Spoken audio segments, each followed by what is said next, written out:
Yo, what's good? It's your boy Brooklyn 80s. You know what I mean? You tuned into another episode of The Perspective. Welcome. Um, I'm gonna get right into it, man. I wanted to talk a little bit of basketball tonight. Um, I want to talk about I want to talk about what is it, Purdue? I think it's Purdue. They got two a freshman and a sophomore. No, Vanderbilt, excuse me, Vanderbilt.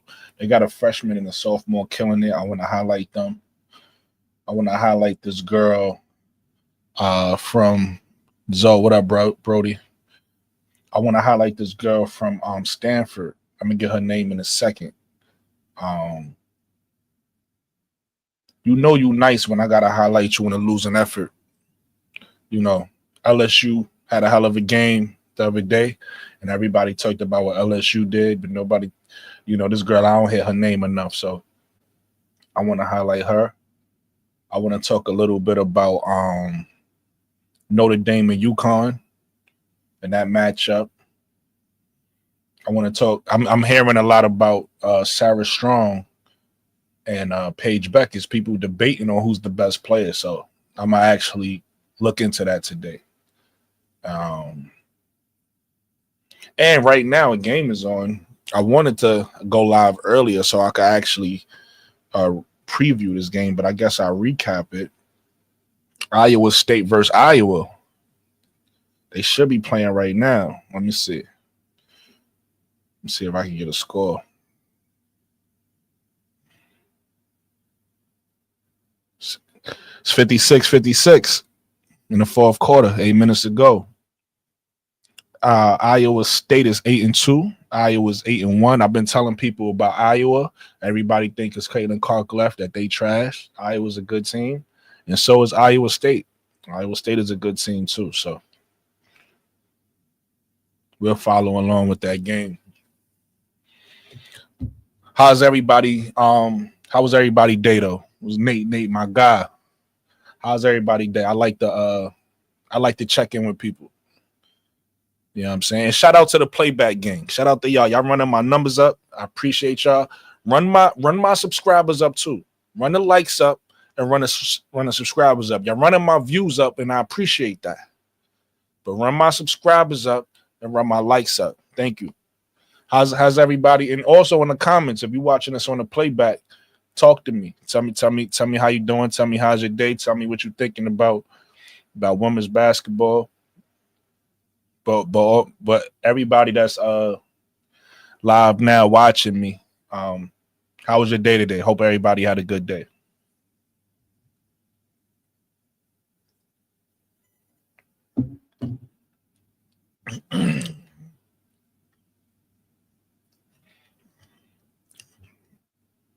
Yeah, but I just found out from these girls from Vanderbilt. But I was searching on X. I was about to say Twitter. I was searching on X, and I saw they highlighted these two girls. I said, I'm not hearing about these girls, so I want to highlight them on my show. Let's see if I could pull them up real quick. There we go. Show that tab. So this is a sophomore and a freshman. Killing it.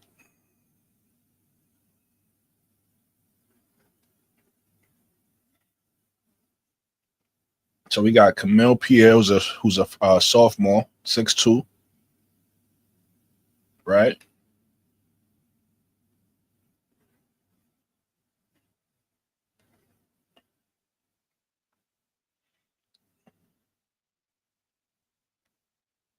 Moving too fast. It look like her name is Michaela Blakes, freshman, 5'8", from Jersey. And they both averaging 20. I like that. Nobody's talking about Vanderbilt. I think they got a decent record too. Let me look at their record.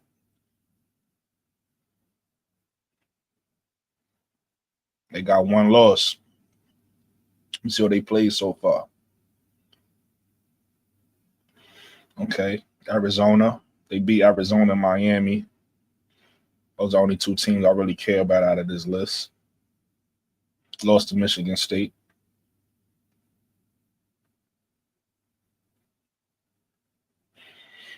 Camille was averaging 20 and 11.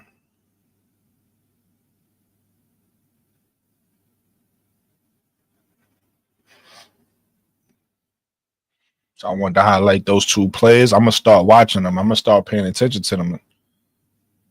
I like that. You are now tuned into the perspective. I hope y'all like my layout. I worked hard on this, with the help of my brother KSAP.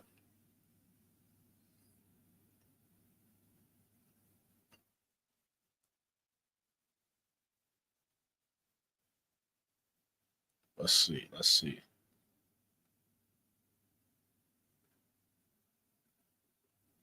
Oh yeah, I wanted to talk about this too. Let's shout out Tennessee and Michigan for being ranked. I think we knew Michigan should have been ranked. The way that team started out playing. And Tennessee, they showing some heart and some grit, some pride in their school. And Iowa, I've been telling people Iowa should have been ranked. So happy to see they on the list. Happy to see NC State back on the list. NC State fell out the rankings for a little while.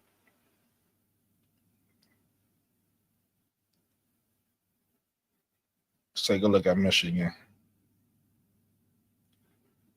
In fact, I don't want to look at it here. I want to go to ESPN.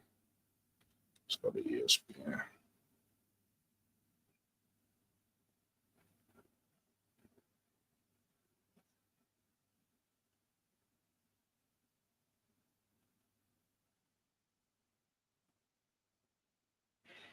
Let's go to Tennessee first and stay right here.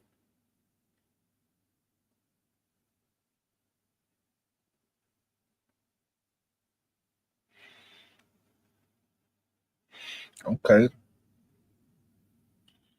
Flaujae Cooper killing it.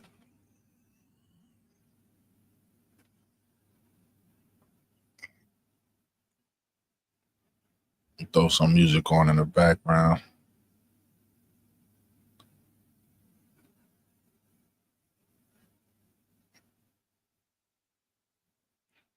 Get a little music going.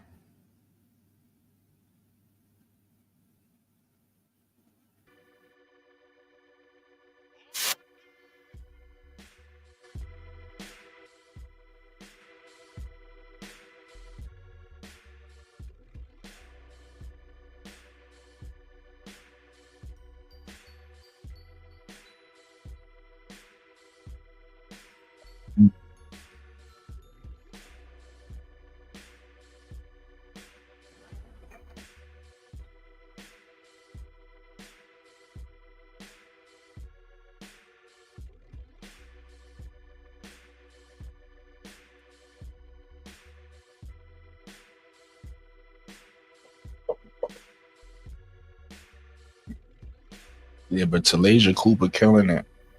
Shout out to Flaujae.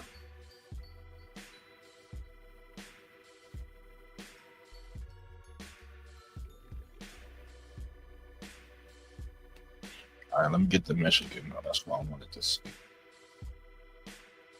Michigan is a lot. Let's see.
Everybody likes sports, so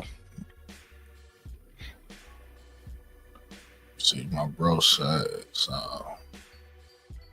What do you think about Cabinet Twins? Yeah, that's what everybody's saying. The one is really good. I haven't been paying attention to them. I've been hearing their names a lot. So I probably do some research on them in this week, and I have an answer for you.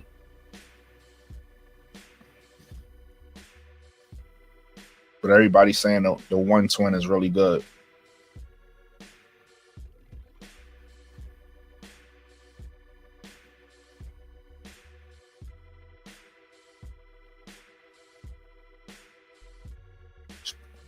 This next season, which is this season, show this time.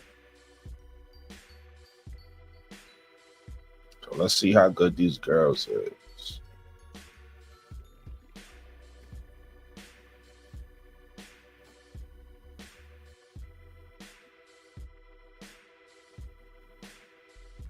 She got a 28 PER, which is pretty good. Olivia Olsen got a 24 PER, which is also pretty good. Be Will, my brother. The link is in the chat.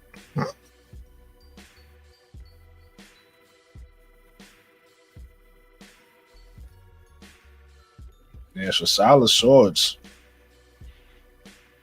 She's killing it her freshman season. I'm loving what she's doing.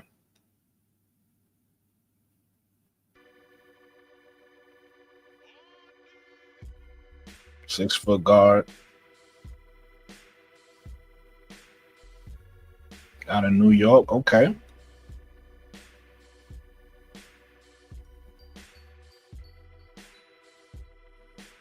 Oh yeah, I also wanted to touch on that Tyler Marsh interview. That interview was terrible. You know.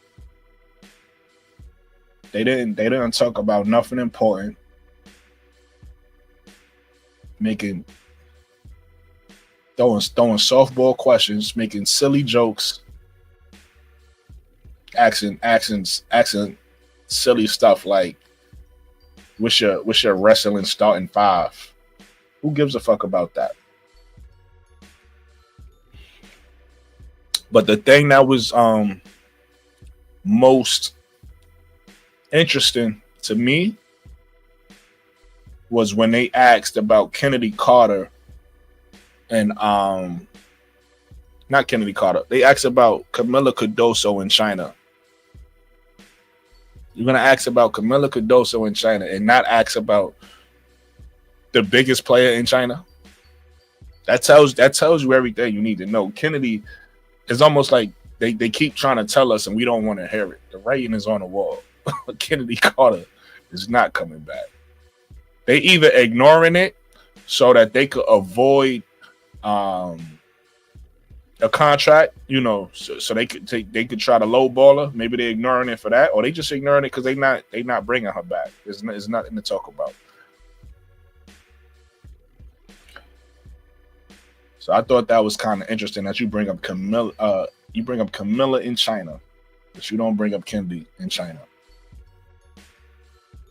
It's good, Brooklyn. I'm in the middle of something. I fought through in a minute. Heard you. Take your time. Take your time. No rush. Hope everybody had a wonderful day.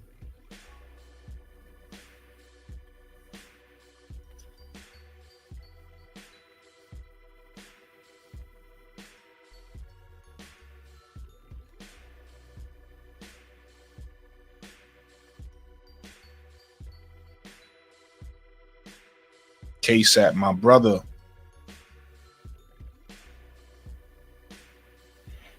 Anytime, L. Anytime. Always give you the heads up. Always.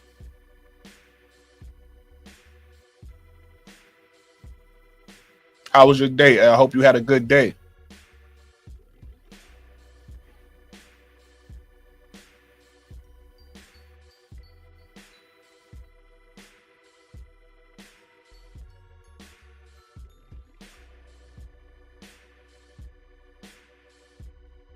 I wanted to talk on that. I wanted to touch on something else too that happened, but since that slipped in my mind,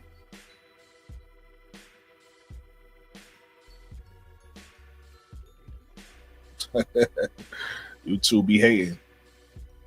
You two be hating. Since that slipped in my mind, we're gonna talk about Paige Bueckers and Sarah Strong. First of all, let me be clear. I'm not one of those people who try to pit teammates against each other or act like teammates is competing. They on the same team, so they both great. That's the only thing that matters. But since it is such a debate, I'm gonna look at both of them, both of their advanced numbers, and we're gonna dictate who's more important to the team. There's one number that I love that I don't know how to find on college players, so that's unfortunate. My day was great, L. Thanks for asking. My day was great. I'm happy you had a great day as well.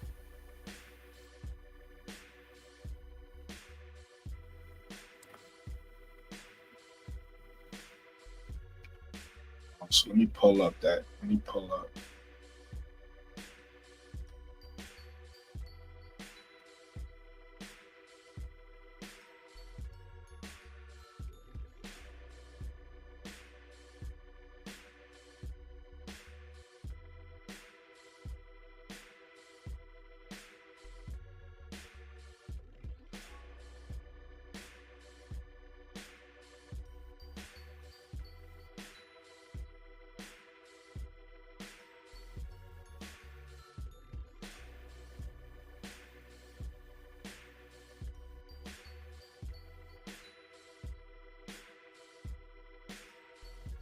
So pure per game, Paige is averaging 19. Sarah's averaging 16.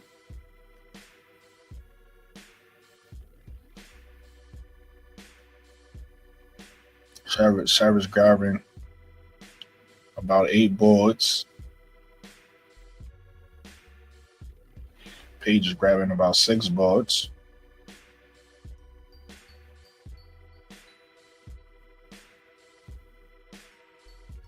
They both shooting pretty good from the 3. Paige is a little better. Sarah's doing what she's supposed to do in the paint. How tall is Sarah? 6'2". That's impressive. It's impressive that she got an impressive game at 6'2".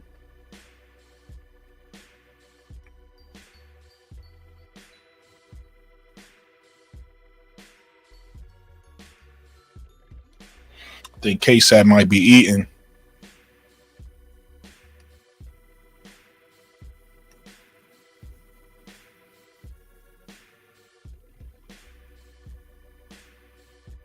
All right, let's come over here to advanced stats, and they both got a 41 PER, which is amazing. That tells me that both of those girls is putting in work. If you don't understand PER, to make it simple, a player that's at 15 is pretty much an average player. So anything below 15, not anything below. If you slightly below 15, then you're a below average player, probably like a bench player. If you way below 15, if 15 is a number, I believe it's 15. If you way below 15, then you trash. You don't belong. You don't belong on the court. If you slightly above 15, then you a slightly above average player. And if you way above 15, then you start to get into all-star numbers, MVP numbers, and all that. So a 41 PER is amazing. That mean both of them are playing amazing.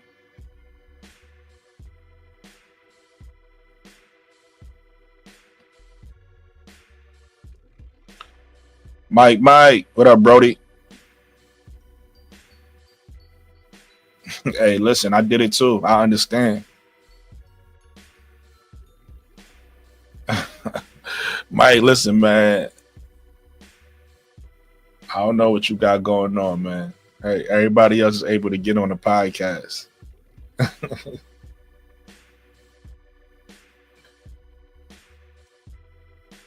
I think I just explained that. I don't know if that's late.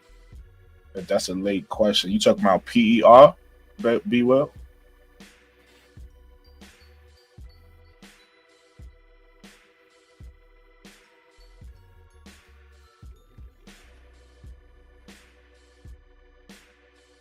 I don't know how much I trust PER. Caitlin Clark is number 5 in PR in WA, so I'm a little shaky on that stat. Caitlin Clark is your barometer, whoever Caitlin Clark is. Player efficiency rating is what it stands for. It's a whole. I basically gave like a basic breakdown of it. But if you want the full detailed breakdown of it, just go Google it. Listen, none of these stats is end all be alls. So you shouldn't be letting a stat um, bring you down, Mike. Yeah, I'm saying stats are just it's just they they they they just give you perspective, right? They give you perspective, like the name of the show. They give you perspective. Listen, run them likes up, subscribe, subscribe, subscribe. Thank you.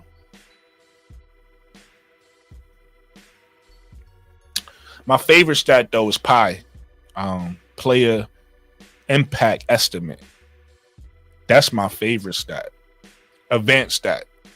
That tells me a lot about a player. That's really for great players. That tells me a lot about who means what to a team, what they doing on a team. Pi, but I can't find Pi everywhere. To because PR isn't my favorite stat. Player efficiency rate isn't even my favorite stat. I just, you know, I use different stats just to gauge and get an idea what a player can do. But like I said, it's a stat is not going to tell you everything. A stat is just going to give you a small piece of the pie. You still got to do the eye test, right? You still got to, put in the hours and really see a player in different situations. Still got to do all that.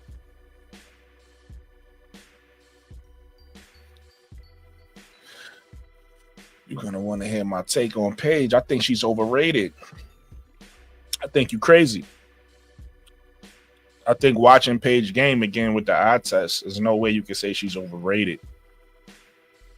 Especially if you're a Caitlin Clark fan, you definitely can't say she overrated, right? Because Caitlin Clark is a great player. Paige is a great player. But Paige do some things Caitlin Clark don't do, So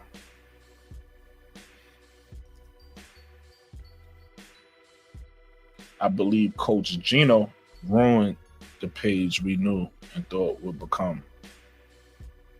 I don't know how you say that about a coach that pretty much built the WNBA. Like, if I'm not mistaken, he got the most players that ever come through the WNBA. So how would he ruin the player? That don't make a lot of sense, Mike.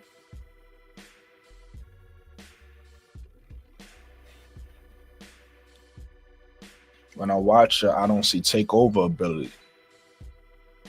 I've seen her take over games.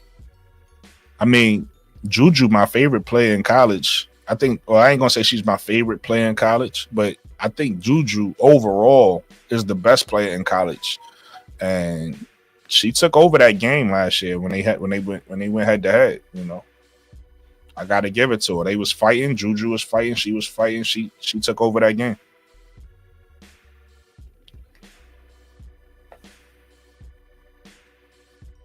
I wasn't necessarily saying you is a Caitlin Clark fan, Mike. I was just saying in general, because I know a lot of people are Caitlin Clark fans.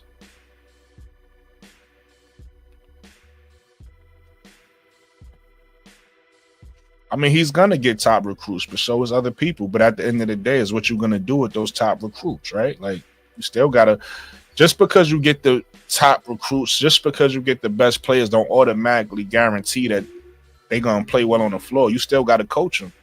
And what I'm saying is, I agree with you. He normally have good teams usually, but I think Gino is a good coach. So I can't I just don't like that take. If that's your opinion, that's your opinion. I ain't, I can't.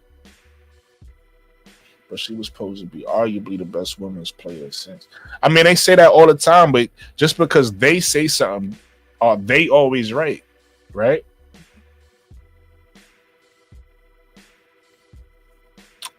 Juju was double teamed that game. Yeah, I agree. Like, but still at the end of the day, you can't make excuses for losing. So even though I'm a Juju fan and I love Juju, she lost. We're not gonna do what the Clarkies do. You know what I mean? Sit up here and make excuses, or we're not gonna celebrate losing either. We're not gonna do that. We don't do that. We don't do that over here. You said you a Sky fan, so we champions over here. And when we lose, we lose and we keep it pushing. We don't glorify players and losses. Paige got that win. She deserved that win. The same thing I said about the Liberty. Everybody want to talk about, it was calls and all this and blah, blah about the Liberty. The Liberty won. Boo-hoo. It's every championship game you could think of, or any big game you could think of, calls done. It was calls going this way and that way, or somebody didn't like something. But at the end of the day, somebody had to win. Ain't no ties in basketball. Even Coach Gino has been cutting into Paige for not being aggressive. And he has said that she's too worried about her efficiency sometimes. I mean, that's coaching. Maybe she is. Or maybe sometimes players take their foot off the gas, and maybe Gino was coaching her to say, "Yo, I'm noticing you not, you have more to give." That's coaching. Gino was the best coach overall, but I believe he coached the takeover ability out of her and flair from her game. Okay, maybe listen, if that's what you see, I can't be mad at you. I don't see that. I don't see that in Paige. In fact, I just pulled up her numbers. We looking at her numbers now. A 41 PER is amazing. That's amazing. So she's doing something right on the floor. Maybe it's not flashy. Maybe it's not, what you want to see her doing, but whatever she's doing is working. Now, Juju way better than Paige. Way better. Way, way better. I agree. I think she's better too. I think Juju is the best player in basketball.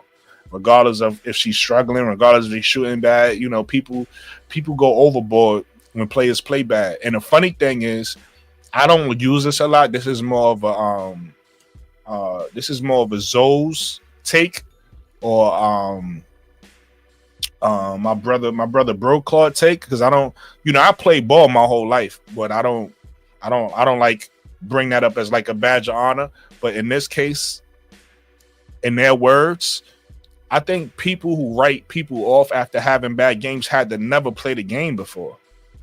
Because the best players, I wasn't even one of the, I ain't gonna say I wasn't one of the best. I was one of the better players in my neighborhood, but this nigga's better than me, right? And then even if you look at the league, you LeBron, Curry, whoever you think is the best, they went through slumps before. They had bad games before.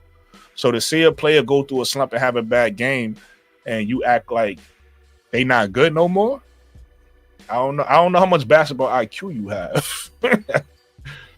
Again, when you got the eye test and somebody's struggling, you can see that. Or if somebody just not, you can see it. Like, that's why I keep giving certain players grace that's not playing well right now. Like, you don't hear me writing nobody off.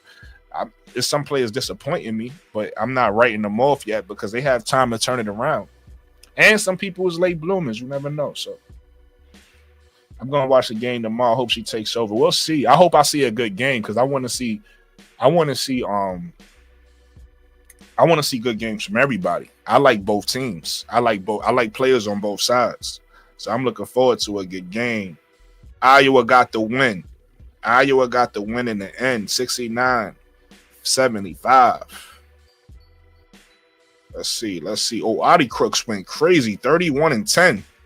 I wish I was watching that game. Man, I missed it. Adi Crooks went crazy. What happened to Iowa? Lucy Olsen, like I keep trying to tell people, 25-5. She's a scorer. Lucy Olsen is a scorer. Okay, Hanasaki 13 and Sydney Affolter, if I said her name correctly, at 16 points. Iowa played Iowa State. You should be able to see the highlights in a few minutes online. Iowa just played Iowa State in a close game, and Iowa ended up winning the game. I watch anyone who guards Juju single coverage, they get cooked. Rips out of smoke. Like you hilarious, Mike. Mike, you hilarious. When a player can do that easily, that takeover skill. I mean, Juju is Juju. She's smooth, man. Juju is smooth, and she works on her game. We see it in the summertime. You know, she's 6 foot plus. Love Juju's game, and she's a 3-level scorer. Love Juju's game, man. Mike, you silly, Mike. I think Juju was under so much pressure from the media. That's a fact. In fact, you saying that, Mike. Cheryl Miller told her last year in the interview what Cheryl Miller wants from her is to find her safe place where she blocks out the noise. So I don't know if she did that yet, but Cheryl Miller caught that last year.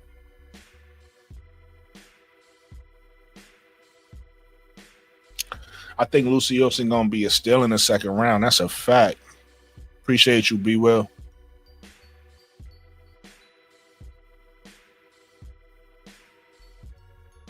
Got you. You know I'm gonna keep you posted though, L. You know what I mean? I'm gonna keep you posted.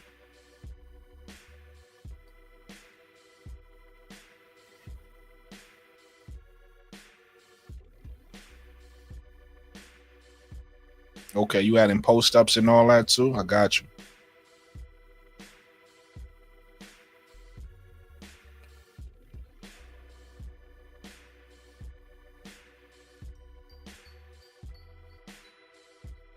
Yeah, but Adi Crook, listen, that was a good game. Adi Crooks had 31 and 10.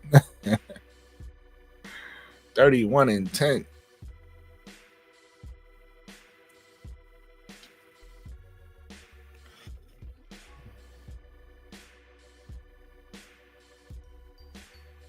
That's good advice from Cheryl Miller, but it's hard to block out noise when it's everywhere. She's only 19 in society today. Well, she'll be fine.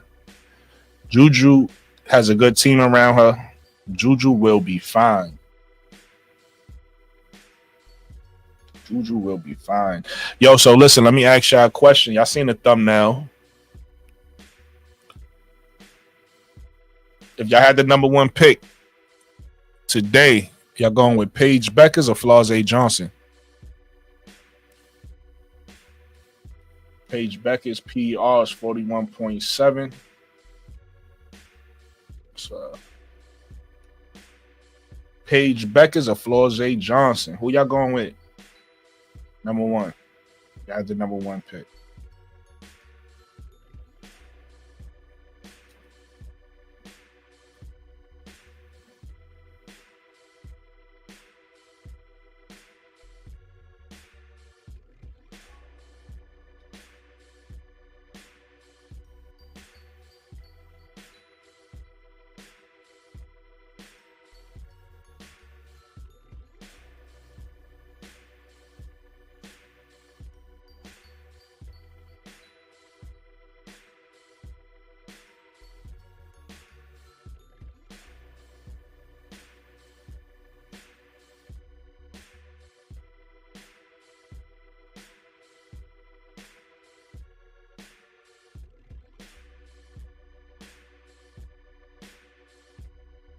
No. This is not about declaring. This is just about perspective, right? That's about perspective because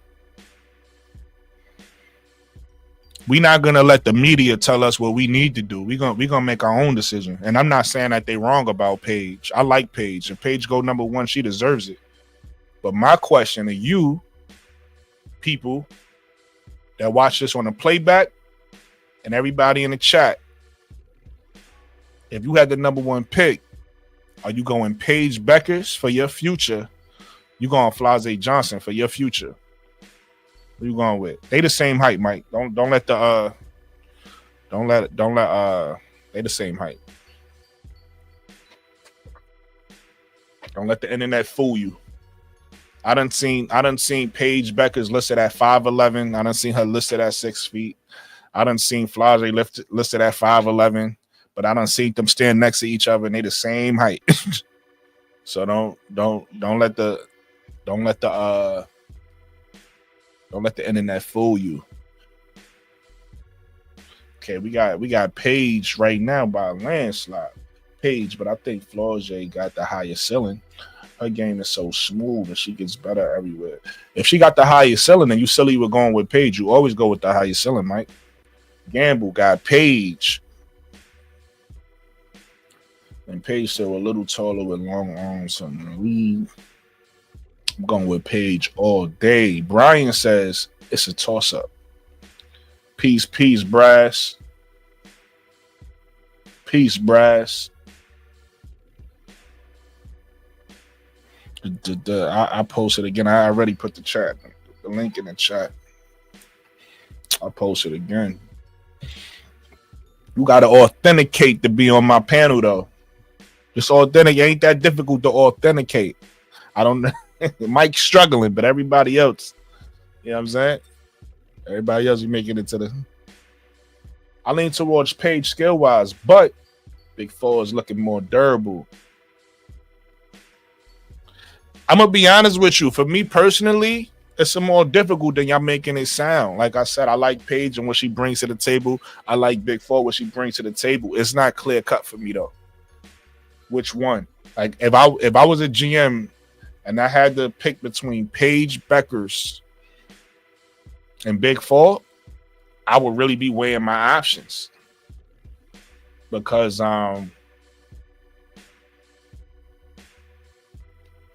Big Four is younger. I like the way Big Four developed over her 3 years so far.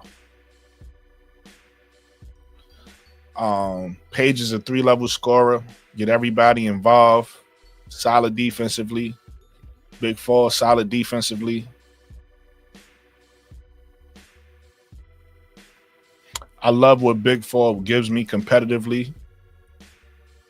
Paige is also a competitor. I don't know. I think it's closer than y'all think. It's a close one. Brad said, I got Flaujae, Big Four.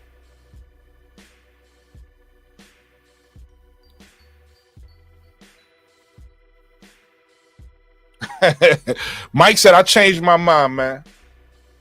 Mike said, I changed my mind. I'm going with Flaujae.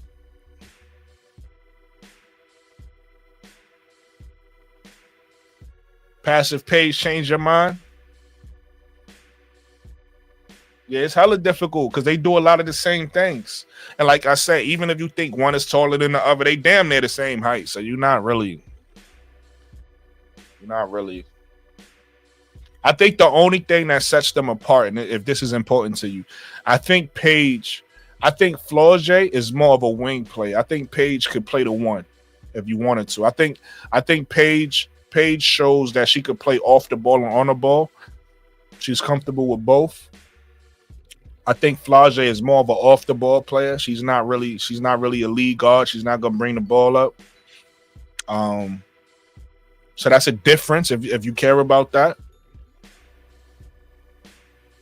But I think with Flaujae, Flaujae is durable. We know that.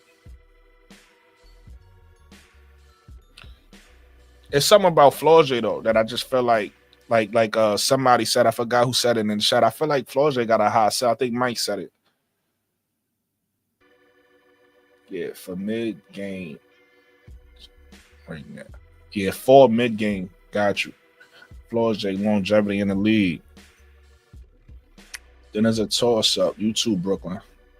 Then there's a toss up to YouTube Brooklyn.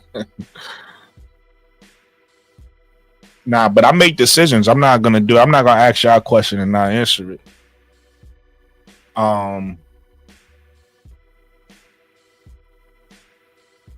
going Big Four. I'm going Big Four, man.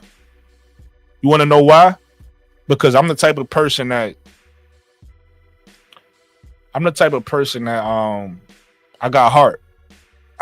And I'm not gonna be afraid of the criticism that's gonna come from me not taking Paige number one.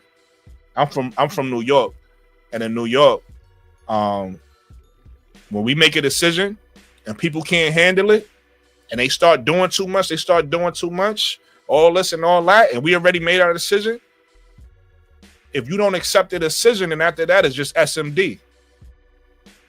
That's how we give it up. It's SMD. I said what I said. Big fall, man. Big fall.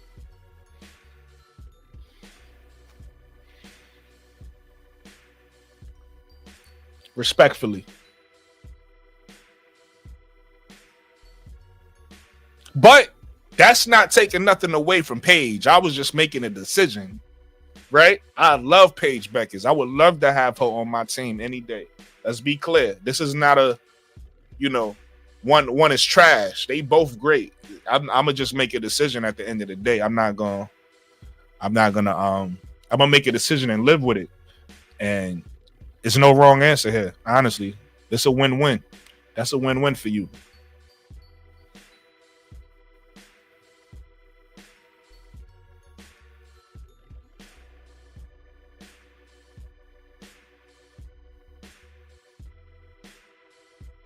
Listen, man, if you haven't done so already, please like the channel, subscribe to the channel.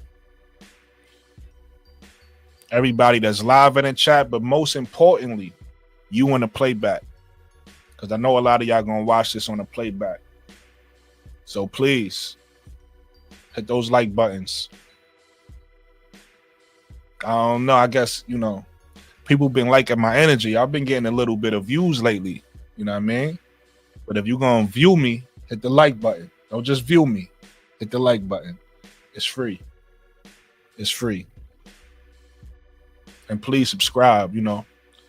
I'm cooking up some things. I'm trying to get better. I'm trying to bring you guys, some content.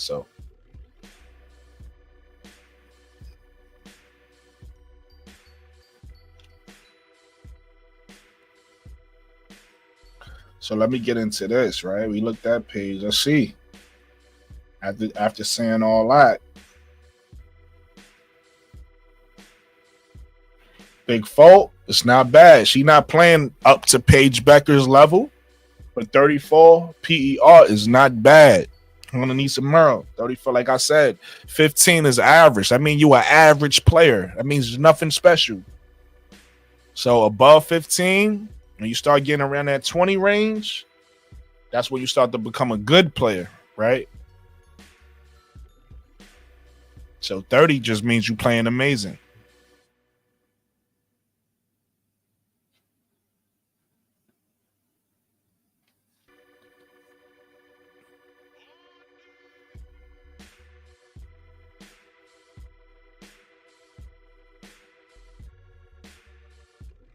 Now, that's a fact.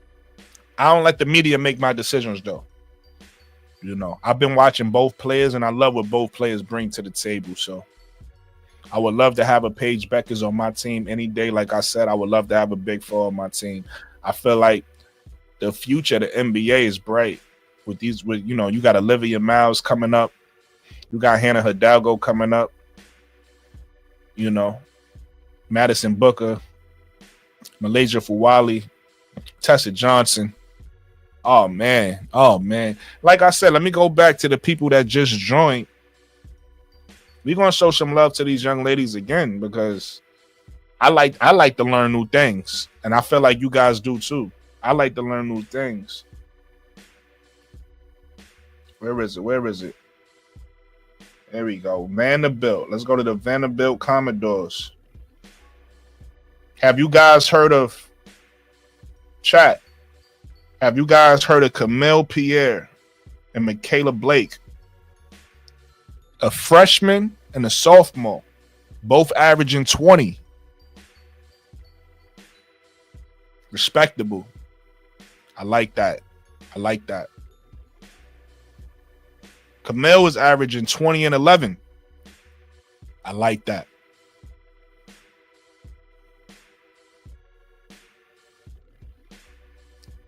You get to watch those girls for a long time. So to answer the question about Sarah Strong and Paige Bueckers. Man, they neck and neck. Right now, Paige got the edge. She 41.7 PR. Sarah's 41.1. So they both doing a lot for their team. I think the answer is both. Honestly, people want to debate, and people in this case, I think the answer is both of them.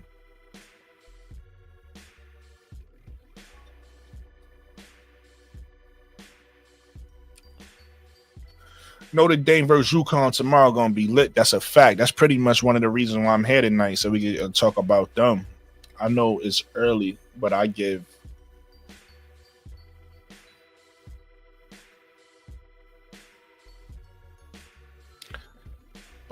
give either that's a word that I don't know, or you misspelled that, brother.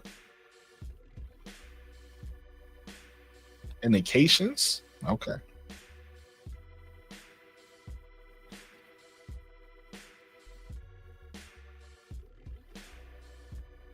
Indications. Oh, okay. Still not where I thought you was going with that, but still. Paige is ahead because she's older, more experienced. Flaujae not even close to her potential.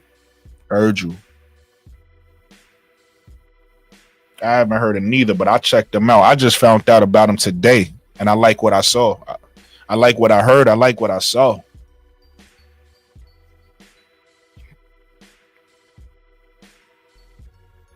Oh, they trying to do anything to diminish pay. Yo, I don't understand that. Like, at this point, it's getting weird. I could understand being a fan of a person, but being afraid anybody come close or past them, because that's what they. You absolutely right, B. Well, that's what they do. That's what they was doing to Juju. They was mad. Oh my God, she's gonna catch Caitlin Clark's record. So what? Like, what you mad? Like, I know what Caitlin Clark means to women's basketball. Like, yo, y'all niggas is weird, bro. Y'all weirdos. That's what I want to see. I didn't see it, but that's what I want to see, Brass. Thank you for telling me. Thank you for telling me. That's what I need to see from Sanaya. Sanaya need to start dominating. You 6'1". You athletic. You more athletic than most. You bigger than most. Pause. Come on, Sanaya. I need you to start acting like it. I need you to start acting your size.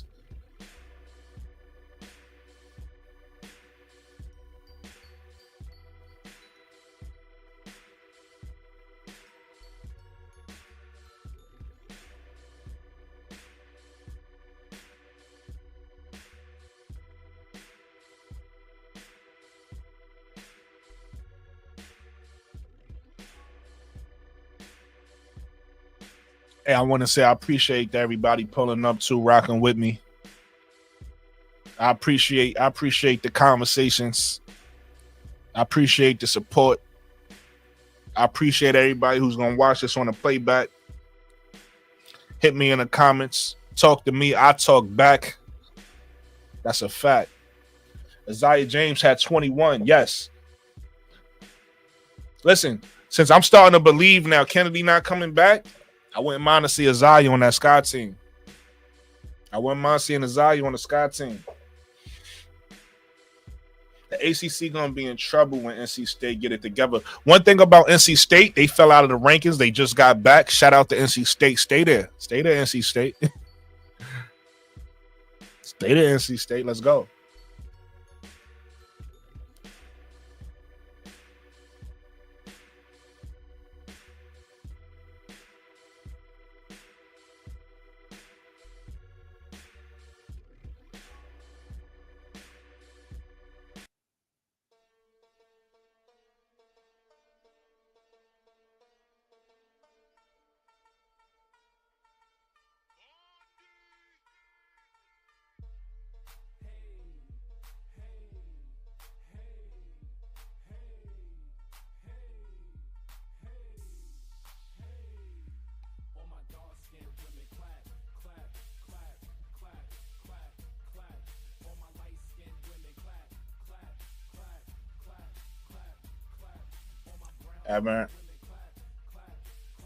Haven't heard of them.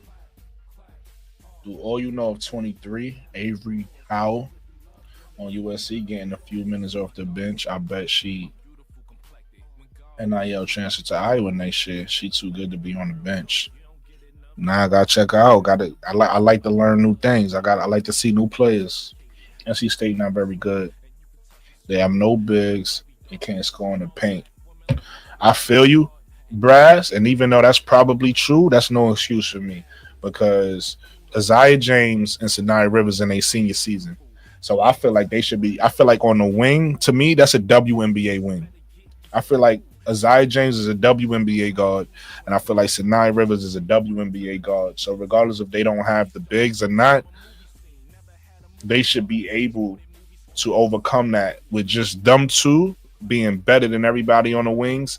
And then you throw in Zoe Brooks, who's a really good point guard. On top of that, they have a really good team. I believe her name is Madison Hayes. I always mix up with the other Madison. I believe it's Madison Hayes. Take your time, buddy. Take your time. We rocking. We rocking. Hey, listen, I just appreciate you being here. And you already know my panel is always open to you guys. Always welcome on my panel. We always have good conversations. Even if we argue, I love it because we can't always agree. But as long as, women's basketball, as long as we promoting women's basketball in a positive way, that's what I care about.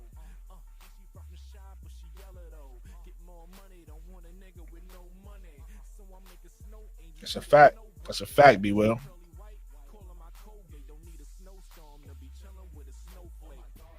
I'm excited. All right, so let's get into it. I'm excited about Notre Dame and UConn. This is gonna tell me a lot about Notre Dame, Brass. Brass. This is gonna tell me a lot about who Notre Dame is. We've seen them play really well this year, and then we've seen them, wet the bed a little bit.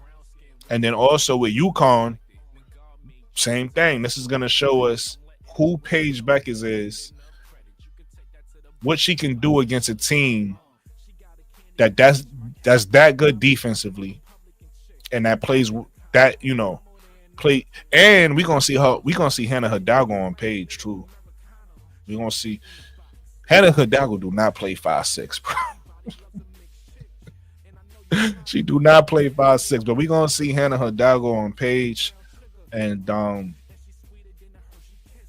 I believe Sarah Strong is gonna be Sarah Strong. Just what her name say. I don't think I think she gonna do her numbers. Sarah's gonna do her numbers. Then you got Ice Brady. Then you got the girl off the bench, Ify, whatever her name is.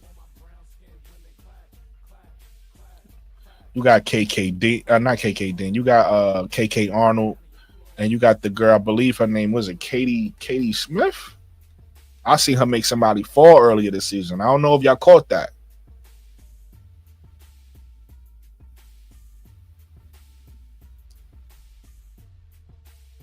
Do I have it up? I think I have it up already. Yeah. Where's that right here? Bound UConn. Caitlin Chen. That's who I meant. I'm sorry. Caitlin Chen. I seen her make somebody fall earlier this season.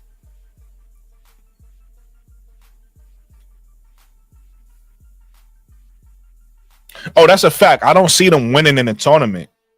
I seen them like advancing in the tournament, but I don't see them making no noise. But my point still is that shouldn't matter. They should be cooking on the perimeter, I feel. And everything shouldn't be up to Isaiah James either. I need Zoe to show her bag. Listen, we got a saying over here on a perspective. I need these girls to get in their Birkins. I need Sanaya Rivers to get in her Birkin. And I need Zoe to get in her Birkin. I'm not really worried about Isaiah because, like I said, players don't play they best every game. So Isaiah done showed me enough that I know she's gonna start killing at some point. So I'm not worried about how many points Isaiah James has. She could come out and has 12, and I won't care. Somebody like Sanaya Rivers haven't shown me nothing for a while. So I need to see. I need her to start playing consistently and start showing me why I was so high on her. and why I'm still high on her. I ain't give up on her yet, but I need her to show me.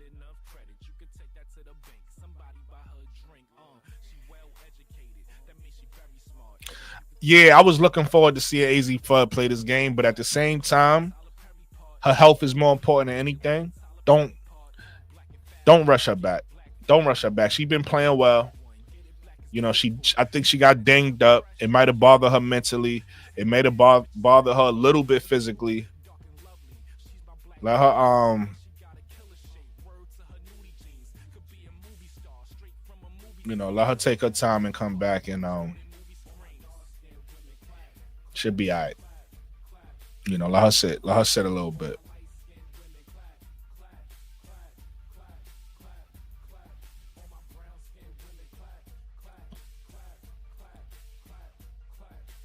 UConn definitely gonna miss AZ. I agree with both statements. UConn is gonna miss AZ, and I think UConn is good enough where they don't need AZ.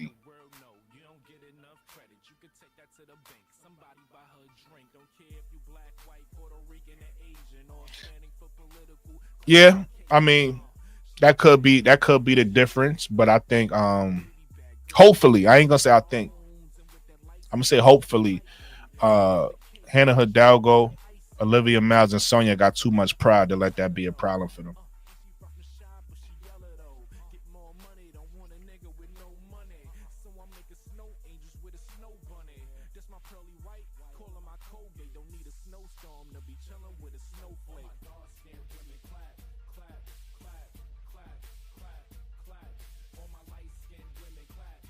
Well, y'all got winning tomorrow. Give me y'all predictions. Playback gang too. Playback gang. Who y'all got winning? Hit me in the comment section. Y'all got Notre Dame. Y'all got UConn. And don't just tell me who you got. Tell me why. Tell me who you got and why.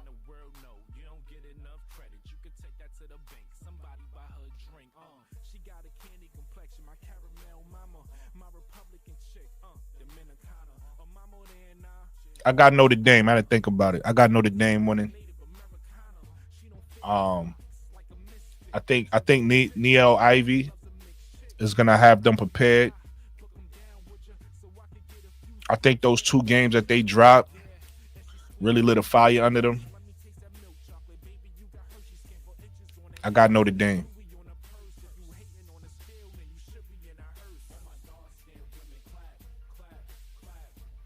Hey, Mike, I appreciate that, Mike. Thank you. Thank you for subscribing. Thank you for telling people about the podcast. You keep coming through. Keep coming through and keep keep talking basketball with me. Where the game gonna be at? Let's see where the game's gonna be at.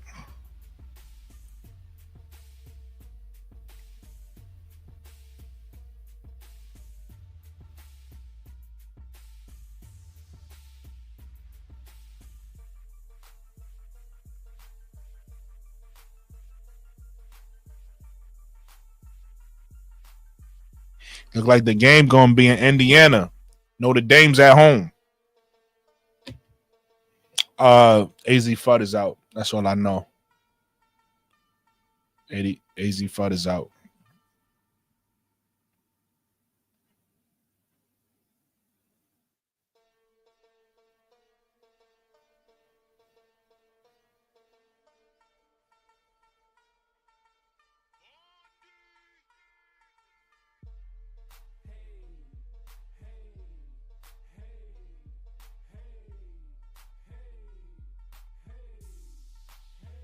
Okay, you got Notre Dame too. Okay.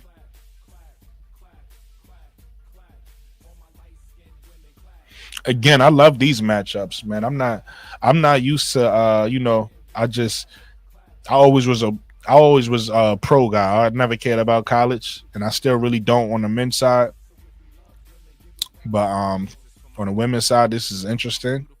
So I'm loving it. But I'm not used to teams playing nobodies and having these crazy records. So I love when you get these ranked matchups when we can really see what's what and who's who. You know what I'm saying?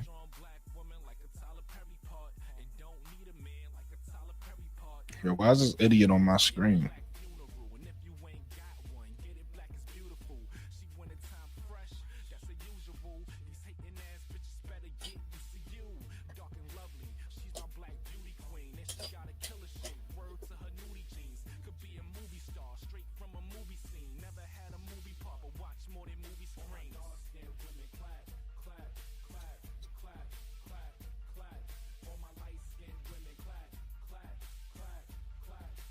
Brad says I got Notre Dame at home by 3, but again, Utah depth scares me. Listen, just because we make a prediction, it's okay if we wrong. These are two we predicting against two good teams. Somebody gonna win, and we hoping we see a good game. Like even though I'm predicting Notre Dame to win, I'm not gonna be upset if UConn wins. UConn is good enough to win. Like it is what it is. You know what I'm saying? But like I said, we men, so you got to make a prediction and stand on it, right? Like you got to stand on that. Like you gotta feel comfortable with a decision. And some people scared to make decisions. That's another thing that this is good for. You know, we gotta make decisions and stand on it. A lot of people and live with the consequences. So we wrong, you wrong. It is what it is. Like it is what it is. A lot of people be afraid to do that. A lot of people are afraid to make decisions. Like take forever. You know.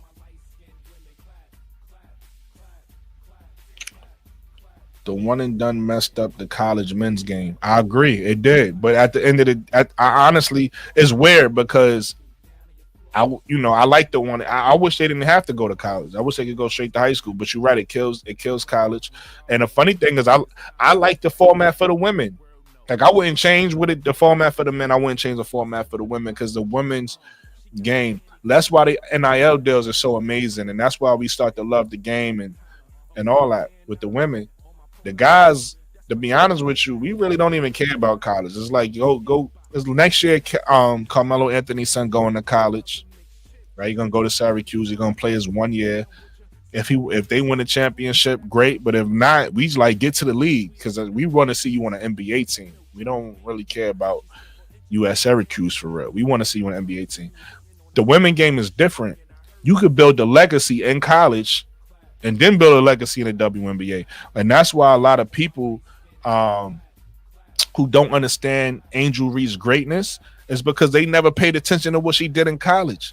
One key way to figure out how people don't know what Angel did in college is when you start talking about the championship and they start going, yeah, but what did she do at Maryland? Oh, nothing but lead her team in scoring after coming back from two major injuries. Like, the fuck you mean what she do? Niggas is crazy.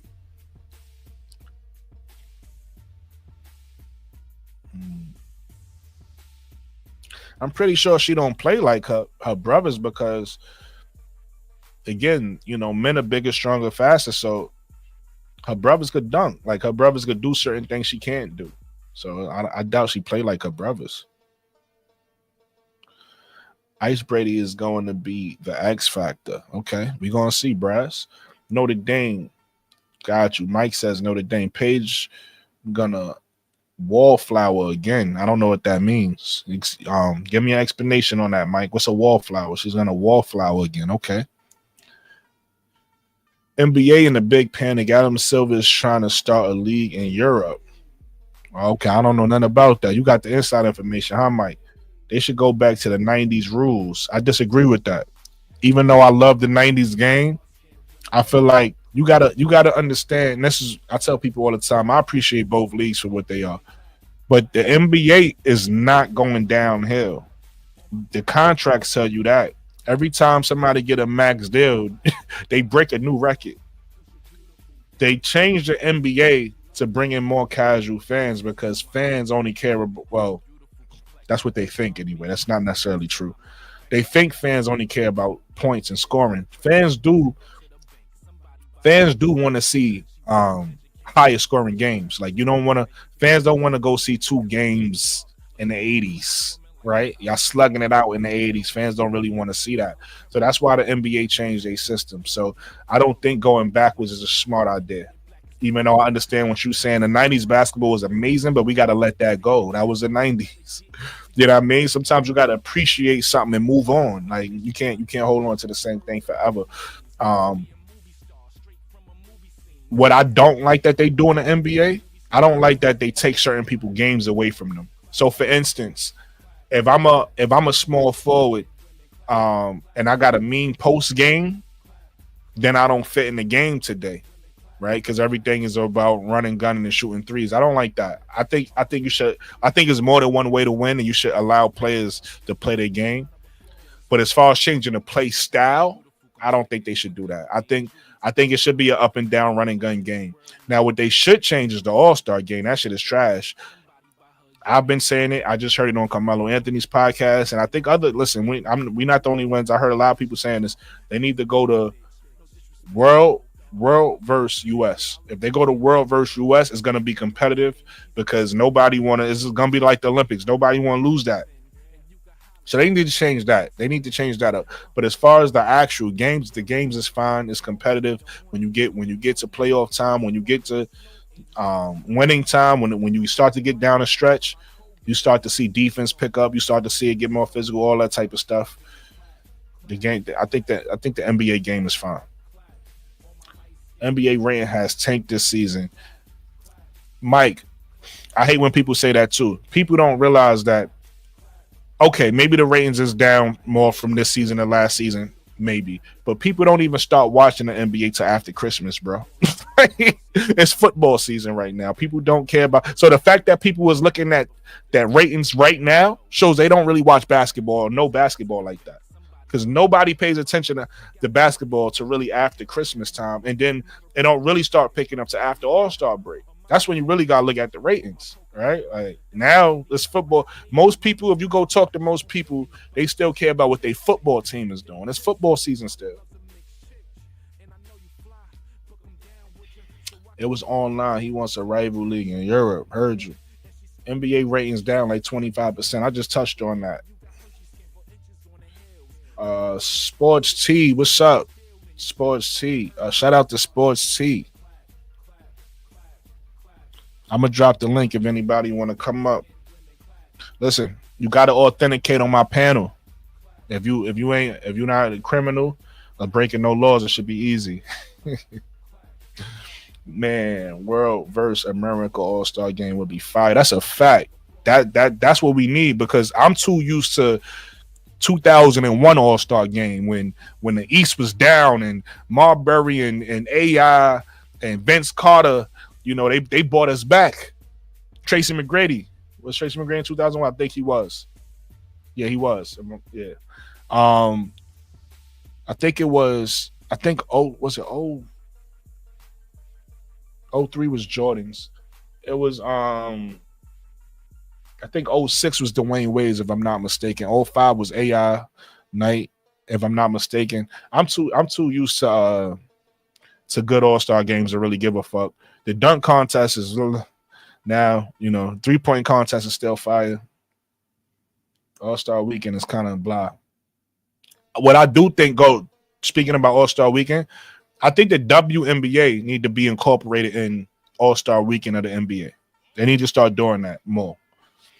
And vice versa. I think they should be more entwined, in my opinion. But definitely the WNBA stars need more visibility, and they should be involved in NBA's All-Star Weekend. We need Brooklyn in the NBA front office. I would love to be, bros. Basketball is my passion. Great stream, Brooklyn. I appreciate you, Sports T. You a big dog. Listen, I need to get like you. You talk. Listen, I humbly appreciate that and take that from you. When I tell you, I be falling asleep because Sports T, she be up. She about to knowing her, she going live in about 3 hours. She be up, man. But she'll be up with 400, 500 people watching her at 3 a.m. I'm like, you gotta give me the sauce. I'm handsome. Like, tell me what to do. You know what I'm saying? But Shout out to Sports T. You doing it big, man. I'm trying to follow in your footsteps. Trying to do it how you do it for real, for real. We talking November this year versus November last year. November this what I'm trying to tell you is November this year, November last year, and the year before that is football season. So who gives a fuck about the ratings in November? Like, who cares? No. Wallflower. Be there, but don't spotlight. Under the radar, gather assists and a few points. Not be okay. Okay. Thanks for explaining what wallflower means to me. I don't know if I can agree with that, and that's funny because I haven't been watching their games, but I just looked at her numbers, and again, you can't make these numbers up. 41.7 player efficiency rating is amazing. So I don't know how much wallflowering you can do with a 41 PER. Let me bring that back up. This is let me share that. There you go. There go Paige Bueckers' numbers. So like, if y'all feel like she's playing bad, that's an amazing bad.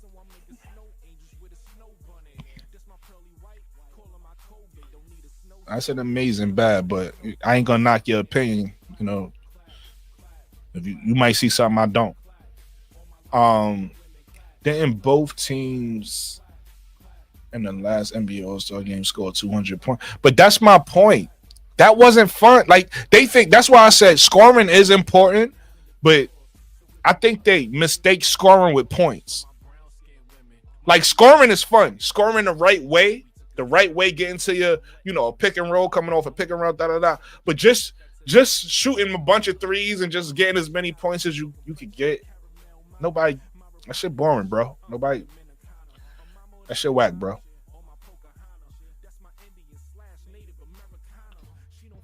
WNBA is gonna get clicks all year long. I hope so. I mean, I would say women's basketball, not necessarily WNBA. The one thing I love about women's basketball right now, being a new fan, is that the WNBA and when did it end? It ended in September, October. I forget the actual month.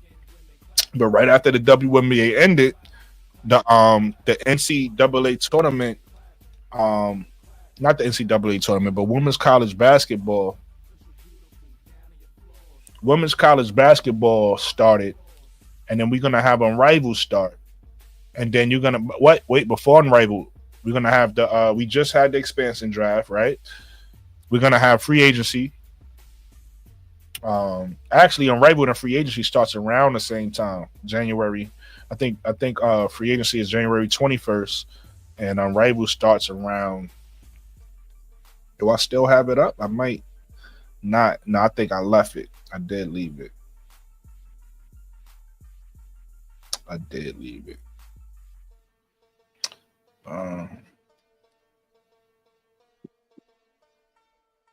Yo, what's up, Brooklyn? What's good, Brody? How you feeling? Can't complain, man. Can't complain. Just trying to make it on this earth tonight. Sound like struggle. Yo, listen, I'm happy she popped up because I want to talk a little bit about her too. So this is a girl named Kiyomi Miller, and I had hit Quita Love Sports up a few months back, and I said, "Yo, Quita." I said, and I wasn't talking about handle because a lot of the girls in the WNBA, a lot of girls in college got handle. I said, if anybody know what Jamal, there's a difference between handle and Kyrie Irving handle. You understand what I'm saying? There's a difference between handle and Jamal Crawford hand. So I hit Quita Love Sports up. I said, yo, Quita. I said, is any girls out there with Jamal Crawford like handles? And I don't think she really understood what I was saying. I think she thought I was just asking about handles in general. So she was like, "Oh yeah, it's a lot of girls with handles," and I think she might have named a few or whatever. But I'm like, nah, that's not the type of handles I'm thinking about. And then a little bit after that, I ran into some highlights of Kiyomi Miller and in high school and AAU, and I said, "Oh, these are the handles I was talking about." If y'all don't know about Keone Miller, YouTube her and YouTube her handles. Keone Miller handles is crazy. But anyway, so you got Unrivaled, and then Free Agency Unrivaled, and then Athletes Unlimited, like Brian said, and then we got WNBA. So I would say yes, women's basketball is year round. I wouldn't say WNBA is year round because WNBA has an off season, just like any other sport does. Football has an off season, baseball has an off season. But the good thing about women's basketball is all year round because you got other things to get into. But B-Will, how you feeling, brother? All good, man. I'm good. Like I said, I just finished up some work. I was trying to There we go. That's what I was looking for. figure where you was at in the stream. I actually was turned on this Iowa game, so it'll be playing in the background. Hey, do your thing. Listen, I'm just talking women's basketball. I'm all over the place. I'm just talking about women's basketball. But this is the start of the season on Unrivaled, January 17th, and free agency starts January 21st. So we about to have an interesting January. I can't wait for this. Unrivaled is also going to be streaming on HBO Max if you guys have HBO Max. Okay, that's cool. That's good to know. There you go. How you think it's gonna do? Actually, you know what? Before I even say that, I think they actually addressed this in the schedule somehow. Because I'm just about to ask how you think it's gonna do against football. I mean, football is football. Yeah. So even versus NBA, football is football. So. If they got to compete with football, it's gonna be tough. But if they addressed it, great. But football. No, I just think when they put out how the schedule works, I think so by the time they're playing, college football will be pretty much over. It'll be the playoffs. Oh, college football. Okay, is college football? Because I don't know. I'm asking. Well, no, because they're just as big as professional football. Oh, I think so. Okay, so I don't know. I'm not asking because I honestly don't know. You probably don't have. I mean, you got so many teams and so much coverage nowadays that people watch football like that. But when I say they addressed it, they addressed it. But as I recall, the schedule, they'll be playing on Fridays, Saturdays, and Sundays. Okay, and by the time they start playing, it really won't be any college football on Saturdays. It'll be like one game and maybe one or two games for the playoffs. So it shouldn't be a conflict. Now that I think about it, it'll really only be like Sunday maybe. Got you. But most football fans ain't watching women's basketball anyway. So is it really a conflict? I mean, listen, they put out the stat that the WNBA is the quickest rising business, and I forget how they worded it, but it's one of the quickest rising businesses right now. So probably at least in sports, yeah. There's going to be a lot of new eyes on the WNBA. But one thing is important that we got to keep in mind as people who care about the sport and want it to grow. The people who don't like it, we got to shed light for them. I was talking to one of my homegirls who I wanted to she creates content as well, but she's a gamer, and I wanted her to come on the panel because I like women's opinions. Alyssa B was good. I like women's opinions, but she was saying that she doesn't know much about the WNBA or women's basketball, but she got some friends who know a little bit, so she was kind of getting advice from her friends, and her friends was telling her that the game is boring, that the girls really don't got no handle like that. There's no dunking, and that none of the girls really are exciting or really are. None of the girls are really exciting, and the only reason why they're getting shine is because of Angel Reese and Caitlin Clark. So I gotta respect. You gotta respect people's opinion. Yeah. But but I completely disagreed with that, and I said, well, Enrique exists, so that's not true. Enrique has handle, and Kennedy Carter exists, and Kelsey Mitchell exists, and Alicia Gray exists, Drew Lloyd exists. So okay, so that debunks that. So that just tells me that if this is how people feel, they just don't know. So it's our job to inform and show them, like, hey, nah, girls got a bet. Like I said, even me, I didn't know Keone Miller existed, and she's a freshman. She just got in college, but her handle will attract people to the game. But people have to know she got that type of handle. And she's in college right now. You know how college coaches is. She probably won't be able to showcase it really in college like that. But that handle ain't going nowhere. She gonna be in a WNBA at some point, or she gonna be in somebody park at some point, and she gonna pull her handle out, and it's gonna be crazy. But my point in saying all of that is we gotta start informing people. We gotta start remembering that we have a responsibility to teach people the game and teach people and say, yo, I know this is what you think about women's basketball, but this is what it really is. I think it's unfortunate that, like, you would think that um, women would be bigger supporters of women's basketball. But let me tell you my story, Brooklyn, because I'm like you. I'm I've always had an eye out for the W, but coverage until this year, coverage hasn't been real easy, and I don't really watch sports like that in general. But let me tell you my story. I came home one day during March Madness, and my wife was sitting here watching the women's games. I don't even remember which game it was, but as soon as I walked through the door, my wife was like, "Brian, these bitches balling." And so we started watching the games, and we watched all the games, and then so from that, my excitement was rejuvenated, man. So I couldn't wait till the WNBA season started, right? Right. WNBA season started. I'm watching games. I'm thinking this is gonna be something me and my wife do.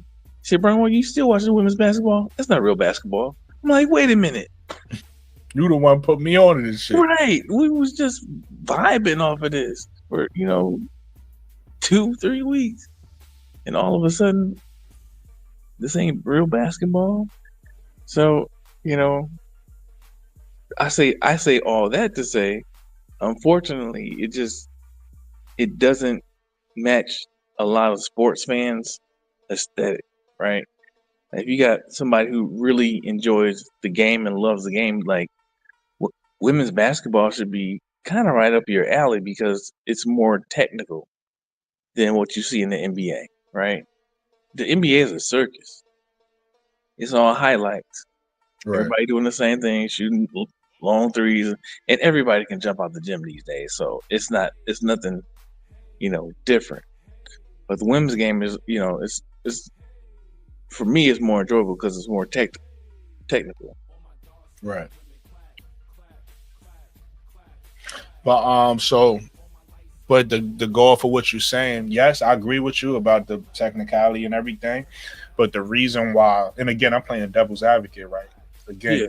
I feel like it's important to know, um, it's important to understand and know what the people who don't like it think, so that it's easier to teach. So it's easier to teach them. So for the people who don't like it, this is how they feel. They feel, well, there's no dunking in the game, so it ain't real basketball, right? Mm-hmm. Which I can't knock them for thinking, because that's one of the things her friend said. The girl I was talking about, I can't knock them for saying that. They right. It's very minimal dunking. I even feel like the girl should attempt more. You know what I mean? Because it'll make more people want to watch the game just to see them attempting more dunks. I think they should attempt more. But I can't knock them for saying that there's no dunks in the game, because they right. Most women is gonna go up for a layup. So no pushback there. But everything else, you can't say. You can't say that. Like you said, B. Well, the game is super fundamental, right?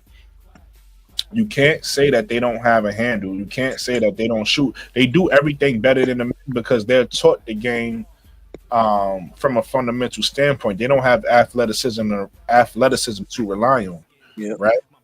But I will say this, and this is my advice to any young woman watching or any WNBA player that might come across this, anybody that's coaching, anybody that's in women's basketball. My advice is this: it's great that women are so fundamental and learn the game from a fundamental standpoint. With that said, you have to be creative. You have to see the difference between men and women is most men, because men get to rely on athleticism, they learn fundamentals later. They just go outside and just start freestyling. Mm-hmm. Right? And then somebody grab you and they pull you in and they teach you the game. Whereas most women are taught the game at a young age the right way, which is great. But even though we love Greg Popovich and he won, Greg Popovich ain't going to bring the ratings into the WNBA. It's going to be players like John Morant that just does some shit, like just freestyles. It's going to be players like Gilbert Arenas. It's going to be So my point is, even though you're learning fundamentals as a woman, and that's important because and what people don't realize about Jordan is the best player ever was the most athletic and the most fundamental player when he played. That's what made him so great. He wasn't just an athlete. He was a fundamental athlete. So you need both. So my point is, add a little bit creativity to your fundamentals. That's why I love Keone Miller. Matter of fact, I keep talking about it. Let me just show. For the people who never seen her handles before, I don't like playing videos on my podcast because they be demonetizing. But I'm gonna give y'all this. I'm gonna give y'all. Yo, look, I just clicked that Sports C Live right now. How many people she got? I just clicked YouTube and then she was there. I don't even know how because I wasn't on her page. I don't know how she on her page, but I can't see her people right now. But every time I go to her page, she be having fucking 400 people at 3 a.m. I'm like, yo, it's nice. It's nice to be pretty. Who's Sports T? Yeah. And she got a nice voice too. So she got a calm voice. I don't want to just say it's nice to be pretty. She know what the fuck she talking about. She does. So I don't want to just put that on her because it ain't. She not just a pretty face. She know what she talking about. But that helps. Let me tell you, like most sports fans are men, and the male sports fanatic's dream is to have a woman that looks good and appreciates sports. You know what I'm saying? So thanks. She got her niche carved out. More power to her. I ain't nothing but happy for her. That's a fact. Before I do that, can I pull it up over here? I could pull it up over here. I might not have to worry about demonetization.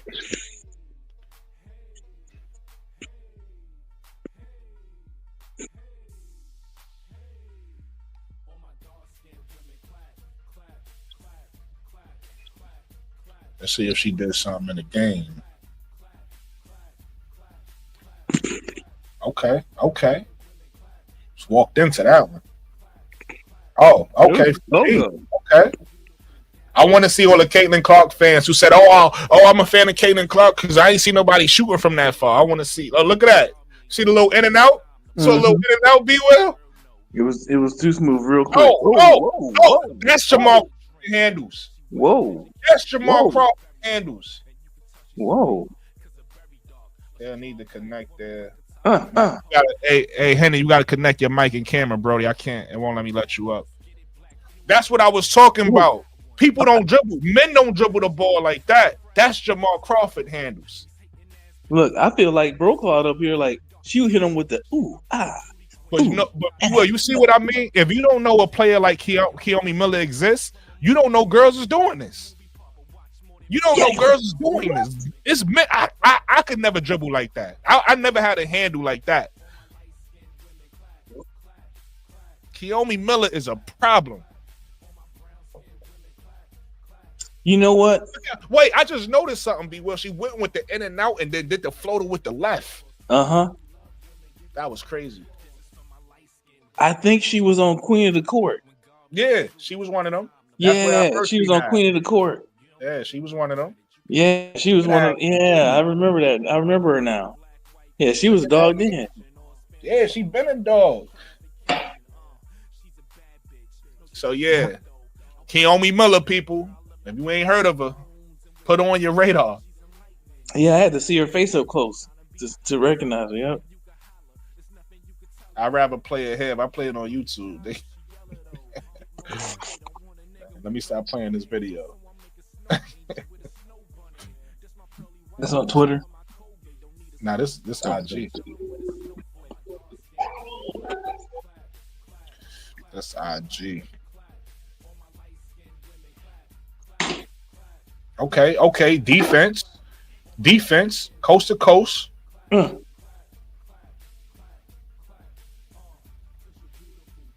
Defense. I love seeing defensive highlights. Me too.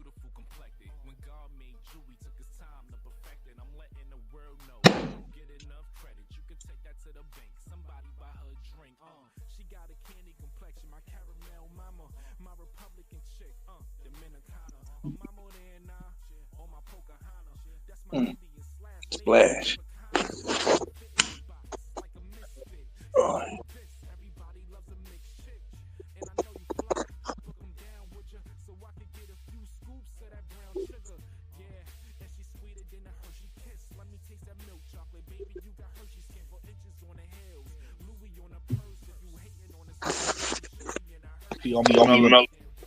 That's Keomi Miller, people.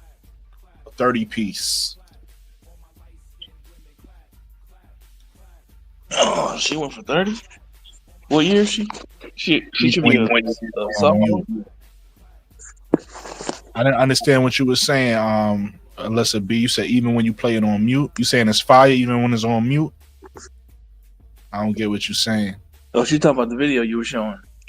Yeah, but I didn't get what she was saying about it. I think she was saying it's dope, a dope video even on mute. You think that's what she was saying? I don't know. That's what it sounded like.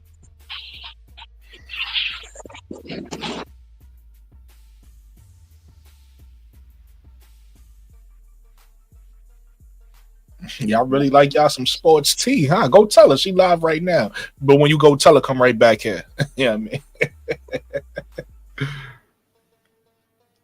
Okay, I got a private chat. I didn't see that. Oh, I just noticed this. You rapping. Yep, that's a fact. It's me, Brody.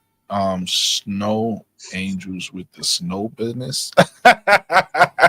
With the snow bunnies, snow angels with the snow bunnies. You stupid. Yo, it won't let me. You gotta fix your camera. Try to cam down and then cam back up with your camera. That's why I can't bring you. I just saw Brian's comment. Yeah, she be doing that. She be giving it to y'all. It won't let me add you to the top, Henny. That's how she gets y'all in.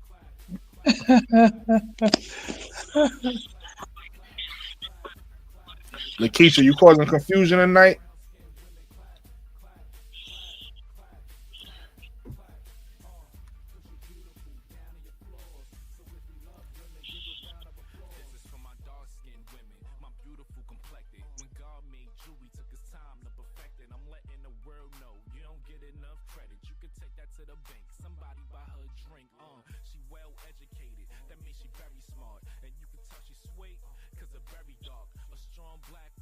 We always want you, Lakeisha.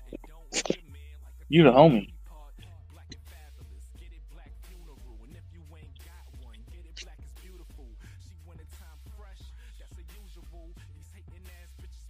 All right, what they talking about playing?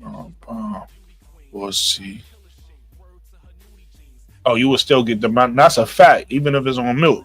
I ain't know what she was saying. You absolutely right, Alyssa, because that happened to me. I the first time I played stuff, I played it with like sound. A matter of fact, I didn't even play it with sound. I played it, but like Tony. I played it with like I would turn it down, put a little bit of the sound to get through. So I'm like, oh, they demonetized me. So then I decided to mute it. The next stream, I muted it. Still demonetized me. So I said, I bet I ain't playing no more videos on YouTube.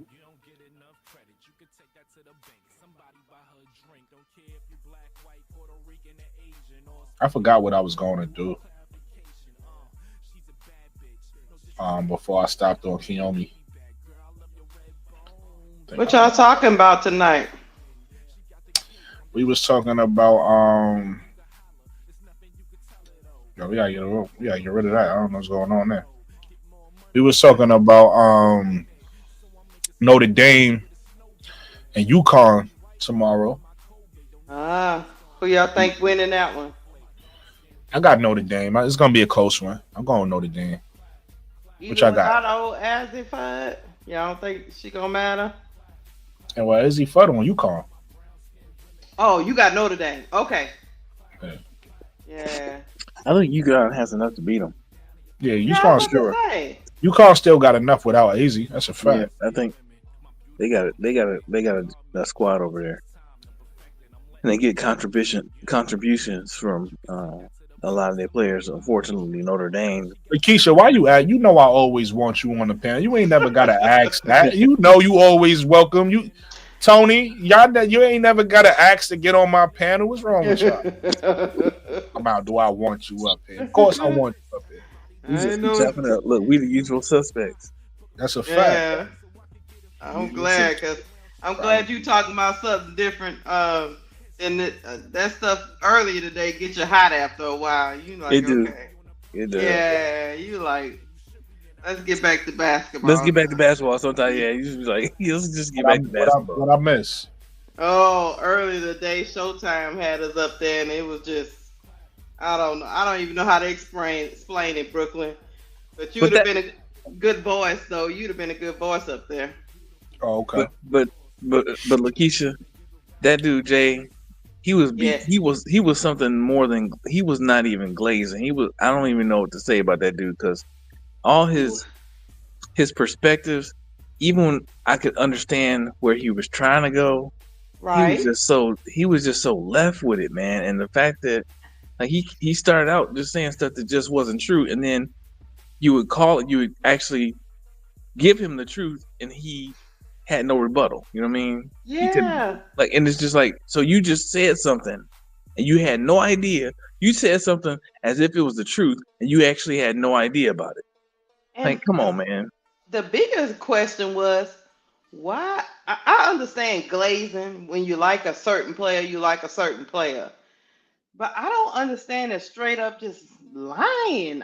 Yeah, I just don't. it was wild. It was wild. I, just to make your point or whatever point you was trying to make. I mean, like I said earlier, I don't understand why it was such a horrible thing that I ain't think what she said was bad, but some of them people are really upset about what she said. Oh, okay. Oh, did I miss some tea? I know I already know what What's y'all up, talking. Tony? I already because I done seen the talk on Twitter. Brooklyn, Yeah. I missed some tea. What Oh, happened? hey, Sister I Tony. wasn't there, so Hey, just everybody. Oh we no, we we was both we on both missed the tea. Showtime's. We was on Showtime show like early today, maybe about 3 or 4 o'clock in the evening. And Yeah, some of the guys that was up there, I mean, I was trying. You know me, I'm always a mediator, but I was trying to Got you. understand what Listen, old boy was coming from, but he was so left, like B well was saying. He he was was so just he was so left that yeah, he was just talking about. Is that the same guy that was talking about black women need to be more professional and yeah, the same dude. yeah, and talking about we need to stop dressing like a thought if we want to be marketable and people to take us serious. I was like, oh my god. He was on it. He was He on was it. all talking about how black. Of course, he was talking about one player, but about how they dressed and all this, that, and the other. And I'm like, how did we even get on this when we Yep. was talking about the Time article? Yeah. It's weird, man. I don't know how they go to that. And we talked about privilege and Mm-hmm. privilege, and we was talking about how the media, how people have hijacked. It was an African American term. I don't know how all these other people then hijacked that word. They just all right. they words and phrases get hijacked and bastardized over time. Yeah, I was and like, and, and they get so bastardized that people don't even recognize them because a lot of people don't even know the history. yeah. Like If you, it's just it's crazy. it's and you'll be surprised how a couple of guys that was on there. I forgot who the other guy was. Like he didn't understand privilege until what that guy said. He didn't understand systematic or institutional racism until he was like grown because he didn't understand. Nobody explained it to him when he was growing up. Oh, Even that was though Razor. Yeah, even though yeah. he came from a black family from Florida, and I was like, I got what he was. So Lakeisha, I got what he was where he was coming from. It mm-hmm, sounded weird to me still, but because he was yeah, saying he didn't know about it until he went on. So he came from a predominantly black area, right? So all right, he knew was black folks. I'm just saying, I grew up in Detroit, and you know when you grow up in a chocolate city like that, the racism isn't overt like that. And so and then I went to the University of Michigan, which is you know a majority school, yeah, yeah, yeah. but and so but that's I had a completely different realization when I went there Mm-hmm. as opposed to what he did. So I get what he was saying. Like he just racism wasn't in his face because of how he grew up, and then he went somewhere, and then all of a sudden now it's in his face. And like, whoa, I had no idea this was like this. Even though I've heard stories, I'd never seen it before in my life, and so I got where he was going. And But you know what again, else, B Will? And I told him, and the difference between me because I grew up in the South, so I grew up around a whole bunch of black people too. Because Baton Rouge and New Orleans is a lot of us. But I also grew up around um, a lot of. It was only black and white when I was growing up, mhm. and so you understood the racism that was going on in our institutions. Even if you go into a school that's predominantly black, I'll give you an example. When we was growing up, our school was predominantly black. But when we go to football games, basketball games at other schools, like the white schools, we understood. Hmm. Hey, they Right. ain't giving our school the same thing they giving them over here. Yep. So, that's what I was trying to get him to understand. So you didn't even recognize, just as a young girl going to high school games, you didn't recognize the difference at all? Oh, we did. We was like, oh, it's real nice over here. And then they used to be like, yeah, it's time for y'all to go. Y'all, once the game is over, get to going. Get to going out this neighborhood. You didn't realize it. But I get I where like he's that. I coming like from. that background, bro. Claude, that shit I fire. get where he was coming from. I do. I give everybody I wasn't. I wasn't. the benefit of the doubt. I Yeah. wasn't there, so obviously I can't really get a good grasp of what y'all talking about. But y'all kind of painted a good picture for me, and um, I'm gonna say I grew up in a predominantly black neighborhood too. I grew up in Brooklyn, and Hmm. in the parts of Brooklyn I grew up at is black, and it's either black or Spanish. Like Right. ain't too many white people. Well, they there now. That's ironic. Like you live long enough to see white people where they would never go is crazy. Right. I, Right. Right. I It's not remember being in, justification, but absolutely. But I remember just being in neighborhoods where it was like that. Like you had to know at a certain time you might get robbed. Like you had to be on your P's and Q's. And now I go back and it's like 2 in the morning, 1 in the morning, and white people like just skateboarding and walking dogs. And I'm just like, y'all know where y'all at. But anyway, I say that to say when I grew up there, it wasn't like that. It was predominantly black. And I had people in my life that taught me things. Like it's just stuff you learn that you're just supposed to know. When you a Hmm. black person and you unaware, that's weird to me. Because it's like how And you don't know. Like Why is y'all it know weird? y'all Why is know it me. weird? I'm well, gonna explain it. I'm gonna explain it. I'm gonna explain it. and it's Y'all dangerous if know you're me. unaware. Hold on, listen. We yup. But listen, y'all know me long enough to know I'm not a sensitive person. Like Right. I'm not a person that's like, oh, it's because I'm black or this is happening because I don't know. But just because, right? You could be able to live life. Shout out to everybody watching too on the playback.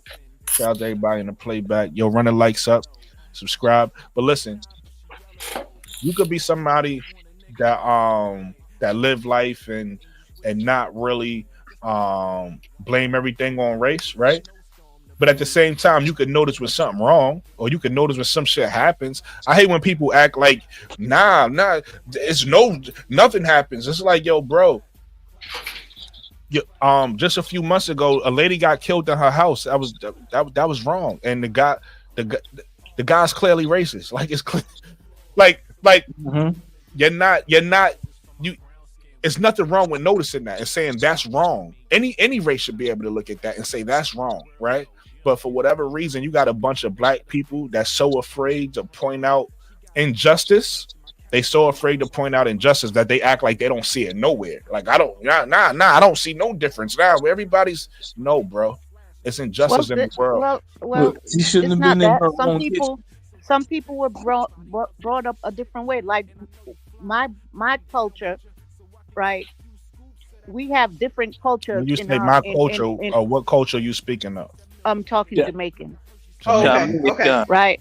So Mhm. when I was growing up in Jamaica, right, it was you had white, black, Chinese. It didn't matter what culture it is because our motto was "out of many, one people." So it's until I came to the United States is when I learned about black and white and racism because we don't have that down there in Jamaica. You either rich or you poor. Right. There's It's a no class system. Yeah, Yeah. it's a Yeah. class Yeah. Let me thing. ask you a We question, don't though, have Tony. because it's color of your skin. So you can't look at all black people and say that because you have black people from all over the world. All right, so let me ask you a question, though, Tony. Yeah, It's like that. You said it's like that in Jamaica, right? yeah. You either rich And or you poor in all Jamaica. right, you even They rich or don't you care. poor. Hold on. You even rich or you poor. You do know, and I'm not even just talking about America. You do know it's places outside of Jamaica that's not like that, right?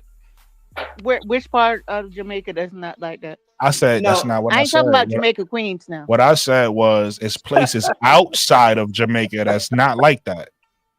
Did you hear me? You mean out of the island? Yes. I Yeah. said Yeah. it's places out. Did you You just hear told what I me. just said?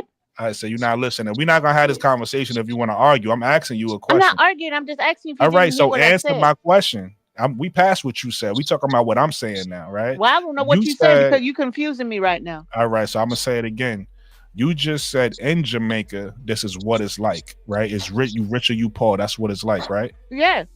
And I said that you are aware that it's places that's outside of Jamaica that's not like that, correct? Yeah, when I came to America, that's No, when no, I no, no. realized We it's not excluded that. America. We know. We already heard what you said about America. I'm People in the talking about. Caribbean are not like that. So All right, when I came to the United you're not States, getting that's it. when I I'm up. understand what I'm up. what being black means. I got you. So I'm gonna try to explain this without asking you the question because you missing the point. So I'm listening too, Brooklyn. I gotta be honest. all right. So listen, Thank you. what I'm saying is, all right. So so Tony just said in Jamaica.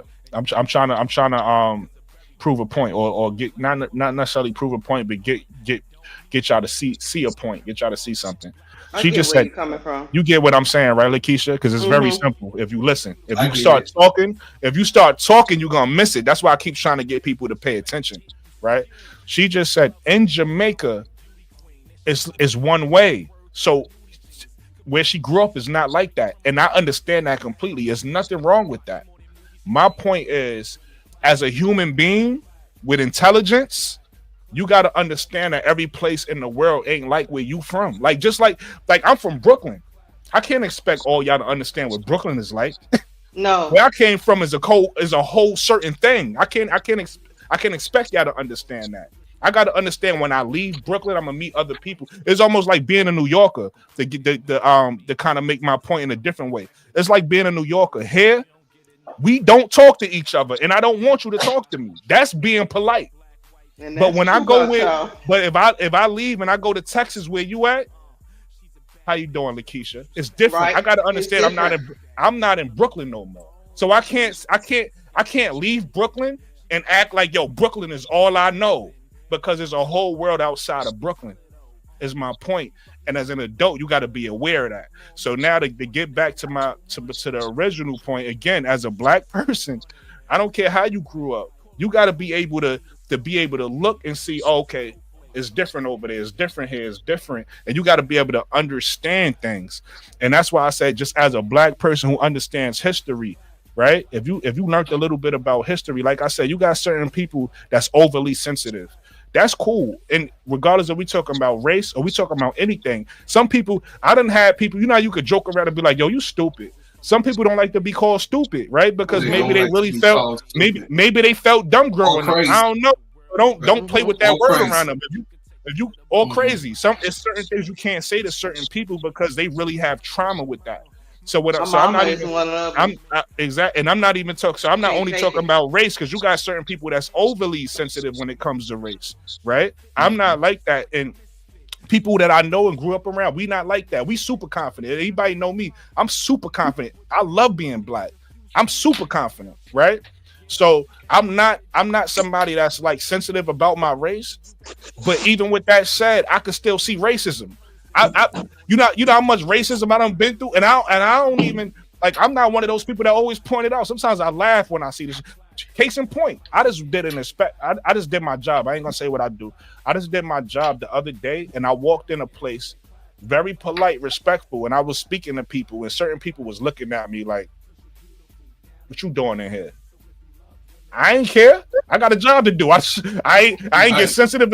Listen, and another thing, respectfully, and I'm gonna say this respectfully. First of all, you know, I would never put my hands on nobody, especially at my job or nothing like that.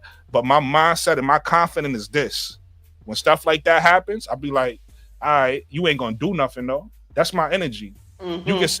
You can sit there with that attitude and how you feel, but you ain't gonna do nothing. Because guess what? If you do something, we gonna really see if you keep that same energy. That's my confidence. That's how I feel. But when I walked in there, them people didn't look like me. And I'm gonna keep it real with you. I got some somebody told me, I'm gonna put it like this, and I'm gonna leave it alone because I don't want to talk about it too much. Somebody told me that place I was in, I didn't even know because I didn't care. But that place I was in was old school. Old school. How do I say this? Let's just say it was Italians. If y'all understand what I'm saying, if you could put two and two together. It's funny you say that, Brooklyn, because let me tell you, I came and visited New York one time. My son was doing a football tournament or something, and it was about three or four mothers and their sons, and we were lost, ended up in Brooklyn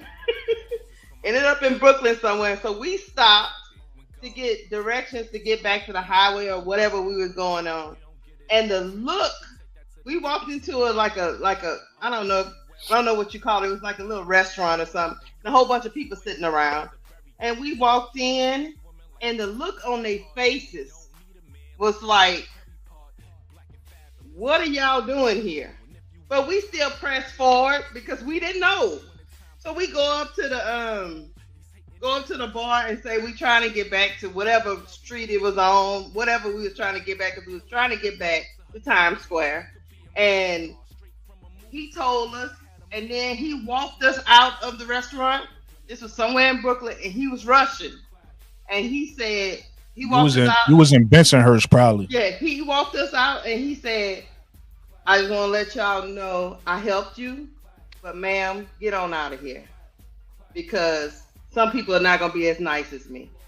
And I said, me and the other lady I was with, because you probably was in Bensonhurst. We were like, what? But because the South almost came out, but then my friend crazy. Was like, don't do it. I would have been like, what? I would have been like, so in Chicago, we handle our Sicilian family a little different than the New Yorkers. The New Yorkers just give them space and let them be where they at, all right? Because I know how, I got cousins in the Bronx, South Bronx, and in Brooklyn, and in Jersey.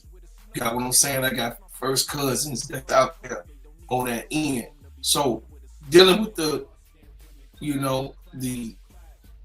Italian people, Sicilian in particularly, Yeah, some of we them. deal with, and this is what Brooklyn is talking about.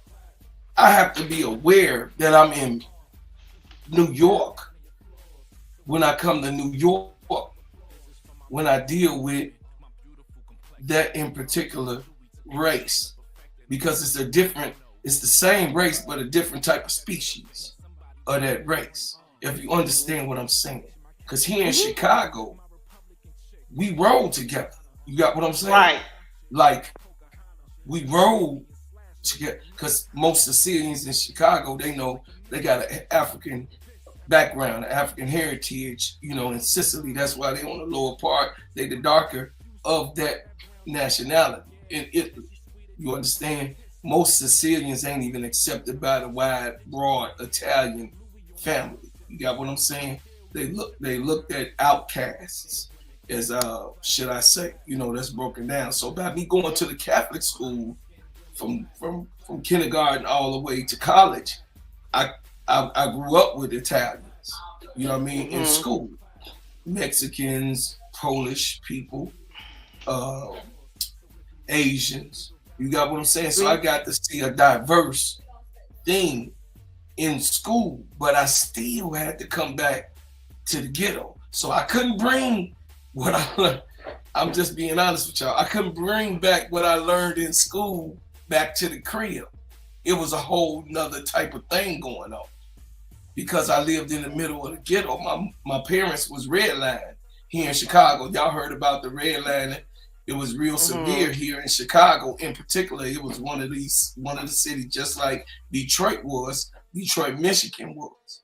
The Hmm. redlining was real severe. Where they would give them. My parents was born in the 30s. Okay, my Right. father born 1930. My mother was born in 36. So they went through the redlining where they gave you a loan, but you had to be a loan.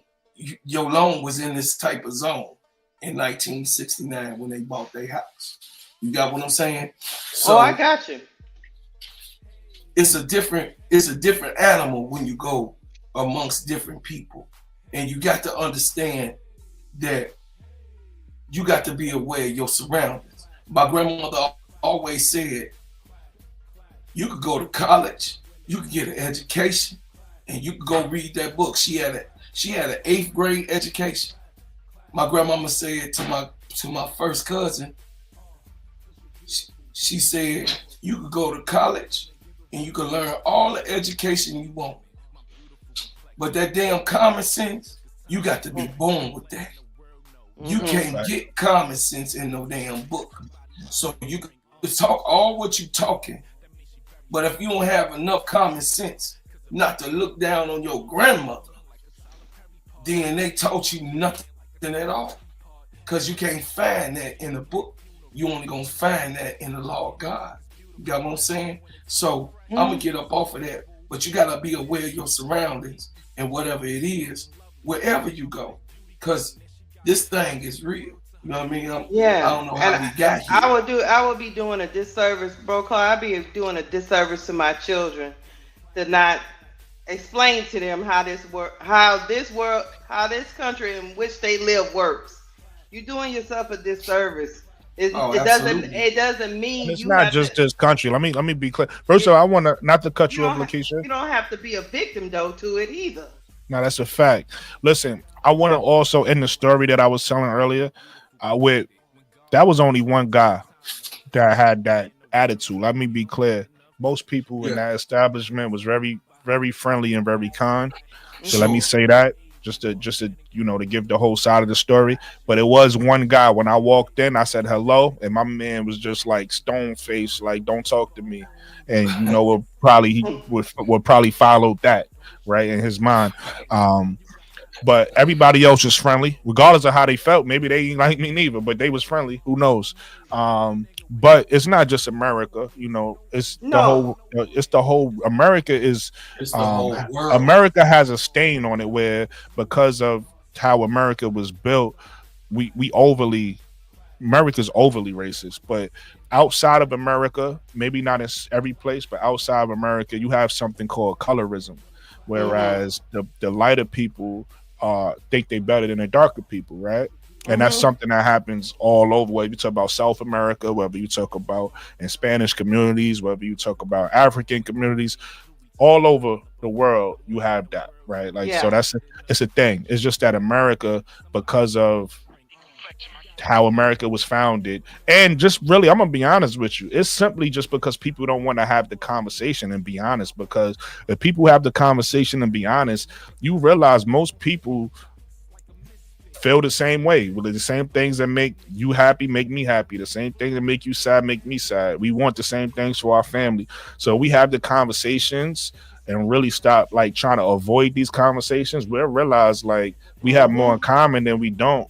Mhm. So it's kind of silly to start assuming, because that's what people do. They assume you feel like this and you must feel like that, or whatever the case may be.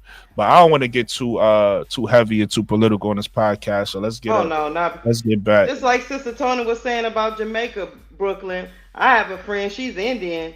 She was saying just like you were saying back in her country, it's a colorism thing. The lighter Yes, Indians it's in are every country. are held in higher esteem than the darker Indians I are. take it. She was explaining And to you me. doing. Listen, this is what Case be talking about. You just kept the conversation going, but I'm gonna take what you're saying a step further, because this is something I didn't even know. I saw this on YouTube. An Indian girl, was complaining about her country Mhm. only showing. I forget what the name of they have a name of something, a play or something. I forget the name of it, but she was saying that they only show the lighter skins, like you said, Mhm. and she was like, she don't like that.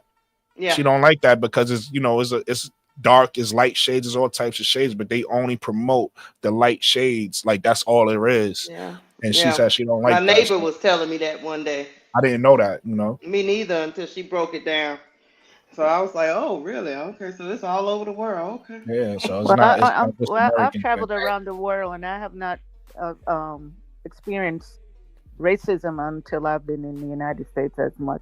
And I really, to be honest with you, I do have white friends and I really don't experience it. I'm not saying that it doesn't happen, but Mhm. I don't experience it that much. And maybe because of my personality or what it is, I Mhm. don't know. But It could be, Sometimes, but I'll tell you like this. because I got Again, white like people in my that's family why too. So, I said the word colorism, because sometimes you can mistake with somebody being nasty to you. I didn't even know this until the Olympics. But the French don't like Americans, period. They Yeah. don't care what color I you just is. I You no, I I think American, just the I French, don't like you. they don't like y'all because some of y'all go over there and be rude and don't respect their culture, and that's why they don't like you. It's not just the French; it's most of the people in Europe. Because I was in Paris for the summer. Americans have a tendency to go over there and act like it's still America they're in, right? And don't respect their culture, and that's why they don't mess with you. But if you respect their culture, they don't have a problem with you. hey Okay, Tony, let Tony. me ask you a Listen, question. hey Tony, I wish everybody could live your life, because it sounds like you don't got no problems with nobody and everybody love you. Because I go and Hey, respect other people's culture. That's the thing I've learned. So Tony, let It's me ask something you I've a learned from question. being Well, traveling around the world. sometimes I've experienced it. So I let me haven't even Right? It's said something anything. I've so learned traveling around the world that hey, when you go to another man's country, you find out what's their culture about, what they so like, Tony, what let they me don't ask you like, a and then question. you respect it, and you won't have any problems. So let me ask you a question. You think that every time somebody has an issue with another race or another person is because that they disrespected I that never culture? said that. First of all, I'm I didn't say asking. I that. never. I didn't If I say that, said, and if I'm I not. thought you said it, I First would of have all, I'm said you not even said it. going there I with asked you you a because question. that's not what I said. I said when I travel, learn about the person's culture Right. and hmm respect But their culture But in listen, their you said country. that, but this is what you also said. You said, I said that the French don't like Americans. And instead of you understanding that, you would say, oh no, the reason why they don't like y'all, Because it's the truth. you cutting me off. Have I you Okay. mean, been to France? I ain't cut I you have, off. You Have you cutting been to me France? off. I Have you have. been to France? You What does just me listen. being in France have to do with But you something I can't speak on learned? something that you've never been to. Yes, I can. How you gonna Because talk about something because and you've never people experienced the culture? there's Make people it who make sense. you gonna get me mad? and I don't want to get mad I don't tonight. care So if you you gonna get mad you or gonna not stop because cutting me you off. talking about something you have never Tony, you been. gonna stop You cutting have me never off been to because I'm France, not so cutting you you don't off. So know. you're gonna show And me so the you same just respect listening I'm to showing somebody you. telling you something. Tony, Come all on I'm now. asking for is a respectful conversation. That's all I'm asking you for. Can we do that, or are we gonna disrespect each other? Can we be respectful? You told me everybody love you. I don't understand acting like this. This don't make sense. This is not Because how. you acting ignorant. That's This why. is not a. Now I'm being ignorant. Yes, you really are. Well, let's Check take it a out. step back. Hey, Let me I'm gonna leave that alone. Step. I'm gonna leave that alone. Right. Let me- We're I gonna didn't. step back. By the way, because- Tony, I didn't insult you. Let's let that be for the record. No, but I you never keep trying to insulted tell me you, what I said and and what I didn't say. I never insult. I mean, let me say two things. I never insulted you, and I never You know cut what? you off. Y'all have a I blessed respect. night. I showed you respect. Y'all have a blessed night. So I'm Listen, not I sitting here showed you arguing about respect. this. Well, listen. Tony, sometimes you go off on what you think someone is saying, and so instead of when the person is trying to adjust and tell you what they're actually saying, you overtalk them.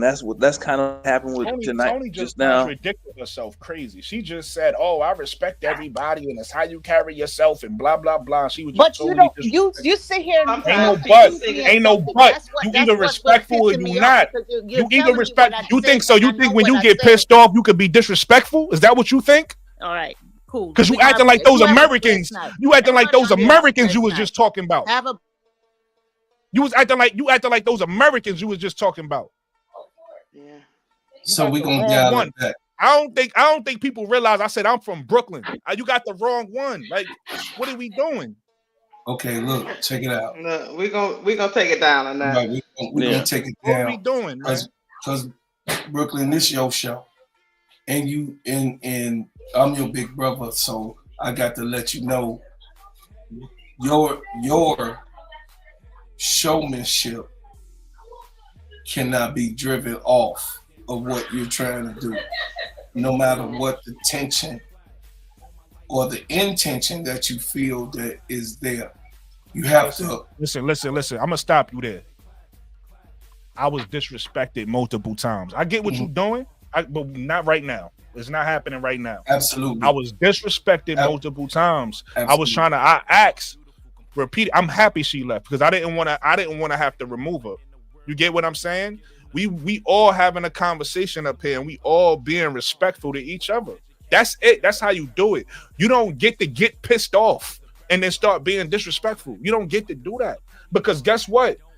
I'm very respectful, but I have no problem telling somebody about themselves.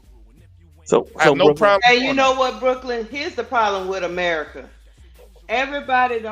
People just can't respect that. I might not be having the same experience as you. Okay, you going places, you're not having any problems. I'm telling you, I'm having problems, and you want to discredit it. Just say, Exactly. that's Your not what Tony experience did. That is That's not exactly what Tony she did. That's exactly what she did. No, Okay. she didn't. No, she All didn't. right, so let's talk about it. You tell me she- what Okay, you go heard ahead, she B. did. Will. Maybe I'm I'm saying, wrong. and I'm sorry, Lakeisha. I'm gonna let you finish because I did. No. I cut you off. Go ahead, B. Will. What I was gonna say, let me finish this point. What I'm saying is, I just think America would be better off if they would just take some space to try to understand where the other person is coming from, because their experience might be different. That's all. Go ahead, All right, B. go ahead, B. Will. So from my vantage point, as I was listening to what Tony was saying, she wasn't discrediting anybody's experience. She was actually just expressing her experience, and she was saying because of how she grew up and how she lives now, and I have to agree with Tony on this. I don't experience racism on a daily basis. I don't think most black people do. Ain't nobody say that. Hmm? Y'all going to the left. Yo, they Nobody just- said That's that. what she said. I was just telling you about one. I was just Right, telling you ain't about an nobody say, experience. yo, I've I experienced didn't say that racism every every day, day, and ain't man. nobody No, say that's that. but see, why are y'all jumping on that? You just Because said that, bro. Don't do that. You just said that. Don't do what? Go I'm just ahead, talking. B. Will. Don't move the No, goalpost. You Brooklyn, just said, let him and finish. you just said, I don't experience racism every day. Did you just say that? Nobody does. Dude, all right. Hey, Ain't Brooklyn, nobody say that either. So where Brooklyn, is it coming from? Brooklyn. If you can tell me what I said that led to that, I'll listen. You said where you grew up at, where you grew up around. You don't experience racism every day. That's Right? not actually what I said, but I'll give you another shot. Man, I don't Okay. got time for this bullshit. said- Nigga, you you said- gonna sit here and tell me what Tony said? Because that's what we really I listening thought you for. was gonna. You talking about So Tony ain't that's- say bullshit that she said, nigga. That's what I said. That's what I was talking about. So now you're on the track. We on the same Oh, man, page. you gonna get to your point in that. I ain't got time to be playing games. I'm not playing games. We having a conversation, bro. Let him finish. Let's just get back to basketball. You know what? Let's get back to basketball because we clearly have gone down a path that is not productive for any of us because we all appreciate each other. Well, who Normal started this circumstance, path, though? we all B-Will? appreciate each other, and I actually wanted to hear your point, though, B. I wasn't gonna attack you. I just didn't want you to make My that thing is, who generalization. started this That's path, all. though? You sitting here defending the person that was being nasty and disrespectful. I wasn't defending her being nasty and disrespectful. I was recalling how it started Okay. because It started off healthy. it did. Tony made her comment, and what happened was, again, this is me listening objective. I didn't have a dog in the fight at this time, right? I hadn't said anything. Mm-hmm. By you asking her, so Tony, you think that there's places in this world that are different than or people don't behave like they do in Jamaica? So that can be taken I condescendingly. didn't ask her that, though. So Just how you want to be technical about what you said. I didn't say that. okay, so, and I'm okay with you saying that, bro. I don't have the verbatim verbiage that you used, but you asked her again. She had expressed how she grew up in Jamaica, and you said something to the effect, right? Not verbatim, but you said something to the effect of, do you not believe that people live a different way in other places, not in Jamaica? Or people don't believe something to that effect. I would have to rewind it to say it, right? And how was that condescending? Because I'm telling you, I'm listening. As I was listening, I can understand how she asked. Like, she made a statement, and you asked her a question, and it seemed like you were challenging that statement in a condescending way. It seemed like you were trying to. It seemed like I don't think that's the way he was trying to come off. And the reason, hold on, I'm gonna do you one better, B. Will. What was I talking about? What led up to that? Just in your words, what led up to that? Because if you knew what led up to that, you'll know why I asked you that. So So again, Brooklyn, I'm not. So when I say it could come off condescending, I'm not saying you were being that way. I'm saying I can see how it was because I was confused too. So I don't remember exactly the details. I'm very good at it. I'm not accusing. I want you to understand. I'm not accusing you of any of that. That's cool. All right, so here's my thing. One, everybody don't get a trophy. I'm not from that school. So I place blame when somebody is wrong. If I'm wrong, I'm gonna say I'm wrong. Right? Tony was wrong just now. Period. Ain't no way you could cut that. Ain't no way around that. She was wrong because absolutely. You don't. She just said herself, I got pissed off. You don't get pissed off and start thinking, oh, now I can insult you. I'm gonna cut you off. That's not how you have conversations. And if nobody checks that, a person is gonna keep doing that. I'm not the type of person you get to do that with, not in person and not online. Right? So what we originally was talking about was something that we experienced. Let's just say that. I'm not gonna get too deep in it because we should understand what we mean. We was talking about something that we experienced, right? Mm-hmm. That was then, if you want to say I challenge, that was then kind of what's the word? Kind of invalidated. by what Tony said, right? Tony was like, "Oh nah," because everybody da da da da. Cool, that's your experience. That has nothing to do with what we talking about. She Right. rejected. That has the nothing to do with what we reflection talking about. And then when I even yeah. gave other examples, she did it again. I said, well, let's take race out of it. I've heard, right? I'm not saying that I personally feel this way. Like, and then she does that a lot too. Have you traveled? Have you been here? Have you da da da? I'm not saying that I've traveled or I feel this way. I'm telling you that people who have said this. This has been their experience. That's been their experience. Yeah. When I go to France, they don't like Americans over there. Da, da, da. People have expressed that, right? They validated that. Oh, nah, you guys go over there and y'all disrespect the culture. That's why. That's so you heard her for all this, herself. And I kept saying, I just went to France and I didn't disrespect that culture. Right. Well, right. So for all these people experiences, right? These are just different experiences. So, and then that brings me back to what I was saying, B, where I was trying to educate. You never too old to learn. I was trying to educate. So what I was saying was, I don't care if you're from Jamaica, and shout out to Jamaica because I'm from Brooklyn. I know a lot of people from Jamaica, Haiti, Guyanese. I'm from New York, bro. This is where they at. I grew up around nothing but Spanish, Dominican, Puerto Rican. Like I'm well versed in cultures, bro. So you can't. I'm not from a town where it's just African American or just white. It's just not. Nah, I know everybody, right? Some of my friends that y'all gonna meet that come in here, they all these different cultures. So I know already when she was saying what she was saying, I knew better. She's wrong. It's not like that in Jamaica. You get what I'm saying? You have the same colorism and all that is there too. You get what I'm saying? Everywhere else. It is what it is. You guys, you know what I mean? I mean, my kid, my ex-husband is Panamanian, and so my kids are African American and Panamanian. And they travel to Panama to see their family, and they come back here. Right. Of course, it's different culture there, but they black in Panama too.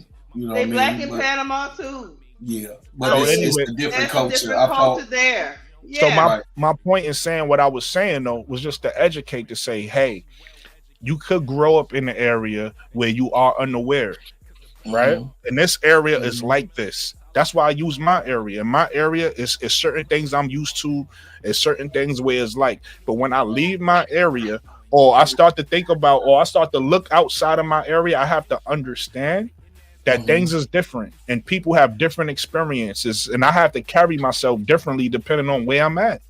I have to understand that. I can't just sit back and be like, well, it's like that where I'm from, so I'm unaware. I'm gonna just walk places and just be oblivious everywhere I go. I'm gonna just be. That's not okay as an adult. You have to be able to learn and understand things. Now it's gonna be different levels. Nobody is expecting everybody to know everything.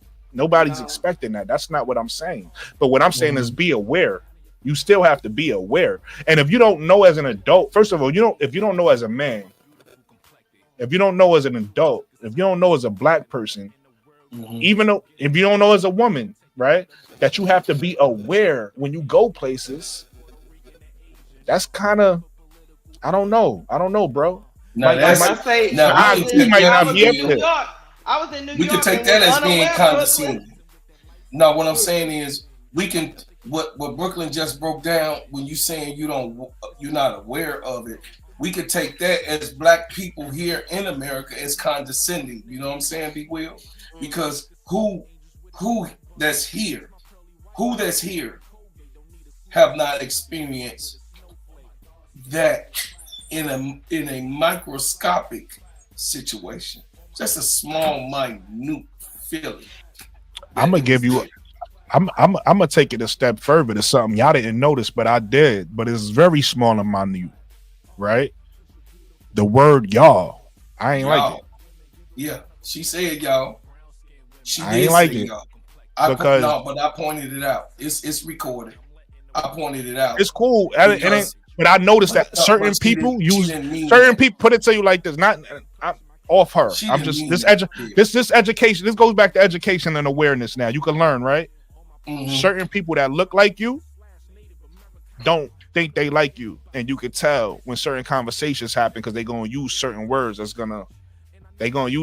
separate them. Right? They're gonna be with you in certain situations, you're gonna be together, but it's gonna be certain situations where it's like, oh nah, that's dumb. They act like that, or they go through that, or they deal with that, or y'all do that. If you pay attention, see, I live in a put it to you like this, just so y'all can understand where I'm coming from. Where I work in a very diverse place, right?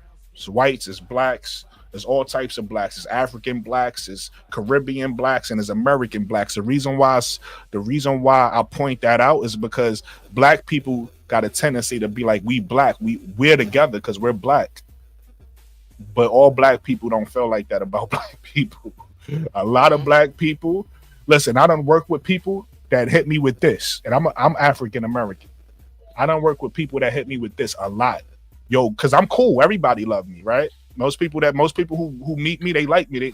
So I'm one of the cool ones. So they hit me with the I ain't gonna say my name. They hit me with the Brooklyn. No offense, but, and you know what come after that?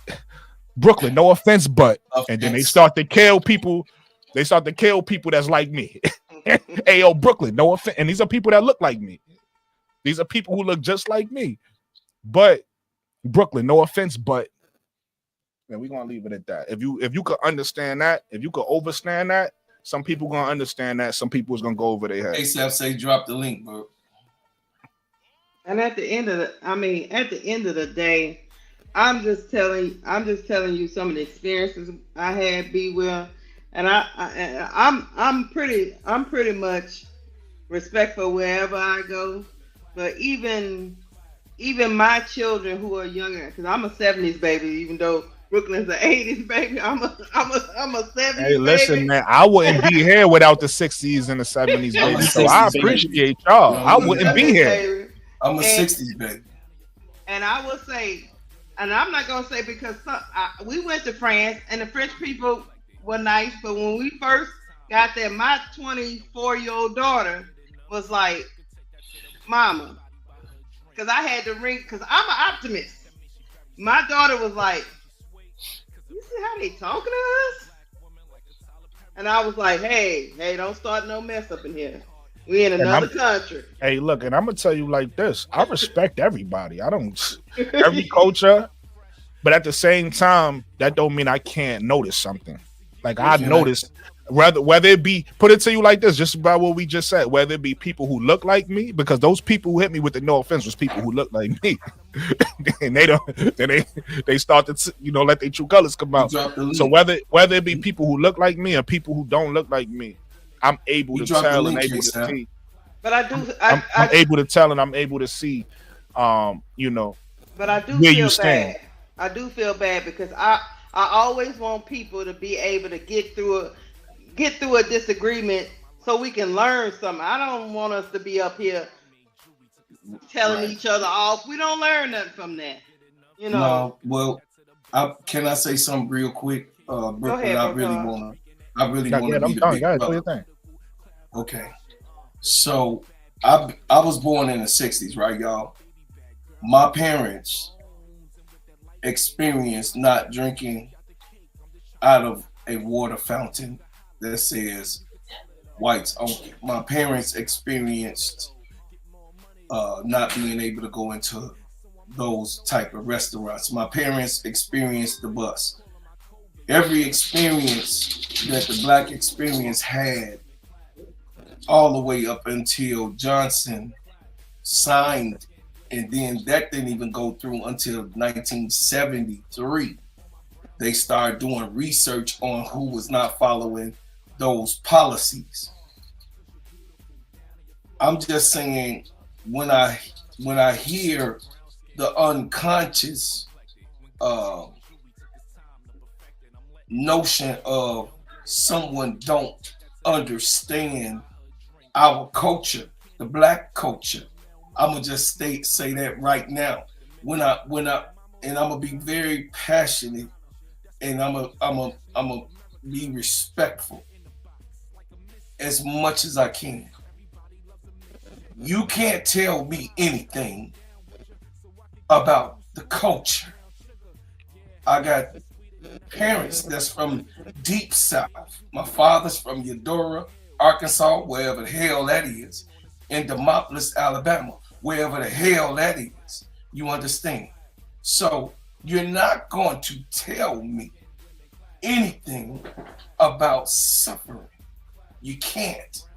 My grandmother was born in 1915, and my grandfather was born in 1906. You're Yo, run not the going likes up, to. run the likes up, subscribe. So when I say what I'm saying, it's kind of, you got to understand who you're talking to, Be Real, sometimes. I suffered a little bit more than any of you on this panel.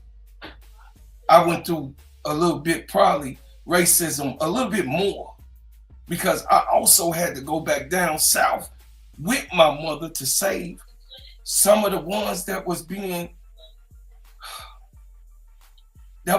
beaten up and terrorized in the car. I was in the car, that deuce in the quarter, to get as many cousins that wanted to come to Chicago. You got what I'm saying? This real talk. So we have to be careful. That's why I don't really talk about these type of things, and I stay far away from it, because not only it can be a trigger for anyone, it could be something that we should not open that worm, or that, as K-Sap say, that rabbit hole, because the rabbit hole goes deep. And she just really did not understand. And I believe that she didn't even hear herself when she said y'all. But I said it. Okay, but I don't really care about that, because like I said, but I hear that it's saying. not. You caught it, but I caught it first, and I said, "Hold on, Tony, you don't mean that." No, but listen, she did. Because I'm in New York. That's what I be trying to tell people. Because I'm in New York and I'm around different coaches, I see things more often than other people see it, right? Like if you're not around these coaches, you don't know. I work with these coaches, I know. So I already know how. Listen, I'm gonna keep it real with you, and we can end it with this. Like maybe 4 or 5 years ago now, I was having a conversation with my coworkers. And again, I'm African American, black. There was an African black guy there, and it was a Caribbean black guy there. And the Caribbean and the African black guy proceeded to tell me that African American blacks don't have respect for their elders, and that they don't have tradition. And I thought that was crazy, because I grew up in a family where my family, here's the thing, in New York City, I understood what he was talking about. But you can't put that hat on everybody. In New York City, a lot of people don't know their family from the South. So because you don't know your family from the South, or your family is your immediate family, and then you go out and the friends you make become your family. That's how it is in New York, right? But some of us, like myself, I go down south every year when I was growing up anyway, I was going down south every year to see my grandmother. I got a lot of respect for my elders. You're not going to ever see me disrespect my elders. You get what I'm saying? How I deal with people outside on the street and how I deal with my elders is totally different. But they don't know that, because they going off of what they've seen outside, right? They're not going off of, I guess, just every experience or everybody know. So I was educating in that situation, because when they said that, it caught me all the way off guard.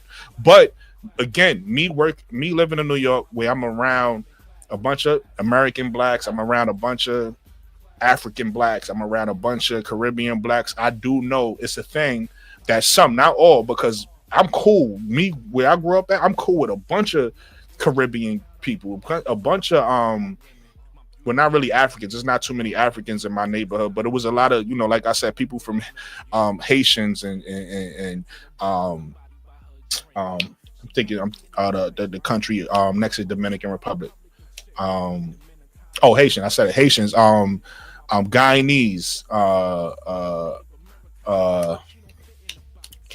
can't think of the names. Trini. That's what I was trying to think of. Trini. So I grew up around all those different cultures, and I'm cool. Some of my best friends is all these cultures, African American, black. With that said, when I leave my neighborhood, again, talking about where you grew up, when I leave my neighborhood where I'm from in Brooklyn, and I start to go to the city, and I start to go to these other places, and I start to meet people from different neighborhoods, people feel differently. than the people I grew up with, the people that I grew up around. Same coaches, but because of their family telling them things, and certain people being taught things, certain people think that they better than you. It is what it is. You know what I mean? So that's one thing that you're gonna learn, that even people who look like you, who you think like, yo, we go through the same things. If they look at us and y'all know who they is, they gonna think we all the same.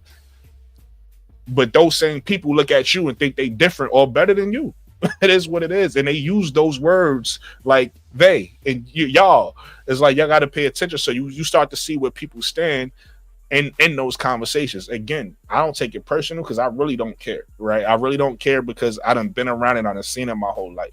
But at the same time, I'm aware and I pay attention. So it's like you can't. I'm not gonna. I don't give people passes and be like, oh, you really didn't mean it. No, you did. But it's cool, like, you know what I mean? Yeah. You muted, K-Sap. Back to basketball. Hey. What did I walk into, man? Good morning, chat. Good morning, Lakeisha. Good morning, B. Will.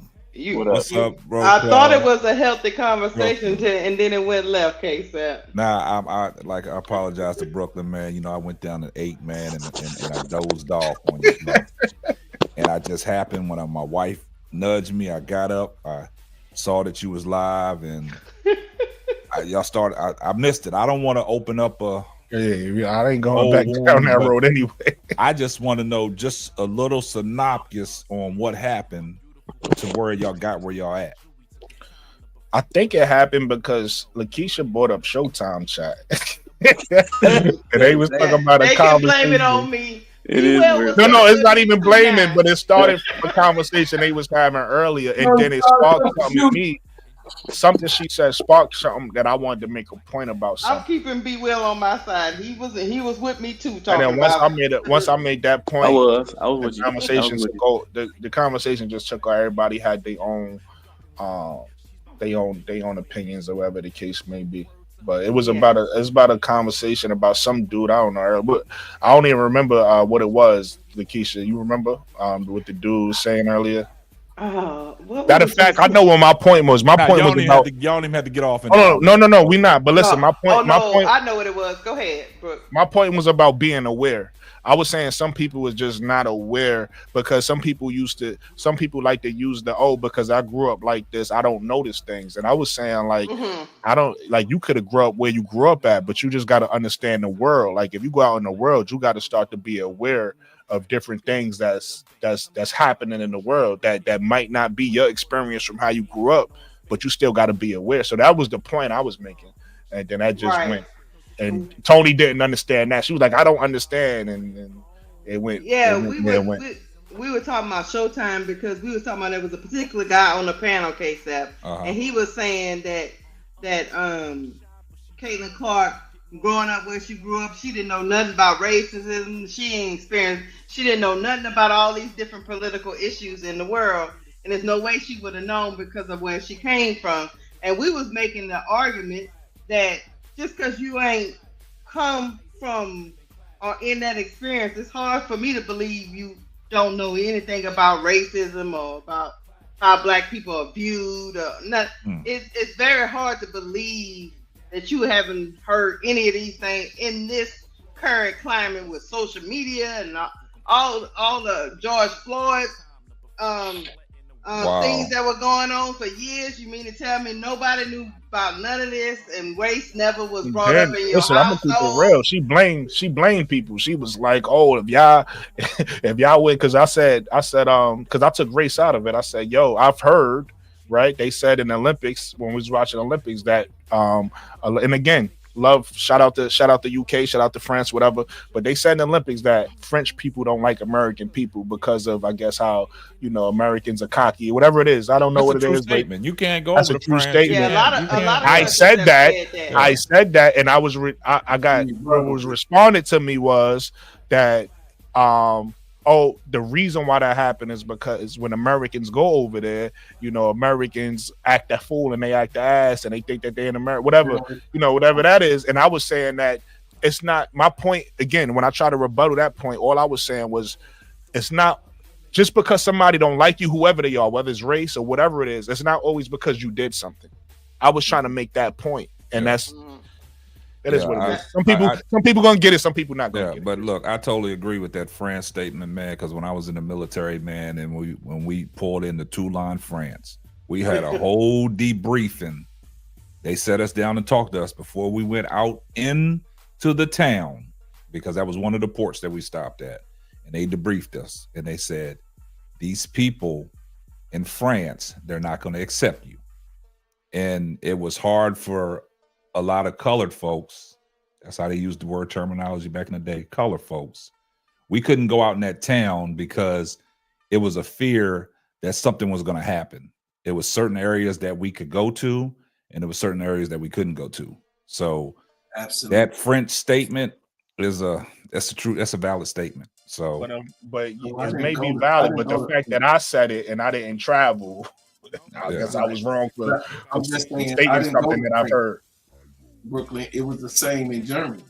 So I was in Frankfurt, right? So the east and west wall, right?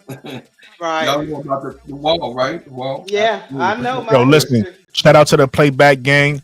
If you're enjoying the conversation, give us your feedback in the comments. Let us know what your experiences are. Let us know how you feel about women's basketball, women's sports. It's all love here. We love all coaches. You know what I mean? Everybody is welcome here. Hit that like button. Subscribe. It's on you, bro. So when I came to the military, it was 89.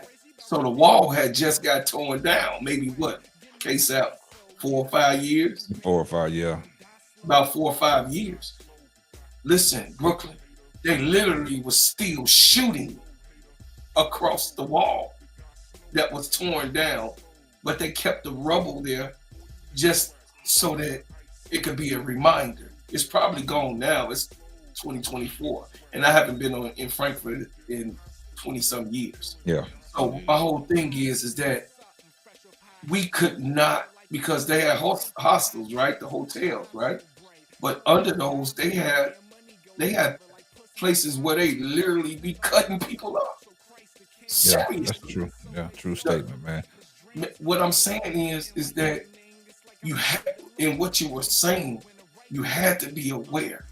But if I didn't have that West Side antenna, that I'm from the West Side of Chicago, and I already experienced racism, if my spidey senses, you know what I mean, I didn't go over there, hey, well, this is a new culture. Look at this is where Hitler was. Oh, let me see where the swastika really, because they still have some swastikas, the original ones, where on some of those original places, they still have the swastika, the one that was painted in the 20s. Yeah, they still have them there in certain areas of Germany. You got what I'm saying? In certain areas. So the Aryan nation is real, right? So the thing is that what Brooklyn was actually saying is, you know, and what I took from it, B. Will, was that the awareness of what's going on in the world. So when Tony left a little bit, she didn't hear him breaking it down because she was already cutting him off, and you were trying to address her cutting him off. You actually were saying the right stuff. You actually was trying to address her like he wasn't finished, and he was, you know what I mean? But she got uptight because it was something that triggered her about what Brooklyn was saying. And Brooklyn, this is Brooklyn's show. The perspective is Brooklyn's show. We're not gonna do that. Hold on. I love everything you're saying, bro, Claude. But the way I carry it is, I'm just because it's my show, it's not my word last. Like, I'm not that type of guy, right? Like, I get it, but I respect you for that. No. I appreciate you respecting me, but I just want to say, I don't care who I'm talking to, whether it's Tony, whether it's you, whether it's B Well, whoever.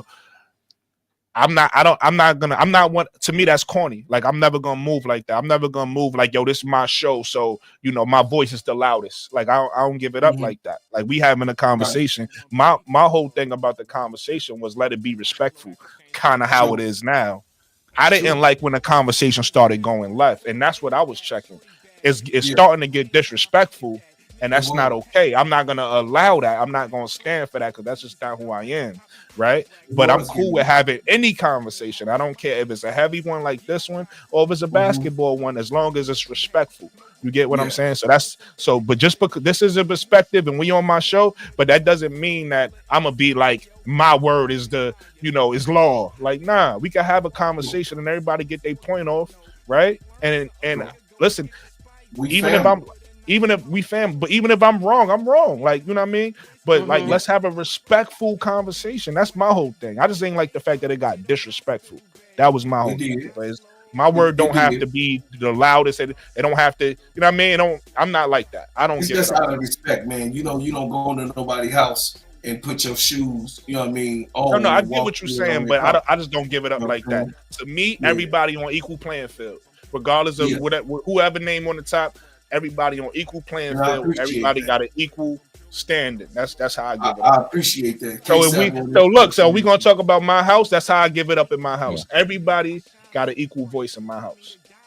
So bottom line, man, I guess this stemmed from a conversation that came off of Showtime's channel, and I guess y'all must have been talking about the Caitlin Clark issue, right? Yeah, we were on the Showtime. Somebody actually came in there and finagled their way in there, trying to, have pity for Caitlin Clark because she grew up in a place where she didn't know racism existed. Is that correct? Pretty much is what he was saying. Yeah. So, like I said, he finagled his story. There's no way in hell that you're gonna sit there and try to convince me that you're a 22-year-old, 23-year-old, grown adult that's playing in the WNBA. And like you said, Lakeisha, you addressed the George Floyd situation. You dressed Sonia Massey. That's the latest one. I mean, all the protests that went through. Yeah, everything that went through and everything that the Black Lives Matter, the movement down in the bubble, when they had all the courts changed and their names had different slogans on the back. You know what I'm saying? So you're not going to sit here and come up on a channel and convince me and throw a pity party for Caitlin Clark because of what the Clarkies are doing to Caitlin Clark now, turning her back, boycotting her in this certain way. And you're going to come in here and you're going to basically try to convince me that she knows nothing about racism. I mean, you leave that you talk to your kids about that, but Caitlin Clark ain't no dummy. She knows what's going on. You know what I'm saying? Because the whole issue, she's aware. Yeah, she's aware of everything that's going on, because if she wasn't aware, she wouldn't have made some of the comments that was in that article. You know what I'm saying? So that basically tells me, like we talked about last night, Lakeisha, that basically tells me about her PR team. You know what I'm saying? Was this a PR job? You know what I'm saying? Because if you're going to sit here and try to tell me that some of them words was not Caitlin Clark's, if they wasn't Caitlin Clark's, that PR team did a great job of covering things up. But Caitlin Clark is aware. She's a smart individual. People stop. That's the problem I have. People show too much pity toward Caitlin Clark. Caitlin Clark is a grown woman. She know what she's up against. She know. And she don't want the pity case. Exactly. That's what I've been saying. Right. Yeah. She don't want that. Right. She stands on her own. She knows how to stand on business. Yeah, she knows how to stand on business. But the controversy was she was advocating for the black women in the WNBA. And that caused the uproar. That caused the stir. I'm gonna disagree with you guys for a second. I think she does want the pity, and here's why. Oh, okay. Here's why. And I'm gonna tell you why. I feel like everybody different. So I'm not saying she has to do this. This is just my perspective of it. I feel like because you see what she did in this Time magazine, she finally had a voice. She finally had a voice and said something. Don't know if that was her I feel like she's so silent in these situations that speaks volumes to me. It speaks because if I didn't want something happening to me, I say, yo, I don't like yo. For instance, I'm gonna give you a perfect example. What I didn't like, first of all, and shout out to Twitter because Twitter reminded me about something today. Because the WNBA is over, I forgot how much Caitlin Clark used to flop. Right, athlete of the year. Right, shout out to her. She deserved it. You know what I mean? I don't hate nobody. Give her as many awards as you could give her. If that's what y'all want to do, I wouldn't did it, right? Because that's almost like rewarding. That's almost like, again, giving trophies for like, I don't know why we giving trophies out. But anyway, hey, I'm not a hater. Give it an award. But the flopping reminded me about the other side. And the other side is she was one of the people who would start fights, be arguing with people, right? Going to the refs like, I don't know why they... And then in the post-game media talking about that's not basketball play. I don't know why they treating me like this, da-da-da. But you was in it, man. When you saw Angel Reese and what's her name? From the Fever, the other girl that they went out of there. Alyssa Smith. Alyssa. When you saw Angel Reese and Alyssa Smith on the side getting into it, and that ref came over, what they did. Yo, listen, we good over here. We don't need. That's how you handle that. When Angel Reese got thrown to the floor and the reporter shoved the mic in her face and said, Angel Reese said, they ain't gotta like me. This is just basketball. I'm a rookie. They ain't supposed to like me. That's how you handle that. You don't go to the media and start saying, I don't know, it's just basket, that's not basketball play. You don't start doing that and crying and all that. Yeah, I mean, that's why I started calling her Karen Clark earlier in the year. I calmed down on the Karen Clark. We gotta see how she acted next year, whether we gonna bring the Karen Clark black. But right now, I mean, I'm gonna call her CC. But that's why I said I disagree with you guys, because I feel like she could be more vocal. If you really don't want the pity, say, hey, I don't want the pity. I don't need you fans. Shut your fans down. You ain't got to do it in a disrespectful way where where you cut, you alienating your fans. But you can say, hey, guys, I don't need that. I got this on my own, right? We gonna go out here. We gonna show them on our own. Let's go, Clarkies. We don't need. She can do that. But the fact that you so silent, sometimes silence tells me a lot. Sometimes silence speaks volumes, and she too silent for me. That's my perspective. I hear your perspective. I hear your perspective, because some people do like playing the victim, and they really good at it. And sometimes it's hard to decipher. And don't get it twisted. I'm not saying I disagree with y'all, because I actually agree with y'all. I don't think Caitlin Clark is a victim. I'm just saying what you just said, playing the victim, because if you ain't want to play the victim, why you don't just shut it down? You could just shut it down. But you not saying nothing. You allowing all this, and you just acting like. That tells me a lot. And that's what I told K-Sap on his when we was talking last night. I said, the fact that you allow, that's why this article, granted, I'm glad she said some stuff straight. But to let this go on for 2 straight years is now you say something. Because Lakeisha, you just reminded me about something else. To your point, it all started with this. Yeah. And she started it. Caitlin Clark started this shit. And it's just, I mean, and like I told K-Sap, I said, look, I'm going to give her grace after, now that she done spoke and been so eloquent, right, K-Sap? She didn't explain how she feels. Now she got to stand on business from this day forward. I don't want to hear that mess about she don't know how to talk to the media. She not media savvy. I don't want to hear none of that, because that's going to have, when WNBA comes back, there's going to have some incident happening. It's going to happen. I want to see how she handles it from that forward. Does WNBA have media day? Do they have media day? I think they do. So I remember they do. I remember media day. They do. I want to see what kind of questions are asked of her at media day. Is she gonna, because I don't know if they do media day like that. I know they take pictures. I mean, they do the interviews. Sometimes I think they. That's what I was asking, because in this sense, because now since she's had this Time magazine article. Not to cut you off, I remember Kaiser and Kennedy sitting down together.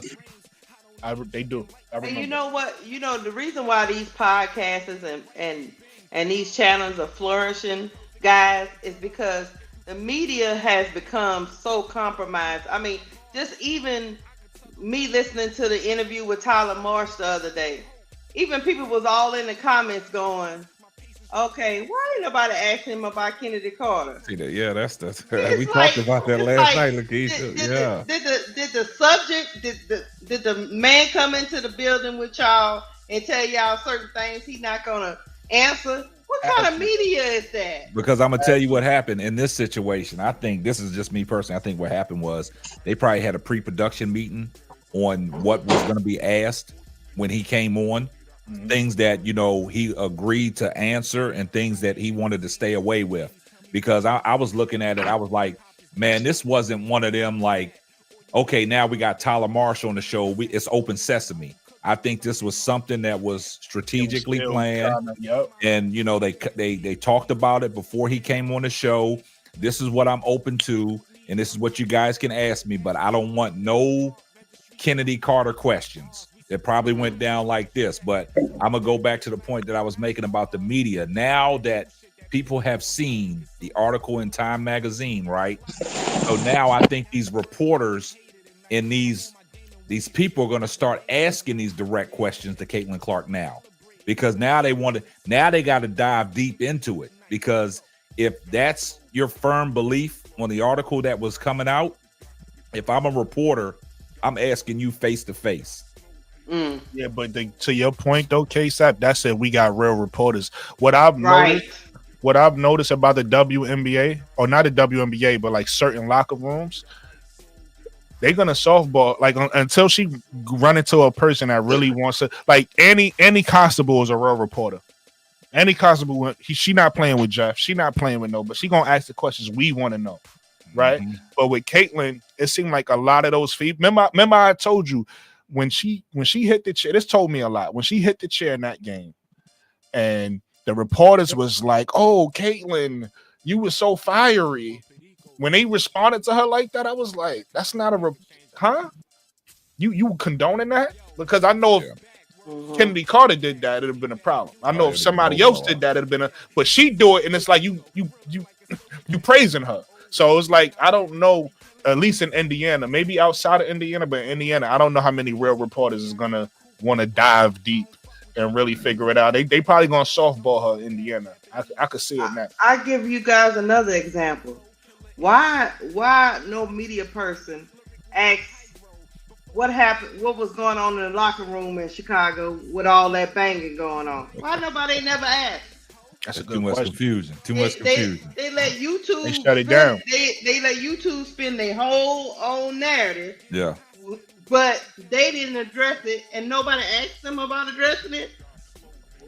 And it was totally ignored. It was.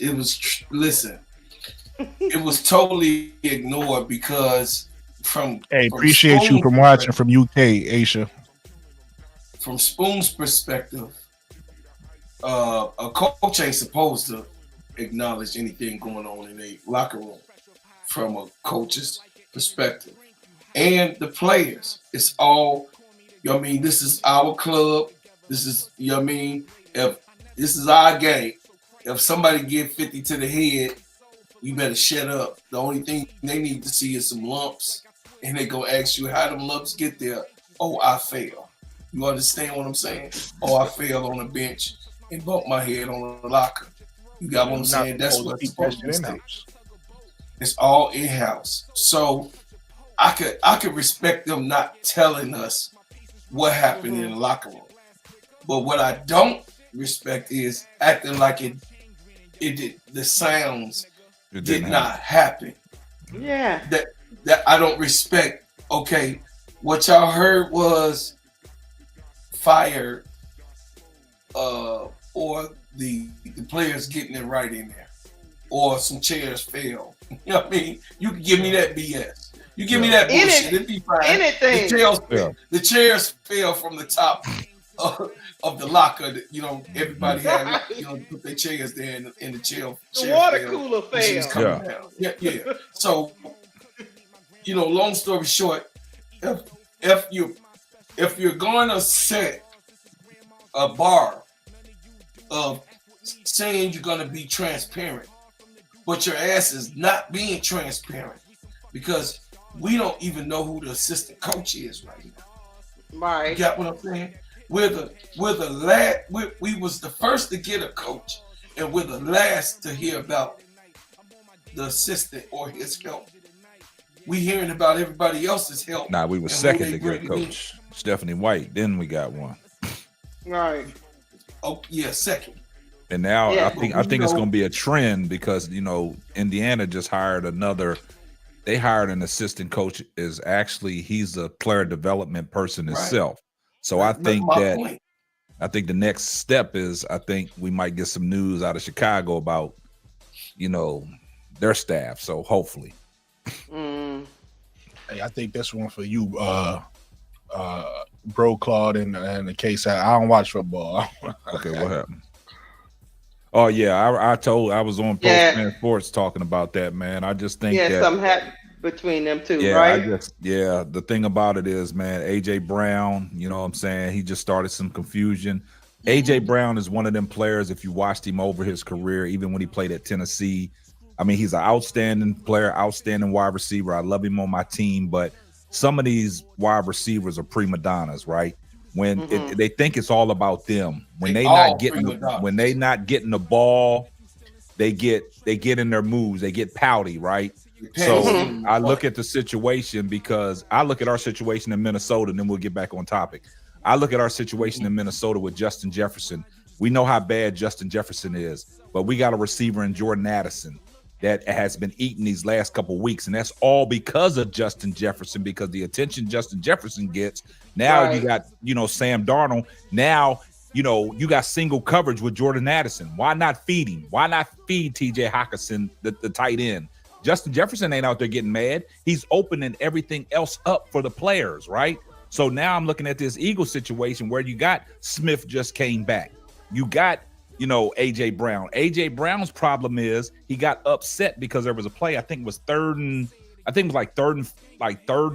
12, and I think it was third and goal, and he was wide open, cutting in the end zone, and Jalen Hurts missed him, and he pouted all the way back to the sideline. So after that, he addressed the situation. He said, "What is the problem with the offense? Even though they're winning," he said, "What's the problem with the offense?" He gonna say passing.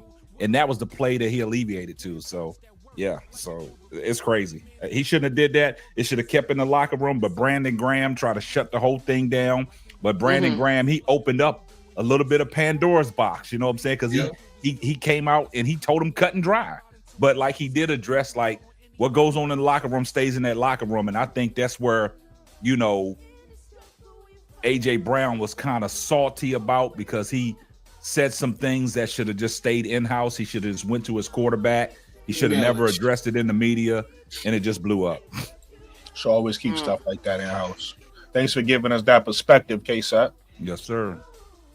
Yeah. I like how I'm doing that. I don't know if y'all noticed. I mean, I'm trying to trying to throw the name in there. Yeah. I'm telling you, K-Sat, it's just I just don't. What gets me about this whole thing is this whole pretending like they don't know what's going on thing. They trying to act like we crazy, and they know y'all doggone well we ain't crazy.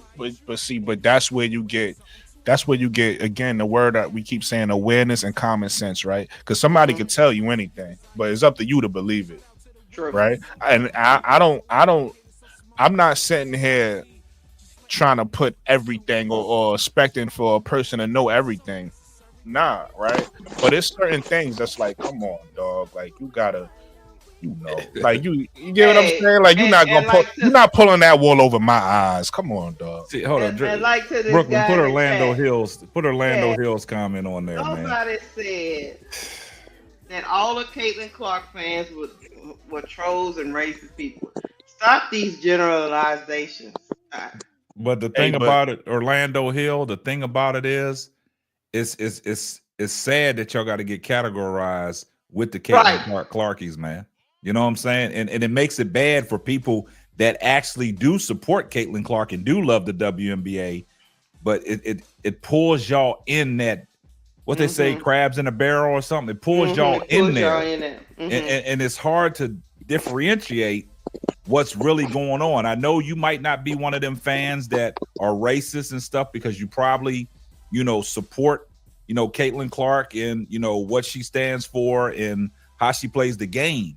But it's Right. just it's the thing about it is you're gonna get dragged up in there, but that's okay. But you know you're not one of them tight, so it shouldn't affect you.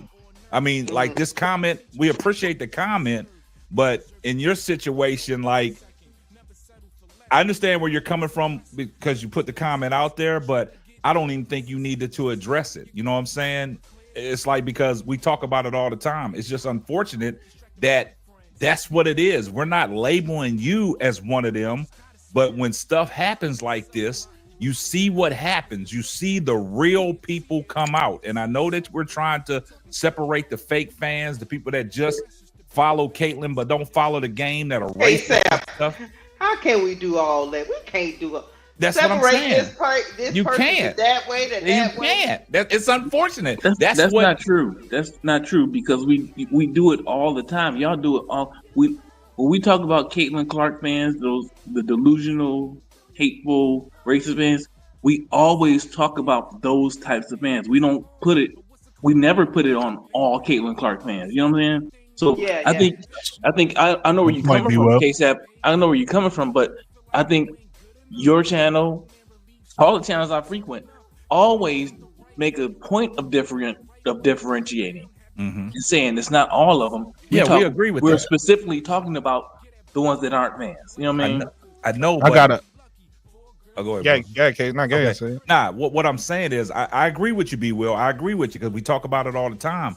But it's unfortunate. And the reason why I say it's unfortunate, because it only comes out in certain situations when things like this happen. You know what I'm saying? It's controversy. You know, what happened today after she was accepted at the 2024 Time Magazine Player of the Year.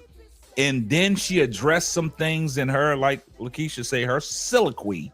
What she said, you know, raised some eyebrows, right? So they talked about it. So what happened on Twitter X? People started, you know, boycotting her, turning their back on her, talking about, I used to support her, but fuck her. She's down. I'm sorry, Brooklyn. But she said, I'm down. You know, I used to be down with her, but she's rolling with black people. I can't stand her. She's one of them. You know what I'm saying? And Yeah, it's I see somebody put that comment up. Yeah. I'm like, yeah, it's like got her on a thing. She took the knee. She took the knee. Yeah, it's like it's almost like the Colin Kaepernick. Bend the knees. Yeah, to black bend the women. knees. You know what I'm saying? So it's unfortunate, Orlando. We're not trying to categorize you with that crowd, but that's what happens, man, when situations coming up like this. Let me tell you something, KSAP and B. Will. They had some people come out today that were quote unquote not the racist people. Some people coming out today talking about she woke. They not part of that racist crowd that was before she came and did this article. These are the regular fans that y'all claim were the regular Caitlyn fans. Yeah. That are calling her woke now. See, Orlando, they was being nice to you, bro. And I'm not gonna start to cause no conversation. I'm gonna be nice to you I too. was telling B. Yeah. No, listen, hey Orlando, I'm gonna be nice to you too. But I just want to make a point. And that's what gets on my nerves with people. This goes back to the awareness thing I was saying, and this goes back to the not pulling the wool over my eyes. Because Orlando, you not dumb, bro, right? And the reason why I say that is this: if you not one of those fans, if you know that you just a Caitlyn Clark fan, and you not one of those fans that's like that, then you know the fans we talking about, bro.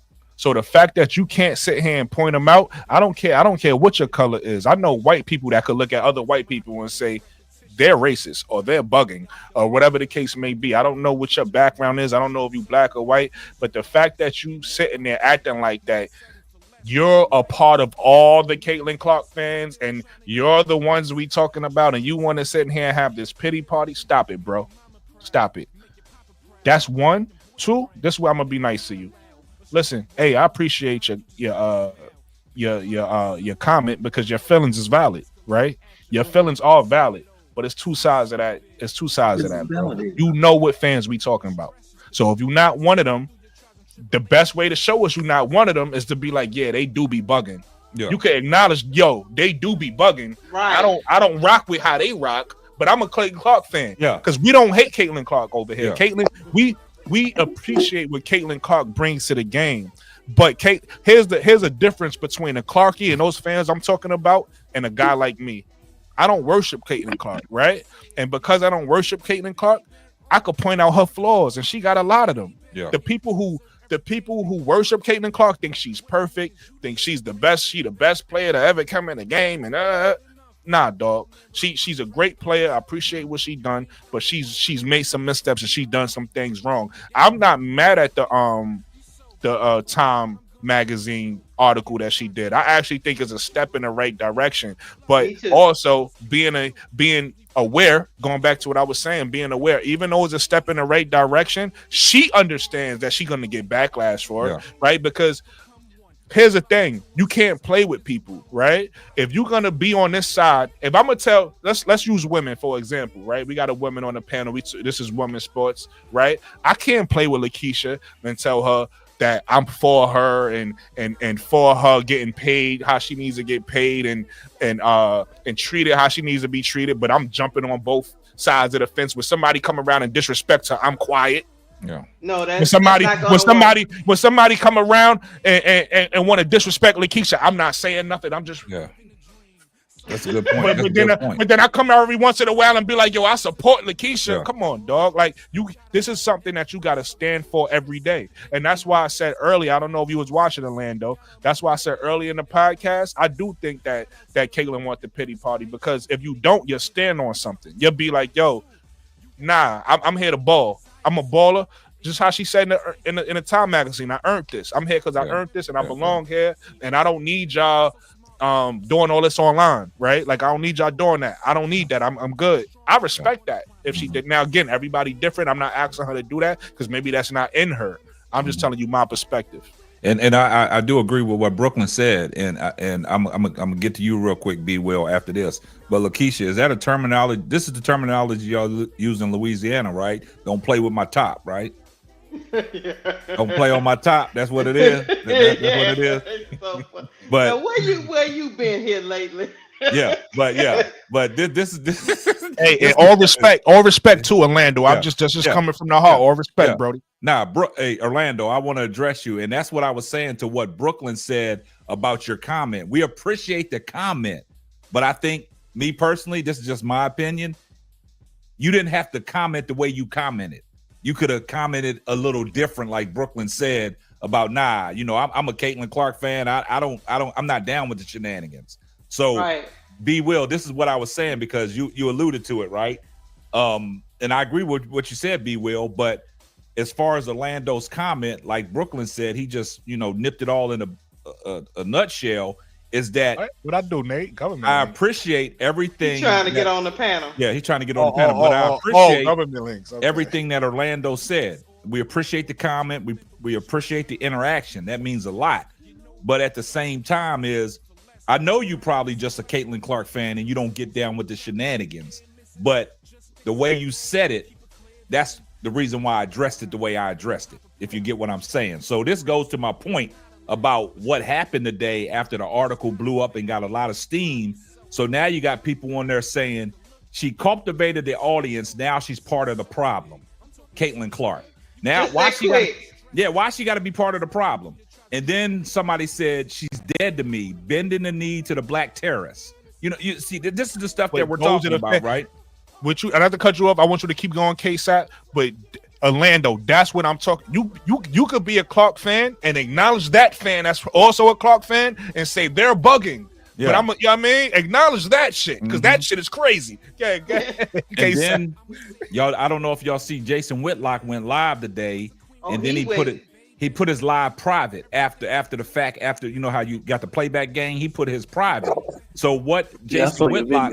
Yeah. So what Jason Whitlock did? He said, "Woke Negroes Basketball Association conquers Caitlin Clark. Inevitable. Send your young into leftist institutions. Don't be surprised when they come home woke." What type of shit is that, man? This is why I don't. Hold on, Lakeisha. University of Iowa is woke. But this is what I was talking about earlier, Lakeisha, when I said it's the ones that look like you too. It ain't always, the other side. It's the ones I don't fuck with.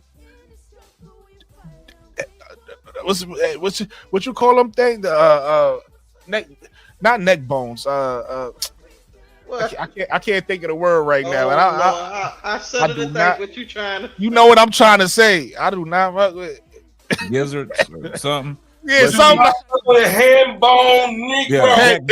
Is it head hog? Hog balls and chicken. Yeah, there we go. I don't hog balls and chicken.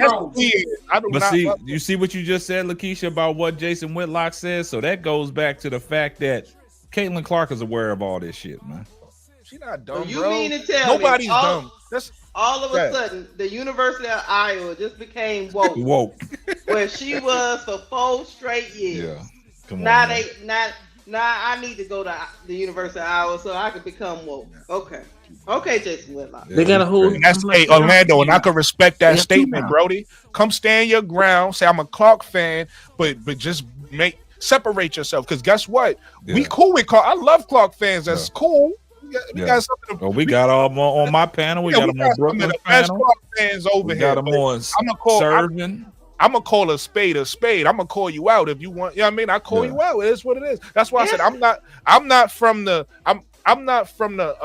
era of everybody get a trophy. So I'm not gonna sit here and be like, let's be nice. No. Some people gonna get called out. If you do something, you're gonna get called out for what you did. And it is what it is. It could be out of love, but I'm holding you accountable.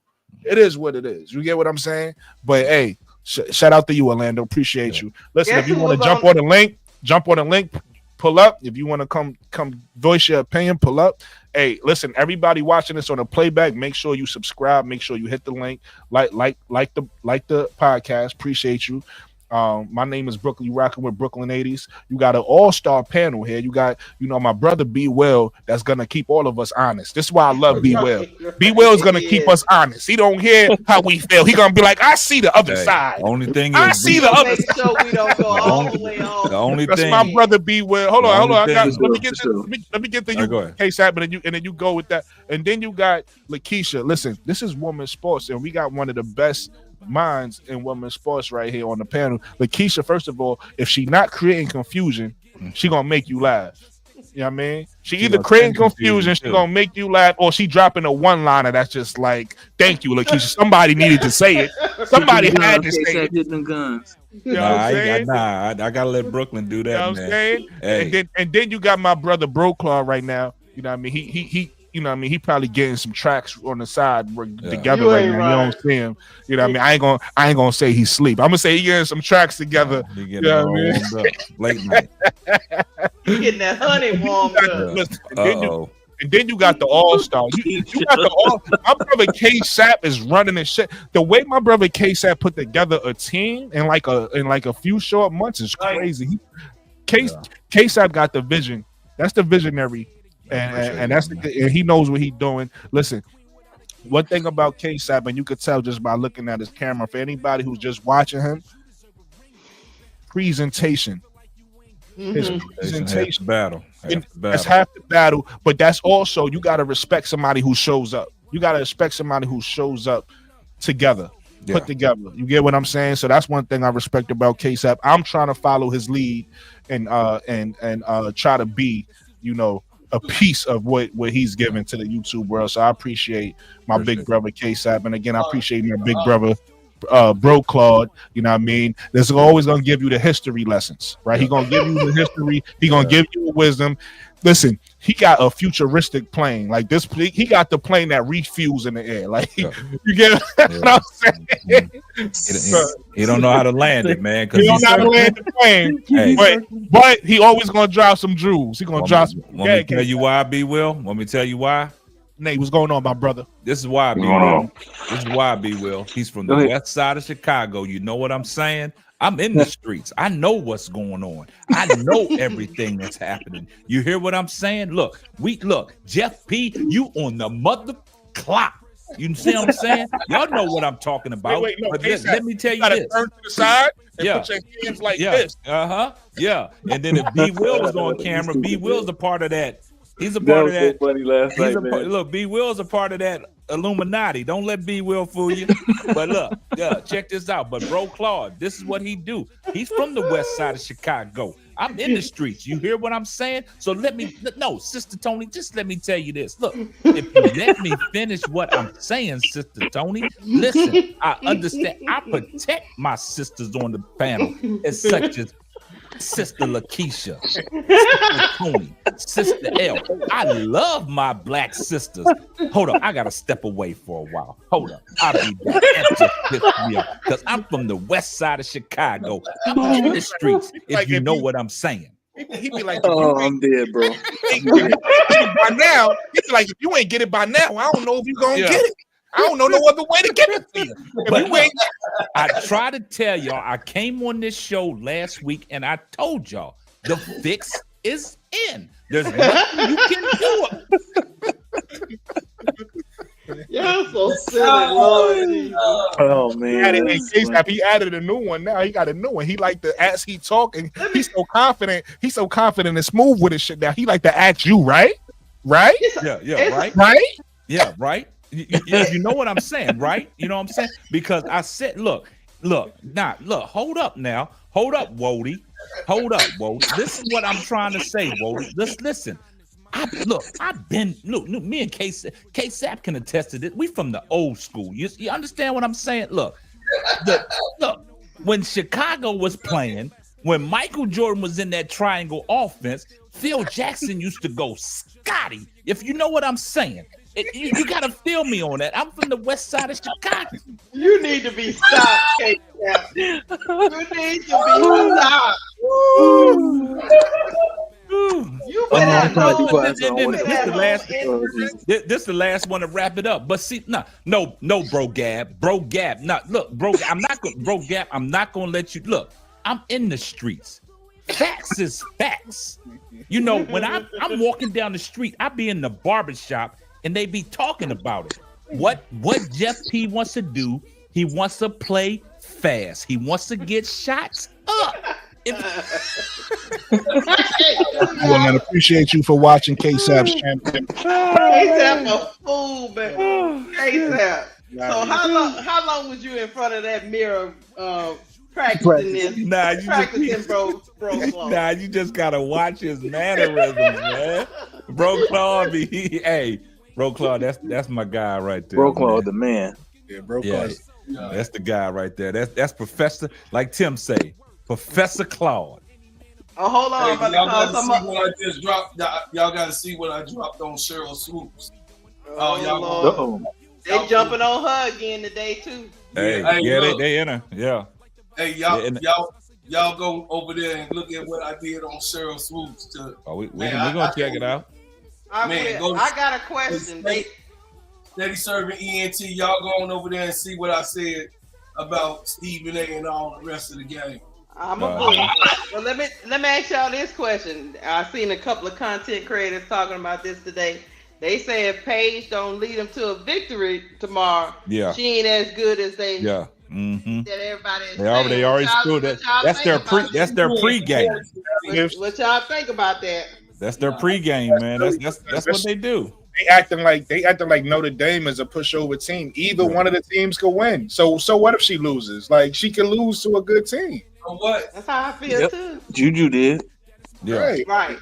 That ain't gonna diminish her fame or her skills. Like now, what happens in the tournament? That's why the tournament is so fun. What happens in the tournament is gonna say a lot about everybody. Because how many times I was undefeated? Did you say I mean, how many times Iowa and Caitlin Clark go undefeated? Not many. You know what I'm saying? Never. Mm-hmm. Yeah, I saw them over there talking about Paige need to step up. Yeah, step it up. You see what they doing over there? I'm happy we got a break because I meant to ask this question while we was talking, but I didn't want to stop nobody. K-Sap. So everybody is telling me my channel is like Fort Knox. It's so hard to get on my. So did I do something wrong? I put that you got to authenticate yourself. Man. Should I take that? I never set mine up that way. That's how you set yours up? Yeah, because they said what it said in the little message was, you know, they tell you what it means. They said that if I want to block people that's acting crazy in the chat, That's the your only way. moderators. If you got moderators in your channel, they can do that for you. Okay. So You don't have to do that it. You should take that off. Let them that's why I have so many moderators in my channel, because I let the moderators clean the chat up. You know what I'm saying? So I ain't gonna worry about it. What I needed, I was like, wait, like when you drop your link, you don't want people to have to go through the leaps and bounds to get on. But it's up to you when you drop the link. You just can't bring anybody up. You got to make sure that you'll know if they're pros or not. Because because we go to the backstage and you can always stop them. Yeah, you can stop any other things I should do, because like they say, my channel's super hard to super hard. Man, I'm gonna tell you. Oh, Nate finally here. Look, yeah, I finally got in here. So Nate, you had a problem with the link? No, it was so the first time I got through, but when you use it again, Google was like, "Hey, we don't know you. Verify your birth, your mama, your daddy, how many kids you got, how many emails you got. You sure it's you? All right, sign in. I'm kicking you out. All right, sign in again." I'm like, "Yo, what the heck?" Yeah, I've never had that problem. So I think it must be a setting that Brooklyn set up. But I will say this though. When Brooklyn, you sent me the link, I just saw it when I was saying, "Hey, drop the link," and Bro Claude said, "K-Sap said drop the link." And the funny thing about it is, I'm going up and looking at my subscription trying to find you, right? So I had to search, and it pulled up because Bro Claude got it live on his channel as well. So what happened was, I'm on his thing sending you messages, you didn't see them. So I saw them actually responding, but I guess you didn't see them. I didn't see it. I'm like, damn, how come he ain't dropping the link? Y'all ignoring me, man? I'm like, what's going on? So I'm looking. I was like, damn, I'm on Bro Claude's, and then trying to find you, because I don't know if because you changed your name and stuff like that. I think it might be hard for people to recognize it. I don't know. But that's what they were saying. Remember L and I think is it AJ? I forgot to do AD. L and AD saying that they didn't. Some of the stuff I was putting on the screen, they didn't see in the chat. So sometimes I guess depending on if somebody's in another chat, you don't get all the messages or something like that. I don't. You got to have like how I see all of it, because I'm watching it on that, and then I actually got it on my phone, but I got it muted, right, so I can see everything. But what they need to do is, like, when we do this, because it's broadcasting from your main channel, is you. So people can watch it on my channel or Bro Claude's channel, but you got to let them know that, hey, we're on Brooklyn's channel. So if you want to come up on the panel and see everything, you got to come over to Brooklyn's channel. Yeah.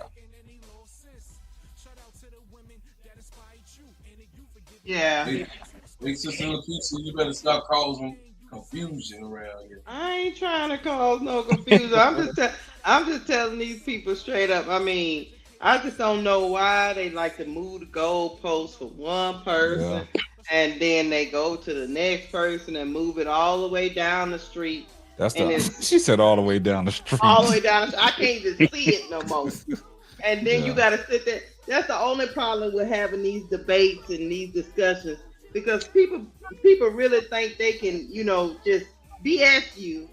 And you like, I just asked you a direct question, and you talking about everything around the sun. That's the problem I have. Like, when you just want to ask somebody a direct question, I don't need all the salt, the pepper, the collard greens. I don't need all that. I'm asking you a direct question. It's either yes or no.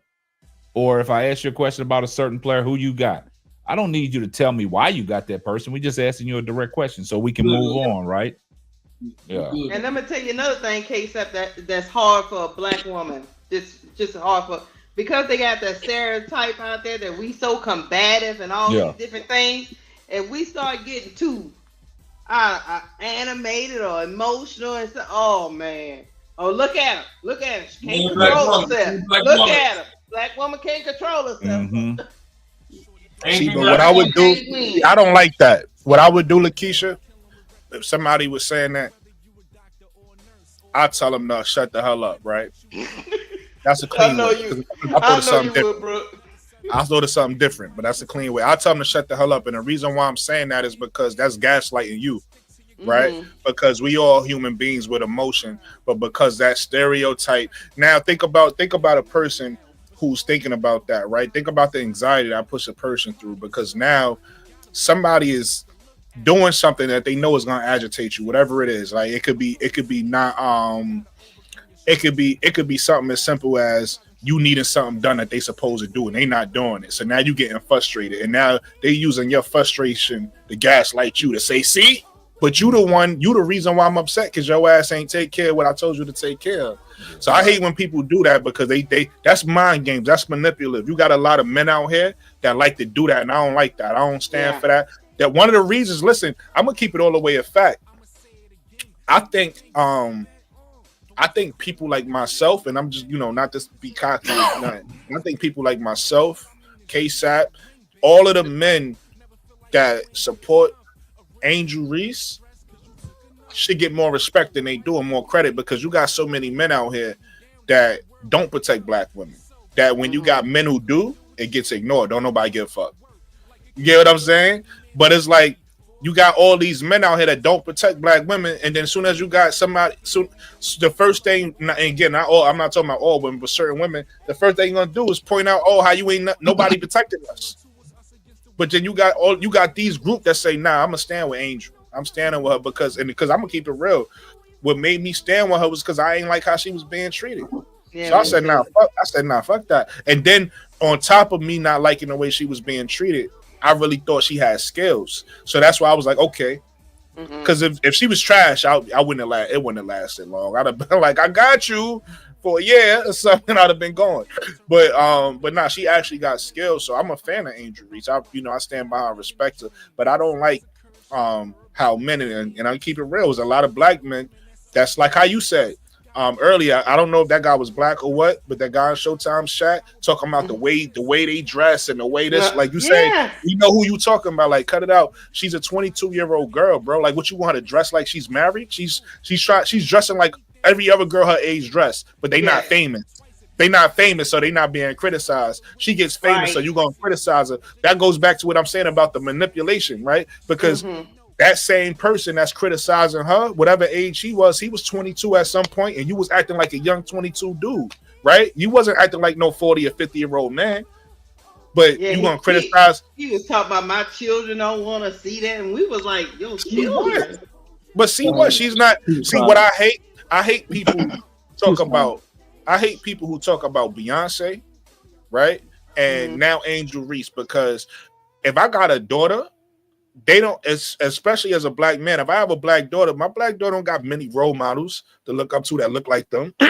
So the ones that's positive, why tear them down, right? The ones that's Angel Reese is, regardless of what you drink about her, she's a positive role model. She's not out here selling drugs. She's not out here beating people up. She's not out here with a bunch of alcohol. Like, you know what I mean? She's a girl that's about her business, that take care of her family. That's, you know what I mean? Like, what's not to love about her? Like, the fact that you looking at her trying to find something negative tells me a lot about you. You get what I'm saying? Yeah. He was talking about like how she was. You remember he was talking about how she was on Wild 'N Out, and I was like, my kids didn't watch no Wild 'N Out when they were underage. What are you talking about? Like, really quickly too, I want y'all to keep going. If you trying to find me, if you type this in, you'll find me. It's that simple. Yeah, he was talking about how she dressed on Wild 'N Out. I said, well, my kids were under 18. They weren't watching Wild 'N Out. So. Right. That's what that was so funny. They wasn't watching that, sir. So I don't. And then the icing on the cake was when Zoe came in, and Zoe didn't even get a chance to give it to him yet. He barely got going, and my man dropped off. Yeah, he dropped off. Who was the dude? Who was the guy? Oh, dude named Jay. It was Jay somebody. Yeah. It wasn't Jay Burns. You don't know all these dudes. You know, sometimes you don't know all. It was just Jay? Yeah, I can't remember what his name was because it wasn't up on the panel. Damn, I missed that, man. Yeah. I might. Does he have? Was it a live show that Zoe was doing? Yeah, it was. Showtime. It was Showtime. Yeah. I don't think Showtime be I don't think he be putting the playback up. Oh really?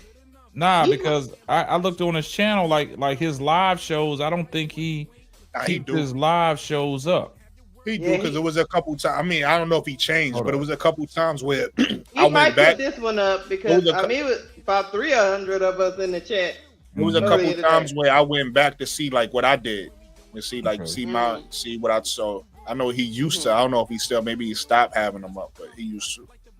Another thing, we're gonna have to start extending our we're gonna have to start taking up for Cheryl Swoop's tail. Yeah, was it the one that was the topic that Caitlin?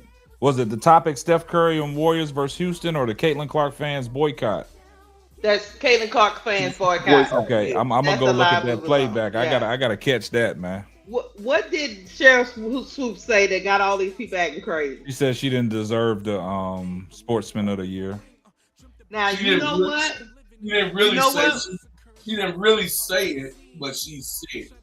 Yeah. But what's wrong? See, but that's my problem though. In this world where everybody got to say be all the same, what's wrong with somebody? So she got the award. You mad? Somebody said she got the award. So what? She said that. I think we debated that on Zoe like the other day, didn't we? Be Will about. I don't think she should have got the award either. But I don't care. Like I'm not gonna be mad about it. I'm not Give the girl the award. But I don't think she. And when I say that, let me be clear for any Caitlin Clark fans watching. The reason why I feel like she don't deserve the award is because she didn't do nothing to deserve the award, right?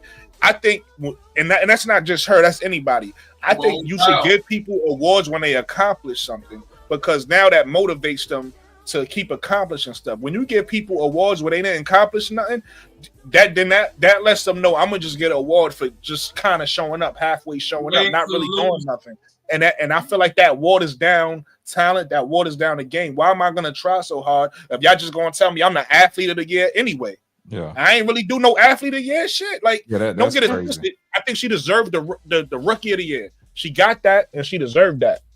But that's what I don't think she know. Like, what does she do to deserve athlete of the year? I'm sorry, it don't make sense. This is where I'm not a hater, so let the girl have the damn award. Yeah, this is the problem that I have. I mean, kudos to her. She got the award. The award is hers, right? But in the WNBA, she was the rookie of the year, right? And then you look at Time Magazine giving her the 2024 Athlete of the Year, right?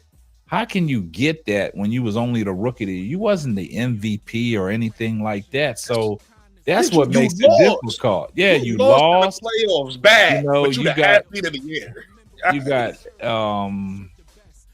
the MVP, and you was just a rookie. Yeah, you just the rookie of the year, and Simone Biles, and y'all forget what she did in the Olympics, man. Like, what the hell?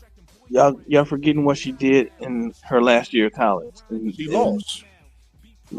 So they talking about all the she lost. She didn't. She did not in fact win the NCAA tournament. Her team did not in fact win the NCAA tournament, but she was there. She broke the scoring record for men and women. And I give you that. Hold up. She moved the needle. But hold on, listen. When did the college season end? It ended in March. April, huh? In March. So you tell me 3 months in. 3 months in of 2024. 3 months in of 2024, you get the label of the 2024 Time Magazine Player of the Year. So that goes throughout the whole calendar year. So they only basing 3 months of her college. The fact I could think of people who won stuff this year. She ain't win nothing.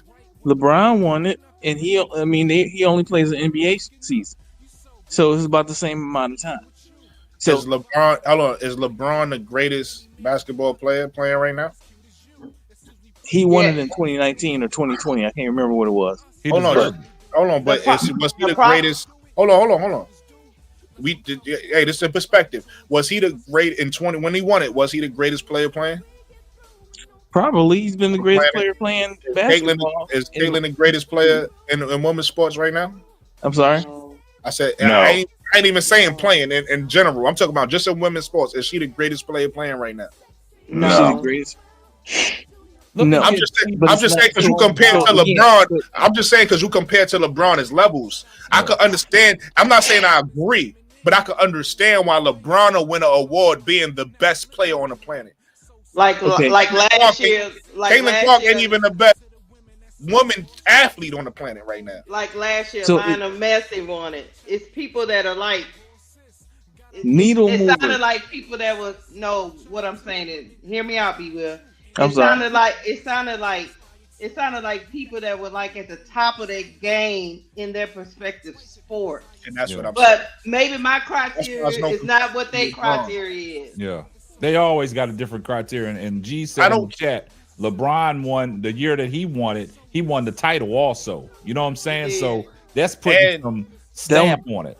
And hold on, be well. I was with you. I'm just showing you why I said what I said. I was more with you when you said what she did in college and she broke these records. But when you compare to LeBron, you lost me. That's why I was like, I didn't compare her to LeBron. I compared the length of the season. I was saying that LeBron, as a basketball player, won it one year, and he only his that year for him was only the length of the season. But do you understand the difference in LeBron and Caitlyn? And why he would win? You're making that connection, not me. I'm only connecting the length of the season because that's what you were talking about. Is the how long she had in 2024. You got it. Yeah, I understand you. Let me ask you this question, B. Will. I do understand you, B. Will. It's all fair. But what I don't understand is, it just seemed like the other people that won the award had more criteria than she did. So let me ask you this, B. Will. In a sense, do you think what Caitlin Clark achieved in college was a greater feat than what Simone Biles achieved in her Olympic run? Absolutely. Do I? No. Okay. I just wanted to see some substance there. So here's my caveat to it though, because not only is it what you do on the field, it's how you move the needle, right? So it's Time Magazine. That's what I was saying earlier today. Keisha, it's Time Magazine. We got to stop looking at it as if it's just about sports. It's not just about sports. Time Magazine is not. I mean, it's kind of equivalent of their Person of the Year, Man of the Year. It's more to it than sport, and so therefore less to it. If you understand what I mean, it's less about sports, and that's how I think you guys are looking at it. It's about the sport. It's less about the sport than it is about other things. You're saying she moved the culture, the woman's sports culture. She changed the eyes that she brought, and again, I said this last night, Keisha. Mm-hmm. We all know that she wouldn't have moved the needle without Angel, right? Mm-hmm. We all know that. So, but what I'm saying is, because of her notoriety, she changed women's basketball, right? The notoriety and the eyes that she brought to the sport changed it, and you can't deny it. So that's why I'm okay. Again, I never said I advocated for her getting it. I just can see how they gave it to her. I can see it. I got you. Yeah, I got where you're coming from, because you're saying that at this moment in time, this lightning in a bottle, which is what I call it, this lightning in the bottle is a moment in time. But I will say this, and I can also understand Brooklyn's point, because where does she go from here? Because next season, if she's not she can't phenomenal, follow up what she did this year. Can she follow that up? Follow the award, the athlete of the year, or her season? Just to see, because the expectations now is you're gonna have a sustained career. Yeah.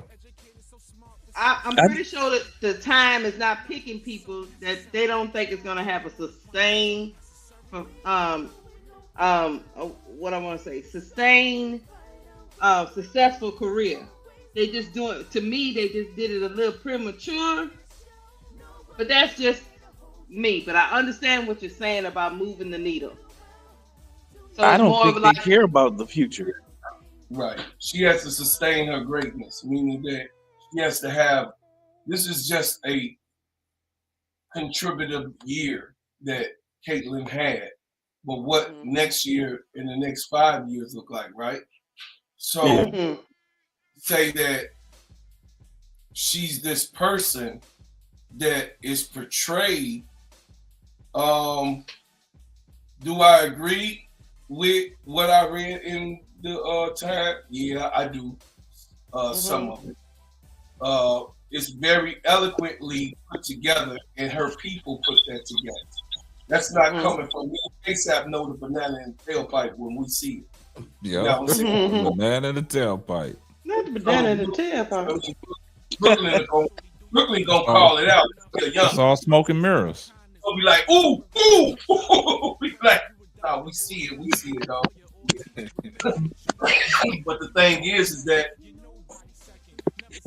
how it's formed, how your sports attitude is formed off of this actual article is a very put together type of campaign, meaning that they're campaigning for their girl. It's just bottom line how they've been doing it the whole year. You have to understand, B. Will, that I always say the fix is in, bro. I can't make this shit up. Yeah, they pretty much want them to win the title next year, bro, Cloud. I'm with you. Oh yeah, the fix is in, dog. I mean, Angel not gonna let that happen. No, what I'm saying is Brooklyn. What I'm saying is that the fix is in on where this girl has to be. Like Larry Bird. Larry Bird, as far as the white folks is concerned, Larry Bird never fell from grace. As far as they're concerned. But we saw a hurt Larry laying down on the side of the court in playoff, attire. So my whole thing is they forgot about all of that. But the way they sum it up is he was as healthy as Magic when Magic went out. When Magic went out, he was coming back for the next year when the HIV speech came. He was coming back. But the HIV speech, happened, so he wasn't able to come back. But when Magic got sick, he was still doing his thing with no idea. You know what I'm saying? He was upright, doing his thing, making things happen. So I just leave it at that. I think that they were trying to say, this is where we at. This is what we want, and y'all gonna have to eat it up. You got what I'm saying? That's it. That's actual factuals. You just stop. Bro Claude, boy, Bro Claude, you could have all kinds of sound bites over here, baby. We can get you with all kinds of sound bites. Let me tell you something. They already setting us up. But go ahead. Was that Nate? Yeah, Nate, go ahead, man.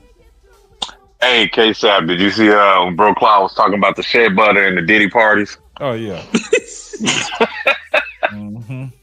Hey, look. Like you said. Hey, look. Want me to tell you why, Nate? Why? Because he's from the west side of Chicago. Lord. I'm in the industry. I'm in the rap game. I know this. This is actual factuals. When I say I can't make this up.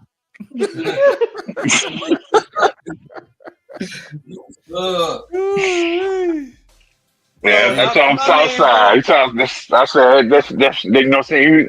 That's why I commented earlier. He's like, his antenna went up. I was like, that antenna keep you from going to those Diddy parties. Oh Lord! That's all. Just like outside. Nate, he got the best shea butter on the west side of Chicago. The best shea butter. 53rd Street in Hamilton. I got it all. Dang, K-Sap, you remember the street too. Dang. Man. Yeah. And Bro Claude, he got you down packed, man. He remember the street names and everything, man. Bro Claude, that's my dude, man. Y'all gotta go check Bro out. Claude laid also he lays it out so well, man. He put it all down there. I post that people. Hey, look. Look, I remember July 21st. Was it 1989 or 1989? This is 1999. Man. 1999. Wow. Hey. D. Will, why are you taking him back to the day he want to go back? Yeah, don't do that. Yeah. We was just talking about how we haven't seen how K-Sap pissed off Brogas so much. We ain't seen that man in 2 months. I ain't seen him. He popped his Yeah, last was night. on show. Yeah, he popped. Oh, for real? Oh, he was on shows, but he popped in on us last night and then he rolled out. He was live today on Showtime. Yeah. But see, the crazy thing about it is, like,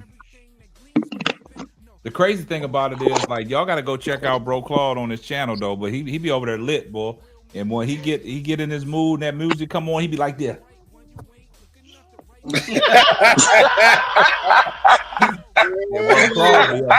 Boy. I love music and I love to hear my music. So wait a minute. So y'all think the Fever gonna win the title next year? No. They're gonna try though. They're gonna try. They're gonna try and engineer it. Yeah, they're gonna try and engineer it, but Brooklyn, what we looking at, man? What we focusing on? What is that? Is that the Valkyries? Yeah, that's their Instagram. The Valkyries Instagram. So I'm looking through it while y'all talking. If y'all see anything interesting, y'all can talk about it. I want to know. How do I do what you're doing? How do I get that monitor up? How can you gotta share two screens? You need 2 monitors. You don't need 2 monitors. Yeah, you can do it without it. I run mine off one. I got my laptop. Yeah, you can run it off one. You just got to share your screen and share that particular website. Monique Billings pretty without it. Yeah, that's what I'm saying. I'm looking. I'm like, hold on. That's Monique Billings. Yeah, she been fine. Come on. Oh yeah, Monique. She needs to be on some mag. See, this is a problem with the WNBA, man. Why they not marketing Monique Billings? Hey, she's gonna get marketed now. Oh, they need to market her over Kate Martin, but we know why they want to market Kate Martin over, everybody else. They want to bring that community over to Golden State, and those eyes. That's why they want to bring Iowa in that community. Like she was popular. She was outselling that. Hey, that was all popularity, man. Look, that was all fabricated. It was her jersey selling in there. Those are my Iowa Hawkeye fans and the other community. Come on now. It's smart though. It's smart. Yeah, it was smart, but but you need to be marketing not just Kate. Like they said, it's like she's a face now to that lottery pick, But it's like, what if they actually make a lottery pick or they trade? I think it's gonna be a lot of trades. Like, I don't know if I saw the comment I posted. They're trying to make sure there's no like walkout or anything else. So soon they opted out, they've been just negotiating terms with the WNBA to make sure, like, hey, what's up, we got Tim? too much money to make. No, I was talking. Tim pulled up in the chat live from John. Appreciate you. What's going on, Tim? But yeah, they already negotiating, and they updated today saying, we're moving forward. And this is something to make sure we come back to it today. So they are negotiating. They know it's money to be made because it's more eyes. You got Paige coming. I'm pretty sure the Sparks Magic Johnson talked to Flaujae, and now she got an NIL deal with Unrivaled. So was she gonna sit in college for another 2 years and then go to Unrivaled? No, she coming out. So they got a lot of money coming. I was saying what's up to Tim. He said what's up to me. You good, bro? I ain't gonna cut you off. So I think they want to make sure to negotiate, especially they got this new CBA kicking in and all this billion. So the NBA is really for like, hey, what do y'all need? Because they're already talking about. Even Angel said because she's about that business. About jersey sales. She's like, we need to make sure we get a profit in jersey sales. Because they don't get any of those jersey sales. Those jersey sellouts, it's crazy. They get no jersey sales. Their profit sharing. Yeah. Hey Nate, hold that thought because you giving some good information. I know the Chicago Sky didn't. What? Look who the hell they done put on the fucking Chicago Sky. Look, I know they in Floor General where? Yeah, we talked about that last night, man. How they trying to create confusion. They trying to what we talked about last week, Lakeisha, when they was Brooklyn, talking about what I say, Brooklyn? What I say, Brooklyn? Didn't I talk about that though? I said that. I said I'm gonna promote what I want you to take from me. Because what he said he wants big guards, big wings. She ain't not one none of that. Yeah. She ain't none of that. So we're gonna promote her like that happened in the NBA. They was promoting players. Yeah, Nate, I hope you right because this. I hope I'm right too. I see this differently because you not promoting Kennedy. First of all, I wanted to bring this up because y'all had talked about Kennedy a little earlier, and I forgot to say this. In that interview that Tyler Marsh had with that podcast, they talked about Kennedy. They talked about Camila Cardoso in China. And that alarmed me because I'm like, you're gonna bring up Kennedy Cardoso and China and not mention Kennedy at all? Okay, now you really letting me know how you really feel about Kennedy. And now I pull this up and you're promoting Dana on the channel. So now you're not promoting Kennedy.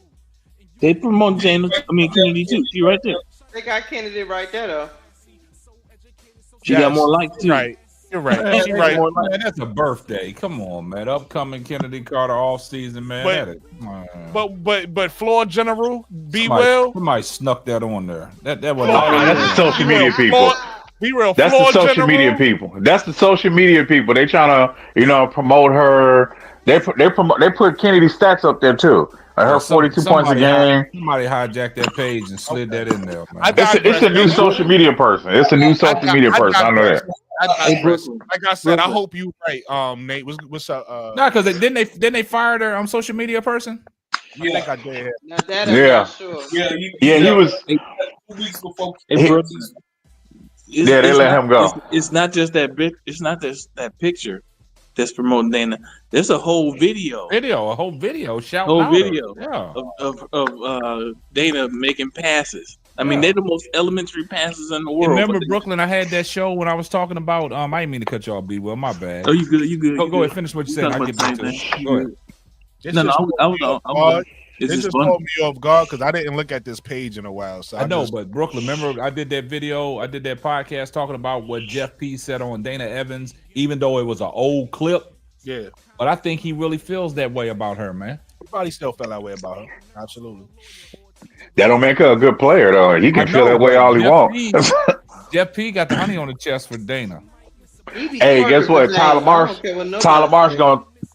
gonna see the same thing James Wade and Teaspoon saw.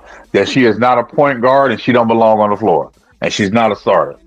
So he gonna see the same thing. He gonna tell, hey man, I don't care how much you developing she get. She not the best development. I can get her some steel poles in her knees so she can grow 6 inches because she trash. She should be banging that thing, man. That one play that you showed, she should have banged I'm gonna put up something that you guys is gonna find interesting. Only reason why I didn't talk about it yet because I haven't really fully researched it. But since we got a full panel here, I'm gonna put it up for y'all. Yeah, you keep talking. It's gonna be up in a second. Oh, but I was saying they trying to work out this deal. They want to hurry up and get this CBA thing negotiated to make sure there's no slip ups or shutdowns or anything. What's up? Guys, what's that? Go on Twitter. I'm gonna have. How can I send this to you, Brooklyn? My Twitter is the same thing as my 80s babe. You see it in the bottom right there. Send it to me too, Lakeisha. Yeah, I'm gonna trying start some confusion. Yeah, I'm about to start some confusion because hold on, let me because this is her talking live. Hold on. Who? Caitlin. Oh, I seen it. I was looking at that, the one for Time Magazine. Yeah, she was sitting down talking about it. Sitting down talking to that chick. Yeah. Mm-hmm. I was watching it on YouTube, man, but I stopped. So she just wasn't talking. So now we know some of these quotes. She was talking live about some of this stuff too. She's with Maria Teller. Yeah. Yeah. So you seen it? Yeah. Mm-hmm. Okay, I don't need to send that. But you got to listen to it to make sure it's the same quotes that's in the magazine, though. Yeah, that's what I got to sit down and listen to. You got to listen to the wording, how she words it, and then go look at the way it was written. Yeah, Man, it's it's on here almost 2 talking o'clock about. in the morning. Yeah. I just looked up. I got to go. Yeah, Brooklyn, man, you 4 hours in, man. What I tell you about that?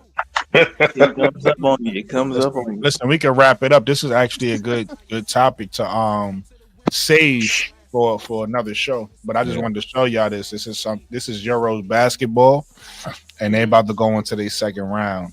And so we get to see. Tim says, y'all, it's 3 y'all vampires, man. It's like 3 o'clock y'all's time. Well, yeah, I'm night shift, so like I told Brooklyn last time, he's like, "All right, I'm finna get off. I got work in a few hours." I'm like, "Oh man, I'm fired up. I just got off work." That's what these lives will do to you, man. They'll keep you on for a minute, man. K-Sap, you like it. Nah, man, y'all. Hey, man. I mean, I love it, but sometimes you just gotta know when to fold them, man. You gotta know when to fold. You gotta know when to cut. Oh, I know. When you cut it off. Claude over there making his shea butter right now. He say, like this. That shea butter. You know what I'm saying? Because it's the West Side. Yeah. You know what I'm saying? He can't be messing with us no more. We've been on here 4 hours. He can't. Talking to Brooke. Brooke was like, look at man. You know what I'm saying? You keep talking about the Leah Boston. You know what I'm saying? I told you Leah Boston, she's good, man. You know what I'm saying? Yes, man, hey man, I'm just trying to get you back on the panel. Oh, you just joking about the Leah Boston? Oh, you guys jokes now. You guys are funny. That man got hot about that Leah Boston. Yeah, be like, nah. He was hot. He'd be like, nah. K-Sap, K-Sap, let me talk. Nah, K-Sap, let me talk. That man ain't been back. Nah, y'all guys are not. Y'all guys are deluded. K-Sap, let me talk. Right, let me talk, K-Sap. You gotta say what the accent. K-Sap, let me talk, man. Let me talk. Okay, she's a horrible player. He gets sarcastic. Okay, she's a horrible player. She's horrible because she touches the ball over. Oh my God, she won't last in the W for another year. Okay. What y'all do? Y'all see, that's what I'm saying. When you start being around people and talking to people so much, you start to talk like them, man. Not yeah, I remember I found K-Sap channel, man. Let me talk. Yeah. Let me talk. No, okay, I let you talk, and now it's my turn. It's my turn. I let you get out what you wanted to say. Okay, go. Okay, you go ahead. She's a wonderful. Oh, you're right. She wants to be in the W. So you guys can't sit here and tell me that Aaliyah Boston is not top 10 in the WNBA. You guys are ridiculous. Yeah, right now. You said that's right now. You guys mentioned Caitlin Clark more than me. Yeah. You talk about Caitlin more than me. But every time I bring up Marina Mabry, y'all want. Marina Mabry was done so wrong. Okay, yeah. She was the heart of that team. I'm like, what? We saw the same Marina. He bring up Marina Mabry just to troll us. Yeah, he know what he be doing. Well.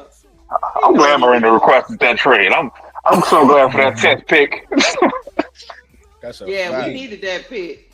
Man, I'm not trading none of those picks for Jewel Lloyd. I'm sorry, none of those picks for Jewel Lloyd. What y'all got against Jewel Lloyd?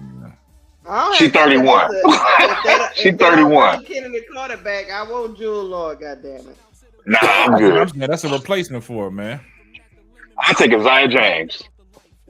I'm sorry. I saw Isaiah James highlights. Brooklyn put me on. I was like, oh, what? Bucky. I'm like, nope. Give me Isaiah. Hey, 22? Yeah. See, she hit through with the ooh. I was like, ooh, okay, all right. Well, like Brooklyn say, we don't even have to worry about it no more. Brooklyn say we're gonna be all right. No matter who come, we gonna be all right. We got a good foundation. I don't want to lose Kennedy, but if we have to, we still got a good foundation, man. In my head, because like you said, she's going to get signed and traded. Like they're not just gonna let her walk. Like if she picks somewhere, she'll get signed and traded. Like you can trade her rights without negotiating your contract. They can negotiate her rights. Like they could do hey, you want to go to Seattle? All right, hey, we can do a sign and trade right now, straight up. Because Kennedy 26. Look, I ain't having none of that. Hey, Well, too bad. You and your shea butter gonna be mad because Kennedy gone. You on the clock. Jeff P, you on the clock, man. They trying to No, bro, Clyde, you on the clock. I want some more shea butter. You need to get that shea butter. Y'all gonna have both sides down there. We won't kill you.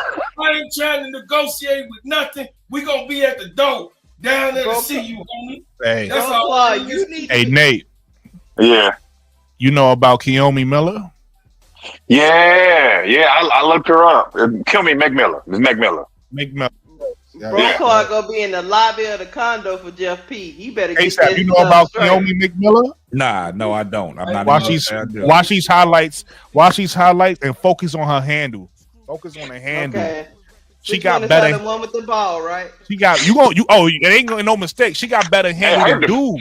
You got her defenders is frozen. Her defenders don't know what to do. They like, should I guard? Should I step up? Hey, she's a freshman. She just came from high school. But look, she's a freshman. I thought she was a sophomore. She's a freshman. She just came from high school. She got that Wnba and that defensive highlights.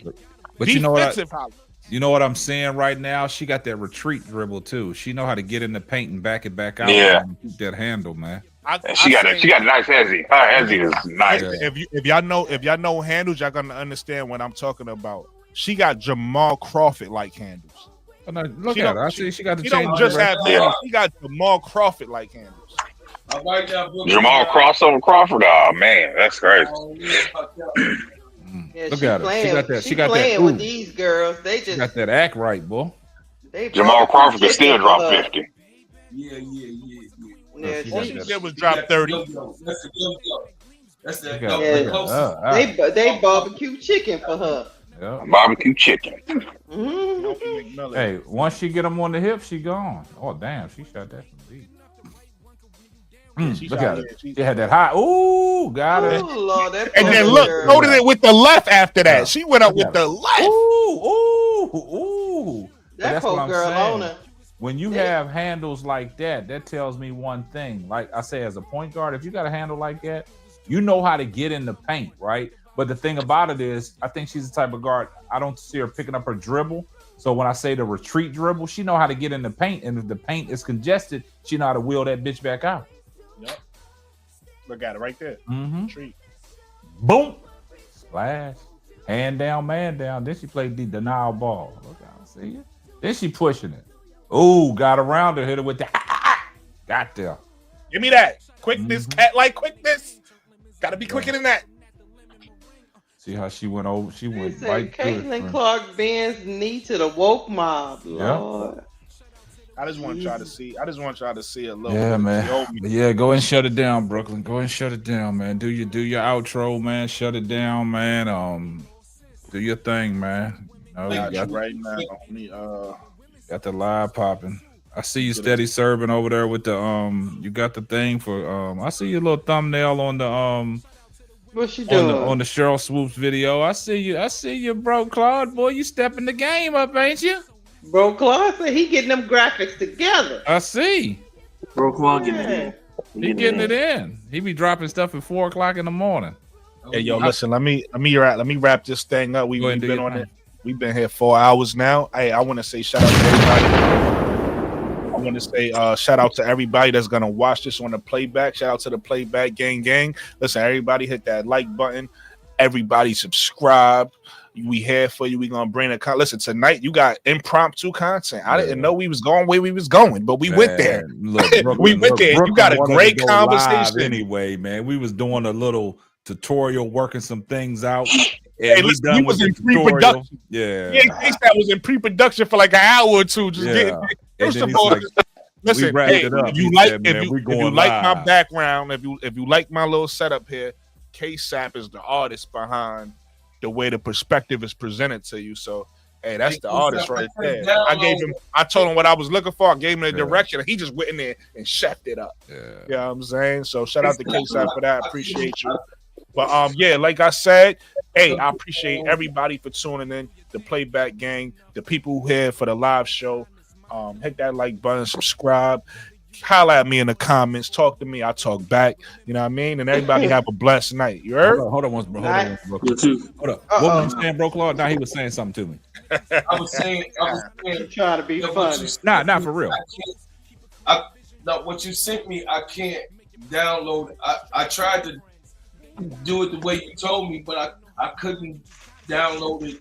I don't know how to do that. I don't have the intelligence. I'm gonna have to get in production with you, man. You're gonna have to send me. You're gonna have to send me. You got to create a test room in StreamYard and send me the link without going live, and we'll work through it that way. Okay, man. Yeah, graphics look good, Brooklyn. Yeah, Brooklyn. Brooklyn. He on the road, man. He got. I like it. I like the concept, man. I like the concept. Wait till he start recording the shows and watch what he got for you guys. Watch what he do. Got something special, man. I ain't even let him know. Y'all got something special. I just said, watch what. No. I ain't mad at you. I like hitting at things too. So I like that. I'm just saying. Yeah. I've been thinking about trying to step things up. So. Once you get in there, you're gonna start thinking about everything that you want to put on here. Mm-hmm. But like I said, as long as you keep everything the way it is and keep your cameras without covering up stuff, you can put all kinds of stuff in there, man. Oh yeah. We can listen. Look, we got people we got all, whatever y'all trying to do. What y'all trying to do? Look, we got this set up. If y'all feel more comfortable like that, y'all don't feel comfortable like that. Take it over here. That brings you to the screen a little closer. You know what I'm saying? Yeah. What you were saying, Lakeisha? Yeah. What you were saying? Brings you to the screen a little closer. I said, okay. Look at that. Yeah, Brooklyn, he working on some things. See, it brings you to the screen a little closer. You see what I'm saying? Oh. That shows Lakeisha's rap. It shows that rap efficiently. You know what I'm saying? You know what? Okay, don't start. Now you can see the part. Yeah. Now you can see the part, K-Side. Look, and the thing about it is, hey, that part ain't moved in 4 days. Wow. They moved in 4 days. Hey, Keisha, he said you got that new edition part on the side. Yeah, she got it locked in, boy. I can't stand so when you go to sleep at night, would you get your little comb and wrap it up like this and then put the little thing? You know what? I'm gonna do a YouTube video so I can make some money. I can't see y'all that. But it's crazy. We're gonna shut it down, but that's crazy that you said that, Lakeisha. That's how these people. That's how them girls be on TikTok and stuff. They show how they wrap their hair up at night and go to sleep. I told you I got a house full of 20-year-olds. They be doing their little things all day, doing their thing. I say, girl, who watching you, Mama? You'll be surprised. Yeah. Hey. Okay. Hey, real quick, Brooklyn, I want to put you on the sophomore. Dariana, I posted her stats earlier. She had Angel Reese stats, but she a 6'1" guard at Baylor. Dariana, little Paige Bugs. Little Paige? Listen, little Paige. Hey, yeah. Hey, okay, Nate, don't do that because you get ready to research it and put let it I wasn't. See, but I am about to put on it. You just reminded me. I started the chat with this. I'm gonna end it with this. Hey, listen, I was on X earlier and I found out about these freshmen and a sophomore killing it in Vanderbilt. We don't even talk about Vanderbilt. As y'all can see here, they both averaging 20. Is this girl right here, Camille Pierre? Lakeisha, he said he was shutting the show down, right? Look, this is the last one. We ended it with this. I want to highlight these girls because I like young girls really doing their thing, right? She's we might as well talk about it then. She a sophomore. We're gonna end with this. She a sophomore. She's 6'2". Camille, if I'm saying her name right, Camille Pierre, right? She's 6'2". She averaging 20 and 11 as a sophomore, right? Wow. And then Michaela Blake is a freshman, 5'8", averaging 20 points, and they say they the best duo in women's basketball right now in Vanderbilt. I just wanted to highlight them because we don't talk about Vanderbilt. There's a freshman and a sophomore doing their thing. So since we just putting it out there for the chat gang to go check them out, for the playback gang, for the panel to check them out. That's all. I'm just trying to shed some light, and we're gonna end the show like that. Everybody, God bless. Hope. Hey, let me ask you a question though, Brooklyn. Let me ask you a question. You can ask me tomorrow. Listen, you just training me. Hey, K-Stab ain't doing nothing but training me for when people do it. Yeah, I got you. Yeah, you gotta shut it down, man. Jeez. I was gonna say, look up Tiffany Barnyard stats.